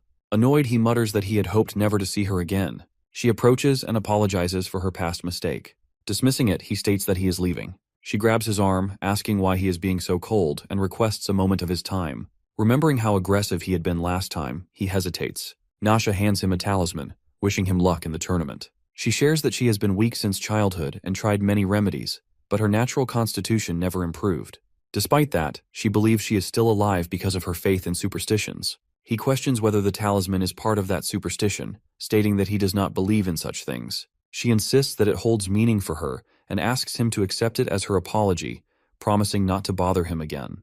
Accepting it reluctantly, he wears the talisman, thinking that this will be the last time he interacts with her. She apologizes once more, but inside she is pleased.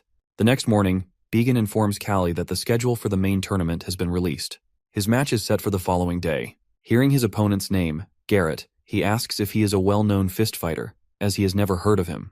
Began inquires about him from the butler, who reveals that Garrett is a former mercenary who recently switched to pugilism. Began concludes that he is likely motivated by money. Aware that Garrett reached the main round, he acknowledges that he must have some skill. Just then, an unsettling feeling washes over our guy. He mentions to Began that his chest is itching.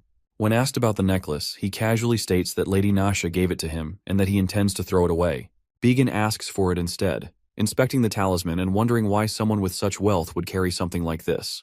At the opening ceremony of the pugilism tournament's main event, the king arrives to give a speech. However, his words are barely audible, leading the audience to whisper about his frail condition. Observing him, Callie assumes that he won't live much longer. The speech concludes, and next, Crown Prince Creon steps forward, accompanied by the princess. Arrogantly, he declares the tournament open. The audience chants, "Long live the Crown Prince." Suddenly, an unexpected announcement is made.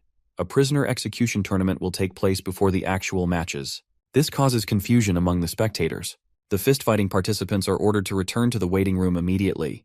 Callie, puzzled, asks about this event. Someone explains that the Crown Prince made the decision impulsively the previous day, stating that blood needed to be spilled to heighten the atmosphere. It is dangerous, so Callie is advised to go to the waiting room quickly. As the cages open, 3 lions are released. The prisoners, terrified and pleading for their lives, are brutally attacked. Blood spills onto the ground as the Crown Prince and the audience revel in the spectacle. Watching this, the Marquis mutters in disgust, calling Creon a scoundrel. Callie observes the scene with distaste, while realizing that in this world, death is treated casually. While he doesn't wish to impose Earth's moral standards, he finds this cruelty beyond comprehension. He concludes that only insane people live here. Meanwhile, Nasha and Blair are in the audience. Blair asks if she really saw Callie wearing the necklace, to which Nasha confirms. Blair reassures her, explaining that it doesn't matter if he took it off. The moment it was around his neck, a fine needle pricked him, injecting poison. Even if he later feels discomfort and removes it, it is already too late. Without an antidote, his body will gradually weaken, leading to death within a few days, just like being cursed. As the next match is announced, Callie steps into the ring with a smile. Seeing him, Nasha notices that he has removed the necklace. Meanwhile, Blair remains unfazed. Callie's opponent, Garrot, greets him, saying that he has heard a lot about him and does not need to use honorifics. Callie immediately points out that Garrot is not originally a pugilist. Garrot confirms this, saying that as a mercenary, he does whatever is required for money, whether it be wielding a sword or throwing punches. As they prepare to fight, our guy advises Garrot to surrender if he values his life or doesn't want to end up disabled. However, he notices that Garrot has taken a relaxed stance like he is hiding something. Realizing this, Callie remains cautious. Our guy initiates an attack, but Garrot dodges effortlessly. Smirking, he comments that pugilists are indeed different. Callie taunts him, asking if that means he is a fake pugilist. However, he soon realizes that Garrot is deliberately avoiding direct combat. While he may not be well-versed in pugilism, his skill is undeniable. Garrot reveals that while he has only been practicing pugilism for 2 months, he has been a mercenary for 20 years. This revelation shocks Callie. He understands that both mercenaries and fist fighters have short careers, and only the extremely skilled or lucky survive for decades. In this case, Garrot is clearly among the skilled. Physically, our guy is superior in fist-fighting techniques. However, Garrot holds decades of combat experience, which allows him to read his opponent's movements and predict attacks with remarkable foresight. Garrot makes the first move while throwing a punch. Callie attempts to dodge but fails and takes a hit. He quickly realizes that the punch came from an awkward angle, making it difficult to avoid. He retaliates with a punch of his own, but Garrot effortlessly evades. Impressed, Callie remarks that Garrot is highly intelligent in battle.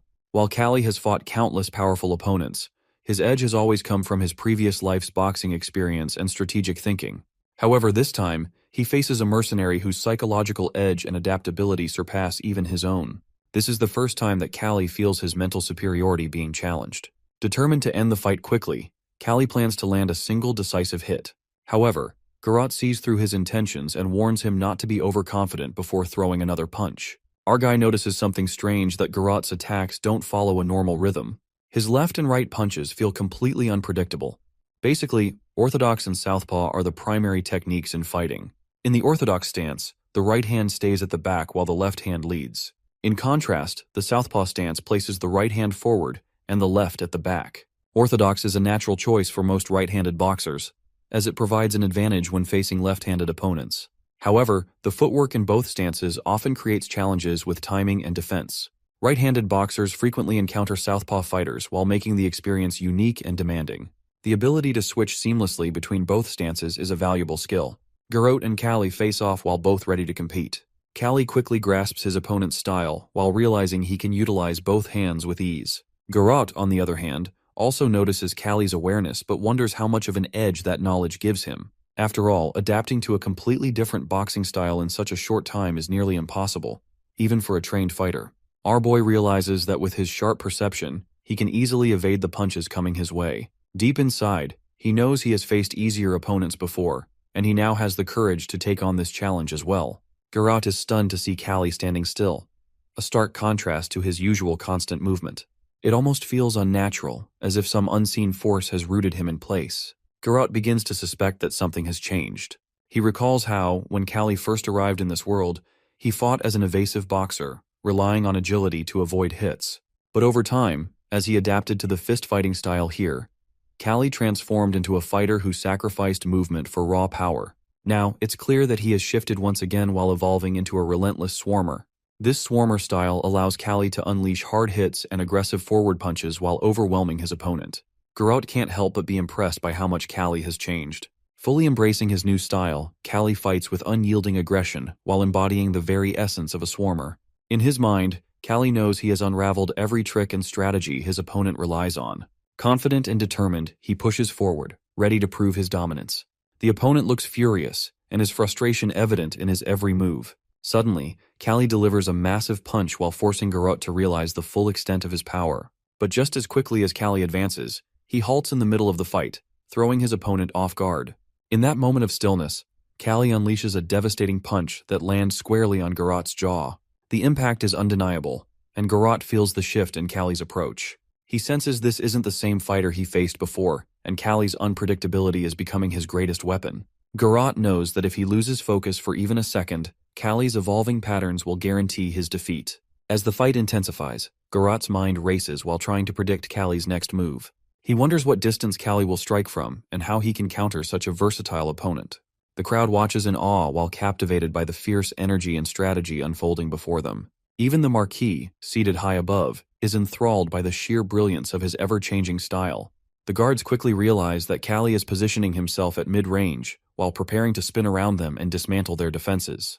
They can sense his intent to break through with speed and precision while knowing their barriers won't hold for long. Garrote, meanwhile, begins to doubt that Callie can secure victory with ordinary fists. He believes that Callie will need to adapt his style to win. Without hesitation, Garrote delivers a massive punch, following it with a flurry of relentless blows, each one fueled by his sheer strength. Suddenly, a sharp crack echoes through the arena. Garrote's hand falters, and Callie steps back with a smirk while asking if he has heard the unmistakable sound of bone cracking. Garrote's expression shifts, but before Callie can deliver another punishing strike, he shocks everyone by surrendering. Callie stands frozen for a moment while stunned by his opponent's unexpected submission. Opponent confesses while his voice trembling that he felt his life was at stake and could not endure further punishment. The crowd erupts in protest while shouting for the fight to continue until the very end. The air buzzes with tension as Callie glances toward the roaring audience, his victory tinged with disbelief and defiance. The crowd clamors for Callie to finish his opponent and their voices demanding blood. Callie, however, calmly tells his opponent that the fight cannot end here, not with the people and even the crown prince wanting a decisive conclusion. He gestures toward the prince's cold, expectant demeanor, while making it clear that surrender alone will not satisfy anyone. The opponent had initially viewed pugilism as little more than a sport, but Callie's words shake him. He explains that to appease the restless audience, he must make the defeat dramatic. He instructs his opponent to scream while claiming his hand is broken, and he dislocates his shoulder instead. The plan unfolds quickly, and with a calculated move, Callie dislocates his opponent's shoulder. The crowd erupts in cheers, thrilled by the spectacle. The defeated man collapses to the ground, writhing in pain, before being carried off on a stretcher. Callie remains standing in the ring, victorious, soaking in the roaring approval of the audience. Garut, however, lies in silence, his mind fixated on the fight and the humiliation of defeat. He vows silently to repay this loss one day, while determined to face Baron Jest again. Elsewhere, a noblewoman turns to Blair while questioning whether Callie is really cursed, for he fights with an almost otherworldly brilliance. Meanwhile, the doctor observes the scene, his thoughts clouded with guilt. He knows he had poisoned Callie before the match, yet Callie performed with extraordinary vitality and skill, defying the odds. The doctor resolves to start using stronger drugs, wondering how long he can deceive Callie with painkillers before the truth becomes evident. The lady remains clueless about the growing conspiracy. Began, on the other hand, notices a collection of gifts and grows curious about their intended recipient. When he questions the butler, the man nods silently. Moments later, Began discovers a letter among the items and wonders if it might be from Count Joseph. Later, Callie asks about the letter from Baron Joseph, to which Began replies that the Baron wishes to reconcile and put an end to their misunderstandings. However, our dude remains unmoved, unwilling to accept such a resolution. Sensing his hesitation, Began mentions that Baron Joseph shares a strong connection with Marquis Eldrin. He further explains that Joseph will treat Callie with respect, not out of kindness, but because making an enemy of the Marquess would be unwise. Still, Callie remains skeptical. When our boy instructs Began to accompany him, Began refuses while stating that Count Joseph will not welcome him. Callie simply shrugs while remarking that if Joseph truly disliked them, he should not have requested reconciliation in the first place. If things go poorly, they will simply be thrown out of the palace. But it was not Callie who sought this meeting in the first place. The next day, in front of the Borlmal estate, Warren Joseph waits impatiently. He stands near the carriage, clearly irritated at having to pick up a mere slave fighter. Just as his frustration peaks, Callie finally appears and casually asks if he is late. Without waiting for a response, he offers a brief apology while explaining that he had been busy elsewhere. Warren barely hides his disgust, but simply gestures for Callie to enter the carriage. Before stepping inside, Callie states that Began will be accompanying him. Warren's expression shifts to surprise, but before he can object, Callie firmly repeats himself, "Began is coming." With a smirk, he adds that in this world, not only traitors but also those who harm women can walk around with confidence. The remark strikes a nerve. Annoyed, Warren slams the carriage door shut with unnecessary force, while his irritation evident in the sharp echo that follows. Began quickly realizes that Warren's frustration has only worsened, but Callie remains indifferent. With a smirk, he remarks that he cannot be kind to someone who brings back bad memories. Suddenly, a sharp pain shoots through Callie's head while making him wince. Began notices immediately and asks if he's all right. Callie dismisses his concern while calling it just a migraine. But when Began offers to call a physician, Callie hesitates before admitting that the pain is worsening. He worries it might affect him in the second round of the tournament, yet he refuses to show any sign of weakness now. The carriage soon arrives at the palace, and they step out to be greeted by Count Joseph. With a polite but measured tone, the Count invites them inside for dinner. As they take their seats at the grand dining table, Callie decides to stir trouble. Began watches in shock as Callie eats in the most improper manner possible, devouring his food like a starving man, his table manners non-existent. His actions are deliberate while testing Count Joseph's patience. Meanwhile, Joseph observes him carefully, wondering if Callie would dare display such behavior in front of Marquis Eldrin as well. Warren, unable to tolerate the disrespect, suddenly stands from his chair while demanding that Callie compose himself and show proper etiquette. Feigning innocence, Callie apologizes while claiming that he is merely a man of humble origins. Before Warren can press further, Count Joseph intervenes while instructing his son not to be rude and to treat their guest with respect. Turning to Callie, the Count Joseph finally addresses the reason for their meeting. With a composed voice, he states that they need to resolve their misunderstandings. Hearing this, Callie's expression darkens. Fury flashes in his eyes as he processes the word misunderstandings. The Count presses on while suggesting they settle their resentment and even offering compensation if Callie desires something in return. At that, our guy scoffs. With an icy tone, he replies that his wife once told him never to accept gifts from strangers. Count Joseph's patience begins to wane. Irritation creeps into his expression, and his voice sharpens as he declares Callie's behavior intolerable. But before he can say more, he, his anger reaching its peak, suddenly hurls his glass of wine across the table. The room falls into stunned silence. Warren Joseph's face twists with rage. But before he can act, Callie coldly reminds Count Joseph of everything he has done. With a voice filled with contempt, Callie declares that he barely survived because of the Count's first son. Callie's voice drips with anger as he speaks. He reminds Count Joseph that he was sentenced to death simply for helping someone who had been humiliated by his eldest son. That so-called misunderstanding had cost him everything. He was thrown into a fight against a monstrous ogre and forced to survive with his legs barely functional from severe injuries. The mere memory of it fuels his rage. Fixing his cold gaze on the Count Joseph, Callie demands to know what right he has to speak of misunderstandings. He is no fool, and he refuses to pretend otherwise. Sensing the tension rising, Began steps in while urging Callie to calm down.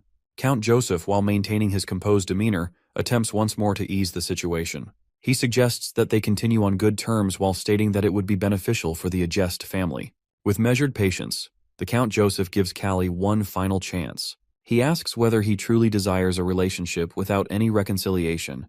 Reminding him that he too is a noble of the Empire, he insists that Callie should act accordingly. At that moment, something shifts in Callie's mind. He realizes that, whether he likes it or not, reconciliation may be necessary. But that doesn't mean he will make it easy. With a smirk, he turns to Warren Joseph and calmly demands his leg in return. Silence falls over the room. Warren's face pales while his expression frozen in shock. Warren Joseph is left speechless while his face draining of color as Callie demands his leg. Panic sets in as Callie grabs a heavy hammer and slowly steps toward him. Desperate, Warren pleads for mercy, his voice shaking as he begs his father for help. But there is no escape. He is already tied up while lying helpless on the ground. Count Joseph, while watching with a cold expression, tells his son to accept his fate for the sake of their family. He reminds Warren that this sacrifice will strengthen their ties with the Marquis and the Crown Princess. If enduring this pain means securing their family's future, then so be it. Callie smirks while playing along with the act. He lifts the hammer high above his head while letting the tension build. Warren flinches while his breath hitching as Callie warns him to brace himself. With a swift motion, Callie swings the hammer down with full force. A deafening crack echoes through the hall. Warren screams while convinced his leg has been shattered. But as the dust settles, he realizes something strange, that his leg is untouched. Instead, the floor beneath him is cracked and broken. He stares in disbelief. His body trembles as Callie looks down at him with cold amusement. Then, turning to Count Joseph, Callie asks if he was truly willing to go through with this punishment. With a deep sigh, Count Joseph nods. He takes this as a sign that they should put their past conflicts behind them. Finally, Callie agrees, and with that, the long-standing feud is settled. Count Joseph thanks him, though the atmosphere remains tense. Callie then crouches beside Warren and warns him never to appear before him again, because next time he won't hold back. Warren's body stiffens with fear and his terror evident in his wide eyes. With their business concluded, Callie and Began leave the palace. As they walk away, Began glances at him, while still shaken. He admits that for a moment, he truly believed Callie would break Warren's leg. Callie simply shrugs while replying that it wasn't worth the trouble. There was no real gain in crippling him, so he didn't bother. Back at the palace, Count Joseph orders his servants to stay quiet and see them off without a word. By the next day, rumors spread like wildfire, which was the news of the reconciliation between the Joseph and Adjust families reaches every corner of the city. At the Eldrin mansion, Blair approaches the princess while inquiring about her condition. She responds that she is feeling better but still a bit unwell. Hearing this, the spellcaster exhales in relief while assuming that the strong painkillers she took are working. At least for now, she seems to be recovering. Meanwhile, her thoughts drift elsewhere toward Callie. She wonders if he truly is just a fist fighter or something more. Sensing her concern, Blair beside her smiles while attributing her recovery to her own strong spirit. She is grateful for the words and admits that before meeting him, she was always in pain. But now, things have changed, and her condition has improved significantly. At that, he thanks her while insisting that her support made all the difference. Yet, as he watches her, his mind drifts to a different thought.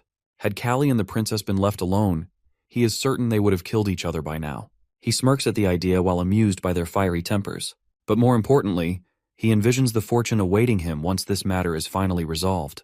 With a deep breath, he realizes that this long, tiresome ordeal is finally coming to an end. A few days later, at the Borelmal mansion, Began Borelmal searches for Callie while suggesting they resume training. It has been days since their last session, and he insists they can't afford to slack off. He knocks on the door, but there is no response. Growing concerned, he peeks through the window, and what he sees shocks him. Callie is sprawled on the floor while his body drenched in sweat. His breathing is heavy and his muscles tense with exhaustion. Alarmed, Began immediately calls for a doctor. When the doctor arrives and examines him, his expression turns grim. He reveals that Callie's body is covered in wounds, the clear toll of a life spent as a pugilist. He explains that the intense strain on his body is the cause of his condition. To ease his suffering, the doctor prescribes painkillers. But as Callie listens, his mind races with unease. He knows the painkillers of this world carry severe side effects. Memories surface of 3 years ago. A doctor had once given him a similar medication. At the time, he had been warned to take only one at a time.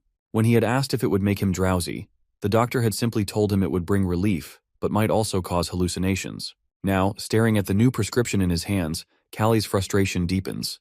Callie realizes that, despite his strength, he lacks the medical knowledge of trained doctors. There's little he can do about his condition except endure it. Began, however, is more concerned. He reminds Callie that the second round of the tournament is tomorrow and asks what their plan is now. But Callie remains unfazed. His fists are still strong, that's all that matters.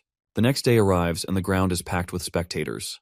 The energy in the air is electric as the second round begins. Callie sits in quiet contemplation. He knows he must fight. But if things take a serious turn while returning to the Empire will be impossible.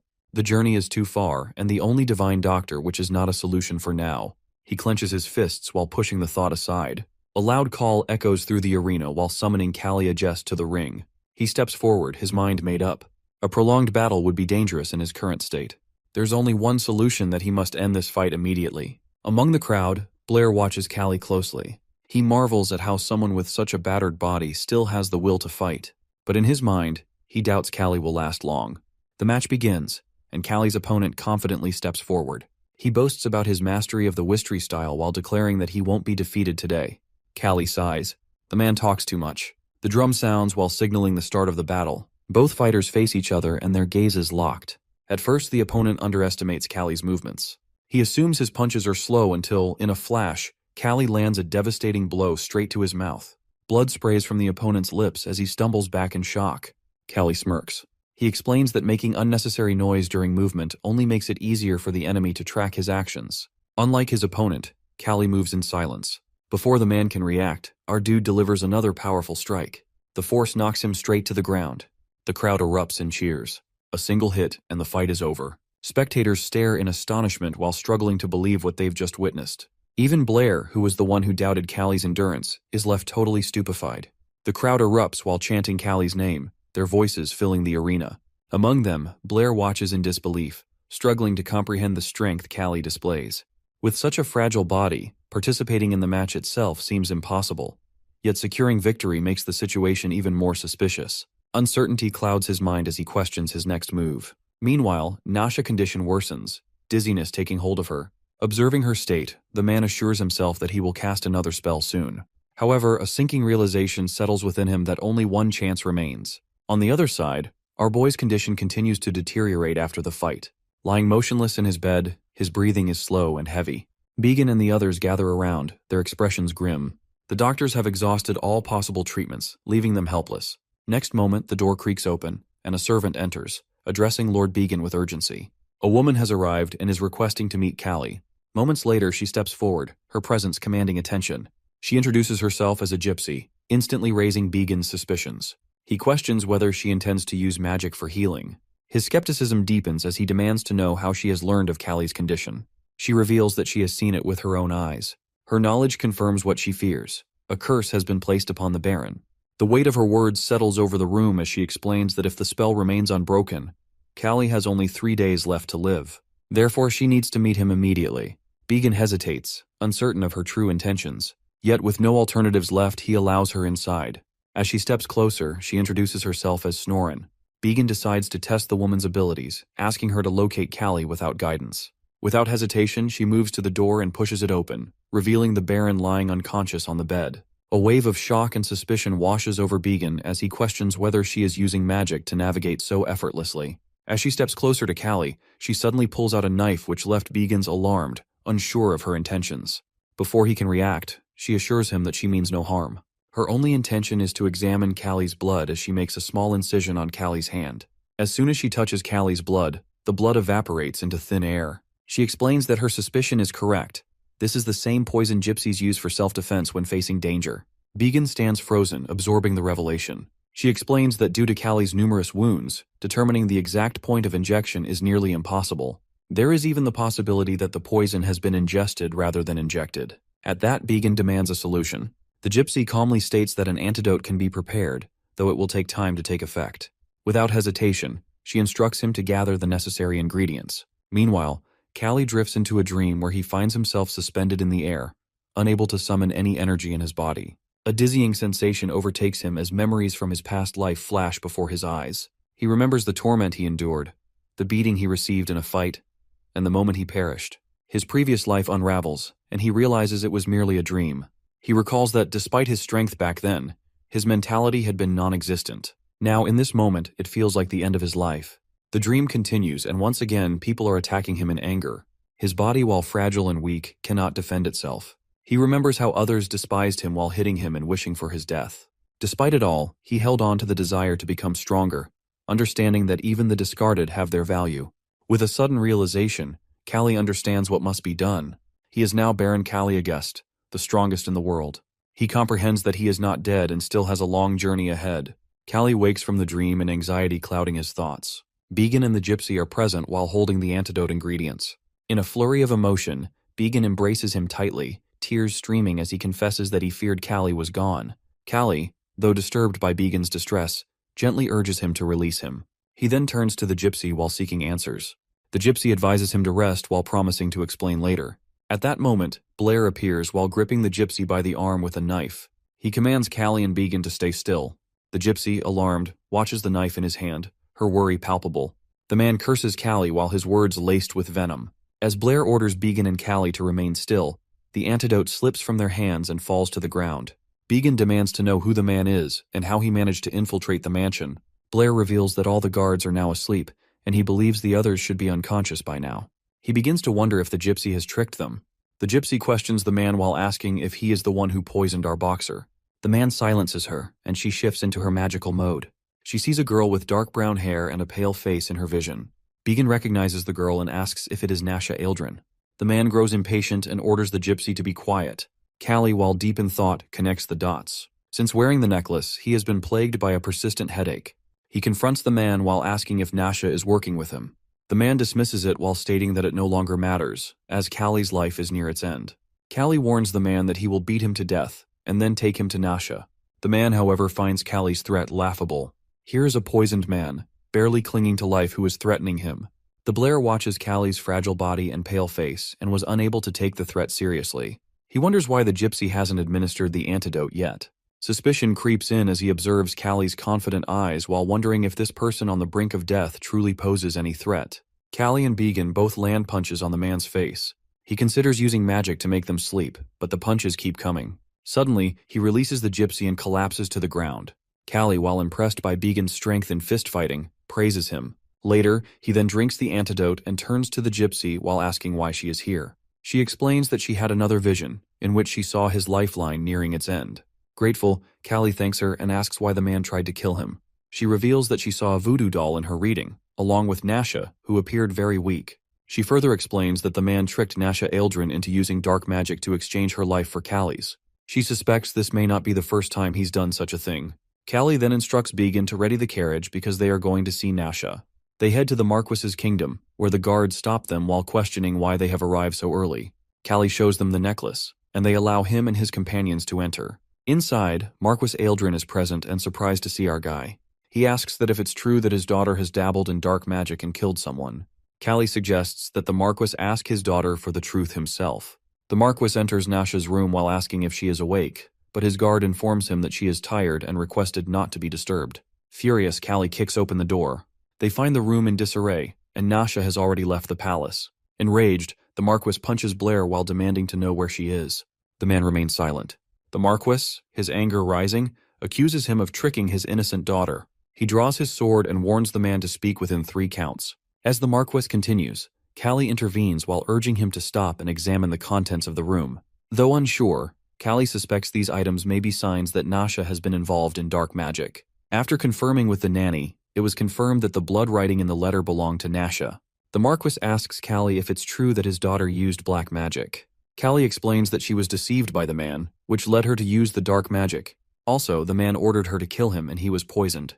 The Marquis confirms if the poison was in the necklace Callie had shown him, and he was revealed that it was Nasha's mother's necklace.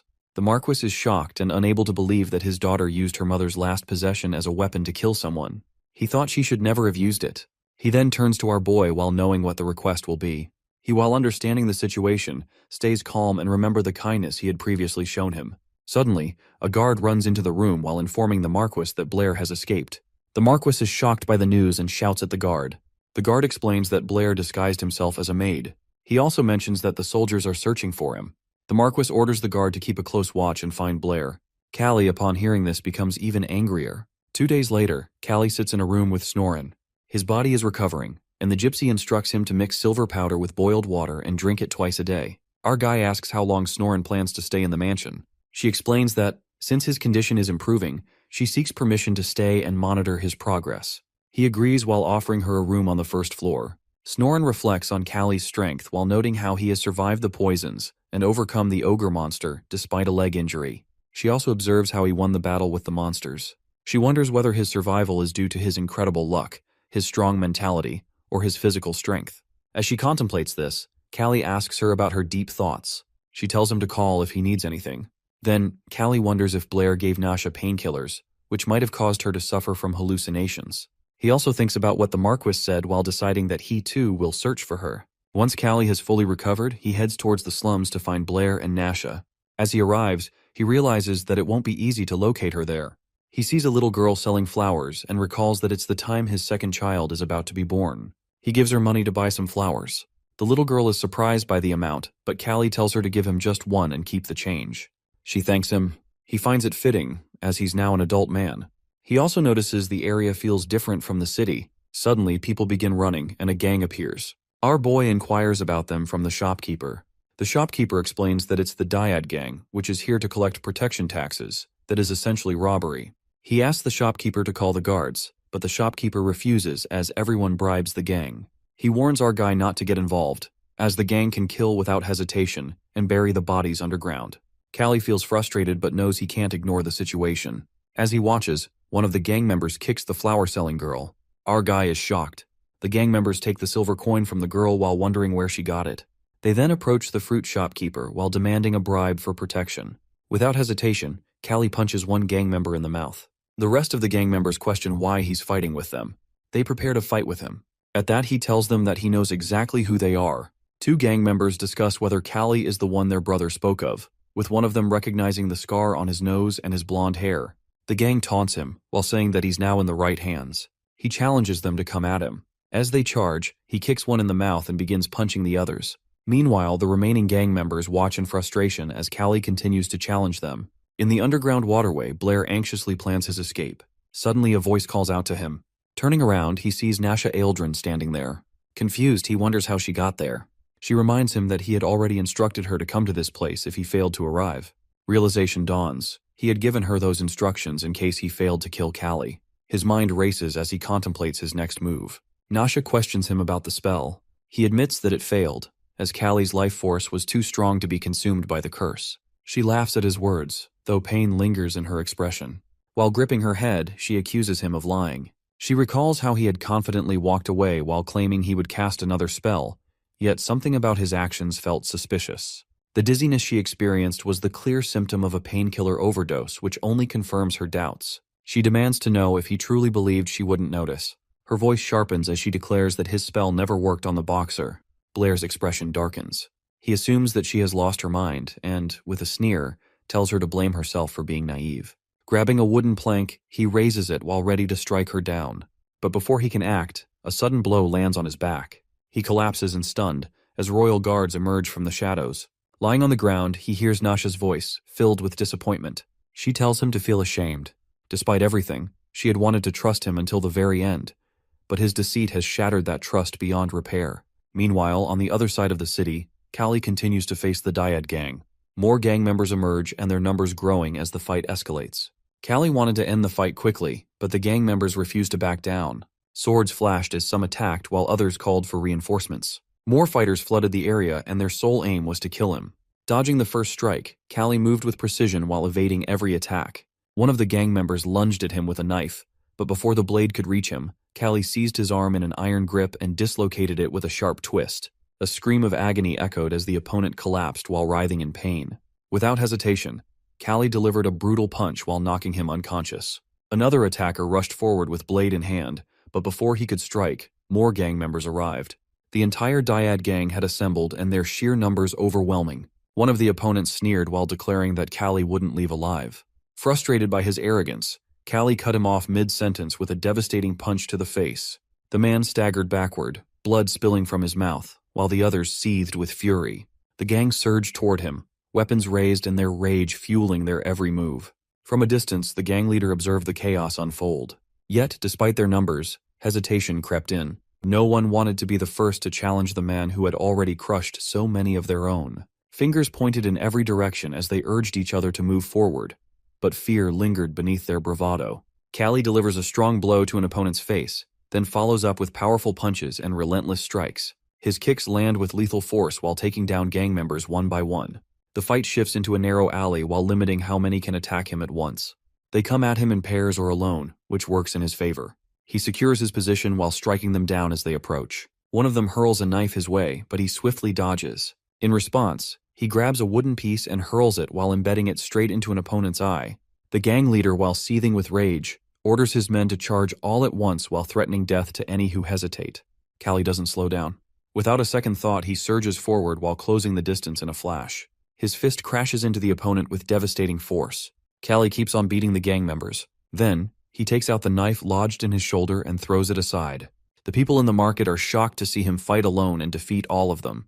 Meanwhile, the gang leader remains furious. Frustrated by the loss of his entire gang, he turns to Nasha, considering a way to eliminate Callie. Determined to take matters into his own hands, he orders the people to step aside while preparing to kill Callie himself. However, our boxer intervenes while tackling him to the ground and dislocating his arm. The crowd erupts in joy while celebrating his defeat. As the gang leader lies there, he believes that once our guy is gone, the people will be doomed. Callie, unwavering, refuses to abandon them. His opponent continues to make noise while prompting Callie to silence him with a strong punch. Without hesitation, he signals the fruit seller to call the guards. The shopkeeper informs Callie that the gang has already bribed the guards. However, Callie insists on calling them, knowing they will still come for him. When the guards arrive, they take the gang leader into custody. He arrogantly declares himself as the head of the Dyad gang, but the guards quickly silence him while warning that harming a noble will not earn him any protection. Callie reassures the people that they will no longer have to face the gang's threats. The shopkeeper, grateful and astonished, realizes that Callie is a noble. Among those thanking him is a flower girl as well. The next morning, while having breakfast, Began questions his whereabouts the previous day. Curious about the inquiry, Callie listens as Began explains that rumors have spread about him single-handedly wiping out an entire gang. Callie explains that he did not find those men trustworthy. At the same time, he has also been searching for Blair and Nasha. Before Began can say much, the sudden ringing of the kingdom's bell interrupts him. Confused by the sound, Callie remains uncertain about its significance until Began informs him that the bell tolls only in the event of a death. With this, he realizes that the tournament might be put on hold due to the passing of the king. Soon, crowds gather for the funeral. At the ceremony, Callie meets Marquis. When asked about his well-being, he admits to searching for his daughter. Meanwhile, Callie reflects on the consequences of the king's death, realizing that a child will now take the throne. His attention is then drawn to Creon, whose demeanor stands out completely devoid of sorrow. He wears a smile, eager for his ascension. Rumors circulate that the tournament will resume alongside the coronation, with the matches taking place during the enthronement. This makes Callie wonder whether victory in the arena could determine the next ruler. Amid these thoughts, the Marquis inquires about the letter he had sent. Wanting to know whether it has been shown to the Baron, he turns to Began. Apologetically, Began explains that he intended to deliver the message but was interrupted by the news of the king's death. The conversation takes a grim turn when Marquis informs Callie of Blair's death. Shocked by the revelation, Callie struggles to process it. He further explains that the body was severely damaged, with torn clothing making identification difficult. Blair had been discovered in the underground sewers. Upon hearing this, Callie rushes out in a hurry while realizing something. He heads straight to the guardhouse where the head of the Dyad gang is imprisoned. Inside, the gang leader pleads for his life, claiming ignorance of Callie's noble status. Nasha stands nearby as disappointed that an entire gang failed to eliminate a single person. She sees no reason to spare him. Knowing that he is now useless and aware of her intentions, she decides to silence him permanently. Without hesitation, she kills him just as easily as she had disposed of the guards at the door. Blood spills onto the floor, and he dies instantly. Turning to her own guard, she acknowledges that the royal guard has informed her of her father's search for her with Callie. Realizing that they are now aware of her involvement with Blair, she reflects on how everything has spiraled out of control ever since crossing paths with Callie. A grim understanding settles over her. The time is running out due to her illness. Yet despite this, she remains confident. With a loyal team at her command, she knows Callie will not walk away unchallenged. Our guy remembers the gang leader regretting taking the money and seeming to follow someone's orders. His reaction suggests someone was trying to kill him. Callie wonders who could have a grudge against him. Entering the guardhouse, he sees bodies scattered across the ground. Everyone is dead. He searches for the guards and finds the head of the Dyad gang lying among them. When he asks what happened, the man weakly responds that Nasha killed him and has lost her mind. Frustration builds within him. The Dyad gang incident soon concludes as the corrupt guards involved in bribery and murder are caught. In the slums, people discuss the thugs and what has transpired. Meanwhile, King Bargain's funeral takes place. Also, Marquis and Kaylee continue pursuing Nasha, while the gypsy mobilizes her underground network to track her down. He warns her to be careful while knowing these people kill without hesitation. Doubt lingers that Nasha alone couldn't have done this. He must find her quickly. Suddenly a man approaches while informing him of a guest. His next tournament opponent has arrived. Shock washes over him as he faces Bogdu, who greets him with respect. They sit for tea. The fighter, nearly matching him in height, has muscles far surpassing previous opponents. Bogdu then expresses gratitude while recalling how Callie's fight with Ogre changed his life. Once bullied, he found strength in that battle while pushing himself forward and becoming a successful boxer. Respect fills the air, but determination remains. Bogdu sees no need to thank him, because he simply states that respect will be shown through victory. At that, our dude also recognizes him as a formidable contender. 3 days later, the tournament begins. Applause erupts for the king as he takes his seat while preparing to address the crowd. Criminals, including the late king's doctor and servants, are brought forth. Holding them responsible for negligence, he declares they must pay with blood. Cries for mercy ring out, but the doctor admits his failure while pleading for the others' lives. The king, unmoved, decides to spare 86 and execute 14.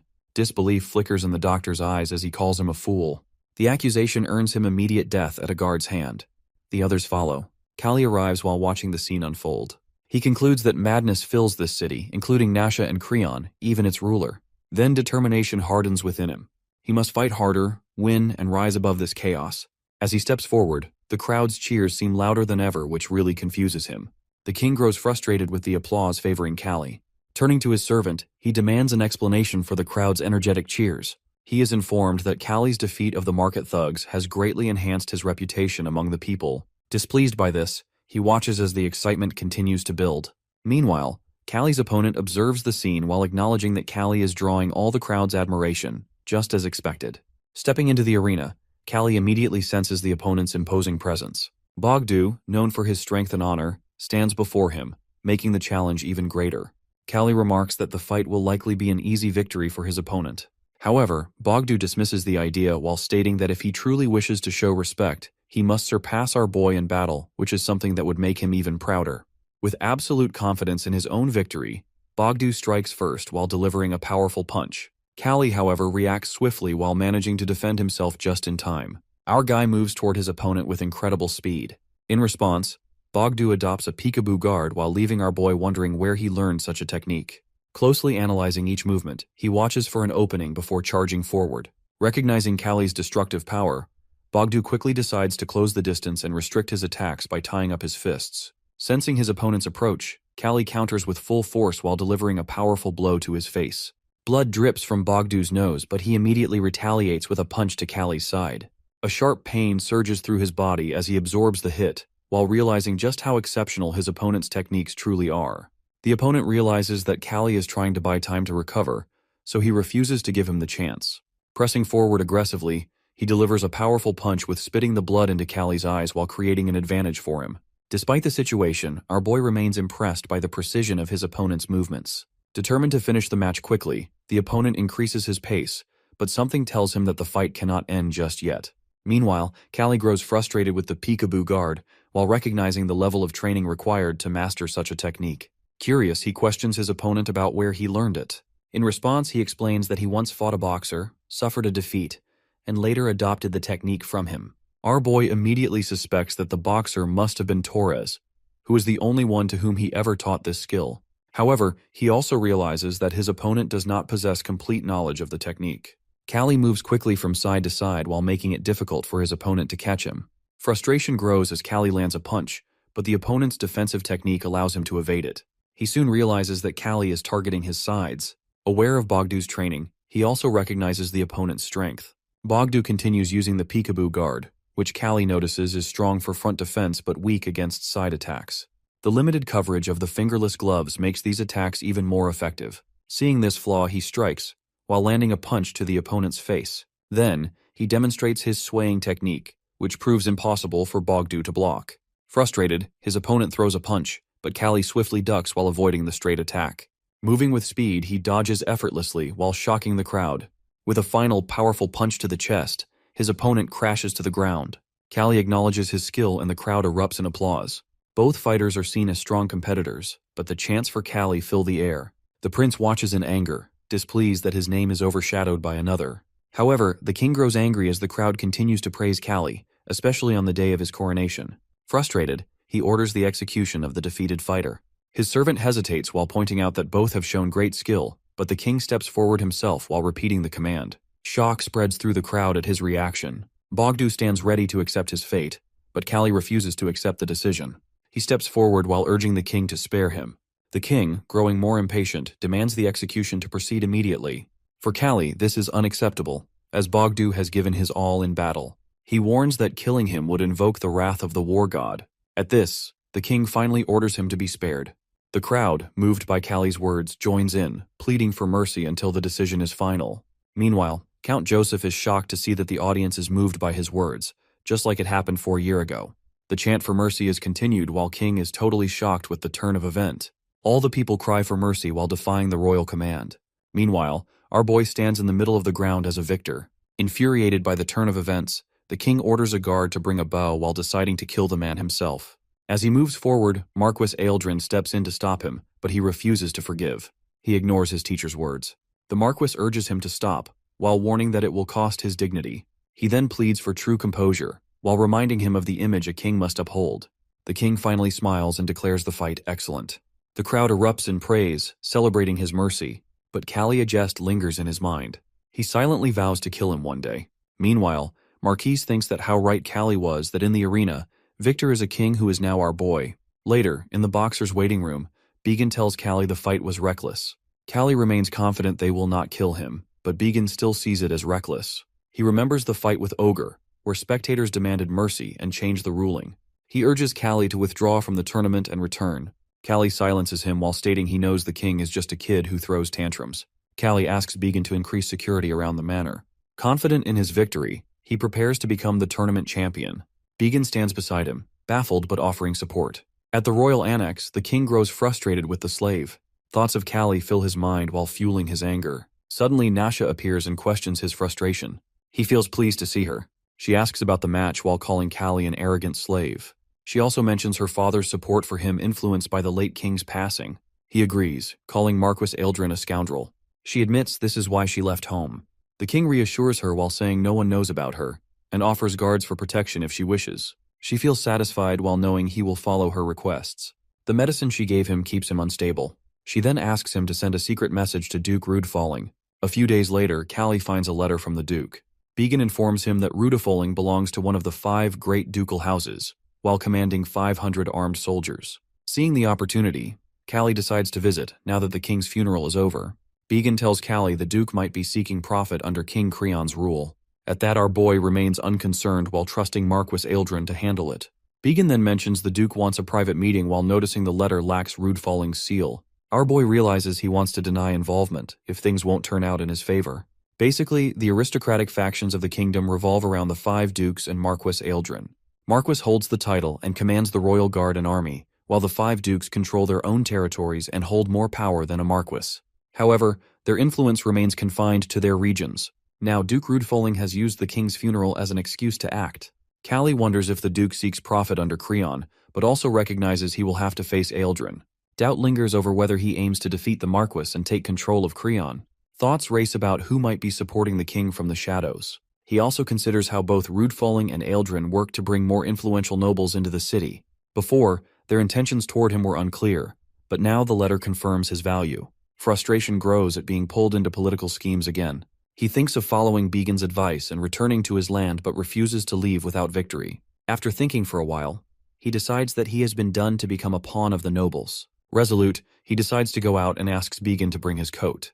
Later, the Duke thanks Callie for coming, not expecting it since he supports Marquess Eldrin. Callie finds it fair to meet both sides.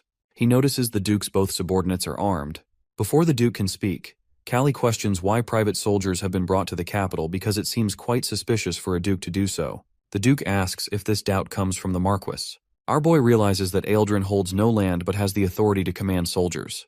The Duke explains that money comes from the royal treasury while allowing Eldrin to control the royal family and secure his power. He acknowledges the Marquess's efforts to protect the kingdom, but Callie knows Eldrin will not allow its ruin. The Duke responds at that he also does not wish for its downfall and seeks to reverse unjust changes made by the Marquess. To our boy, the Duke's justification feels suspicious. Callie asks about his own value in the Duke's eyes. He questions whether he intends to seize power with Creon's support.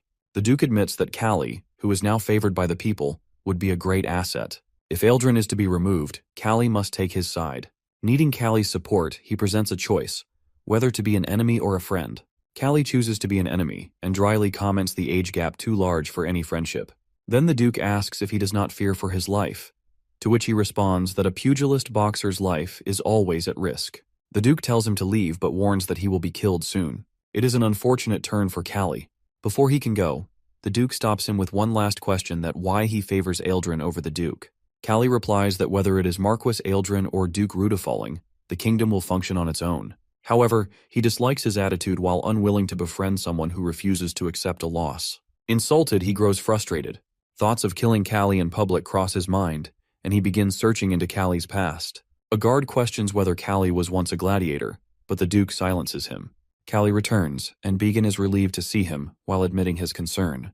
When asked about the Duke, Callie dismisses him as a snake, while having no intention of siding with him. On their way, they stop at Marquess Eldrin's mansion and report the incident.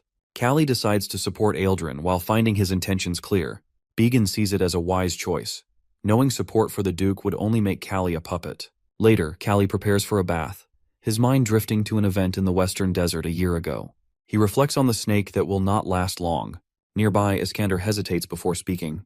He asks if Callie killed his second brother, Orestes. Aware of the conflict between the elder and second brothers, he reveals their desire to invade the kingdom and spark civil war. Callie advises him to maintain good relations with them, because he is having no interest in the throne.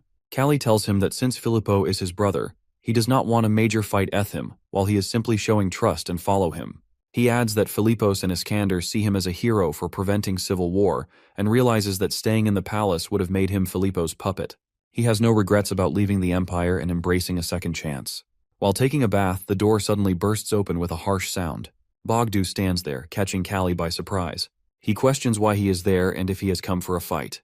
Bogdu explains that he wants to thank him for the last match, but Callie only wants to finish bathing. Bogdu, not done talking, expresses deep gratitude for saving his life. He declares his loyalty and vows to dedicate everything to him.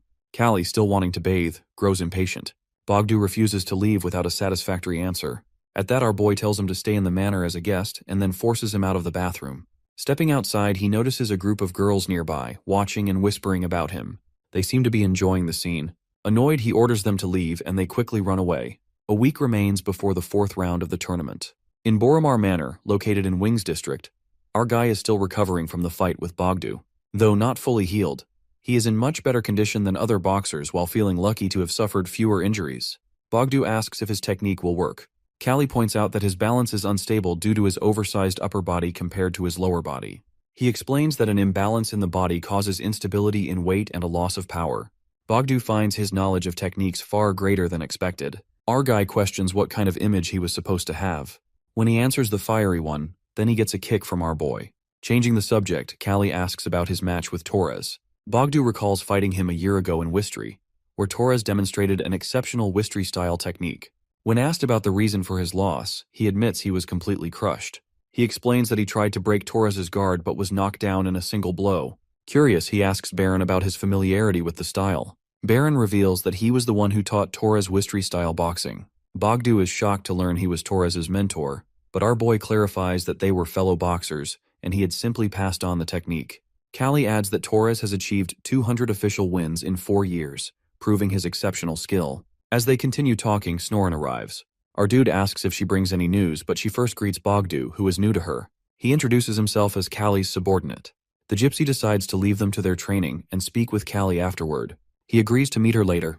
Bogdu teases Callie about Snoren, but Callie dismisses it while stating he is married, and she is a gypsy residing in the manor. He finds such talk disgusting. Meanwhile, at the Royal Palace Council, Marquis Eldrin is shocked to learn the king's decision to replace the lacking royal guards with Duke Rudafalling's private troops. The king justifies this by claiming that illegal smuggling has increased during the tournament, while making it necessary to maintain order in the capital without using royal guards. Marquis sees the decision as foolish while believing appointing the Duke as treasurer was already excessive. He argues that Rudafalling's troops are infamous for their brutality and unsuitable for maintaining order. The Duke, however, promises they will not harm civilians. Marquis worries that if the two factions clash, civil war will erupt, leading to the kingdom's destruction. He still has not found Nasha, and the king is slipping further out of control. He also suspects a third party influencing Creon's newfound boldness. Listening from behind the room, Nasha notices her father trembling. She knows she has no future and believes everyone will go down with her. Later, Snoren informs Callie that her magical investigation confirms Nasha's presence in the capital, specifically in the royal palace. He asks if she can determine who Nasha is connected with. It is the fourth round of the tournament. Thoughts of finding Nasha distract Callie, but he decides to focus on it later. He and his opponent stand in the ring, facing each other. He observes his opponent's balanced stance and anticipates a good match. The drums sound while signaling the start of the fight. The opponent rushes forward, throwing a powerful punch, but Callie swiftly dodges. Realizing his opponent's impressive skill, he sharpens his focus. As he continues evading the attacks, he suddenly delivers a forceful punch to his opponent's face. Blood drips from the opponent's nose, yet he remains ready to fight. Callie wonders why his opponent hesitates to attack. He expects a fierce battle while knowing that boxers must risk their lives to win and survive. Defeat means no future. Instead of finishing his opponent, Callie spares him, making a silent protest against the king's unjust laws. The crowd erupts in applause. From his seat, the Duke watches while recognizing Callie's growing popularity. He realizes that our dude holds the support of both young nobles and commoners, which allows him to remain as too dangerous. Turning to a servant, the Duke demands confirmation of the order for Callie's elimination. The servant reassures him that everything is in place. Still unsatisfied, the Duke commands him to ensure Callie is silenced forever. Our boy asks his opponent why he refuses to attack. The opponent wonders if Callie is mocking him by holding back, but he remembers the bribe that if he defeats Callie, he will receive enough money to secure his family's future for generations. Determined to win, he decides to fight with full force. He lunges forward, throwing a strike.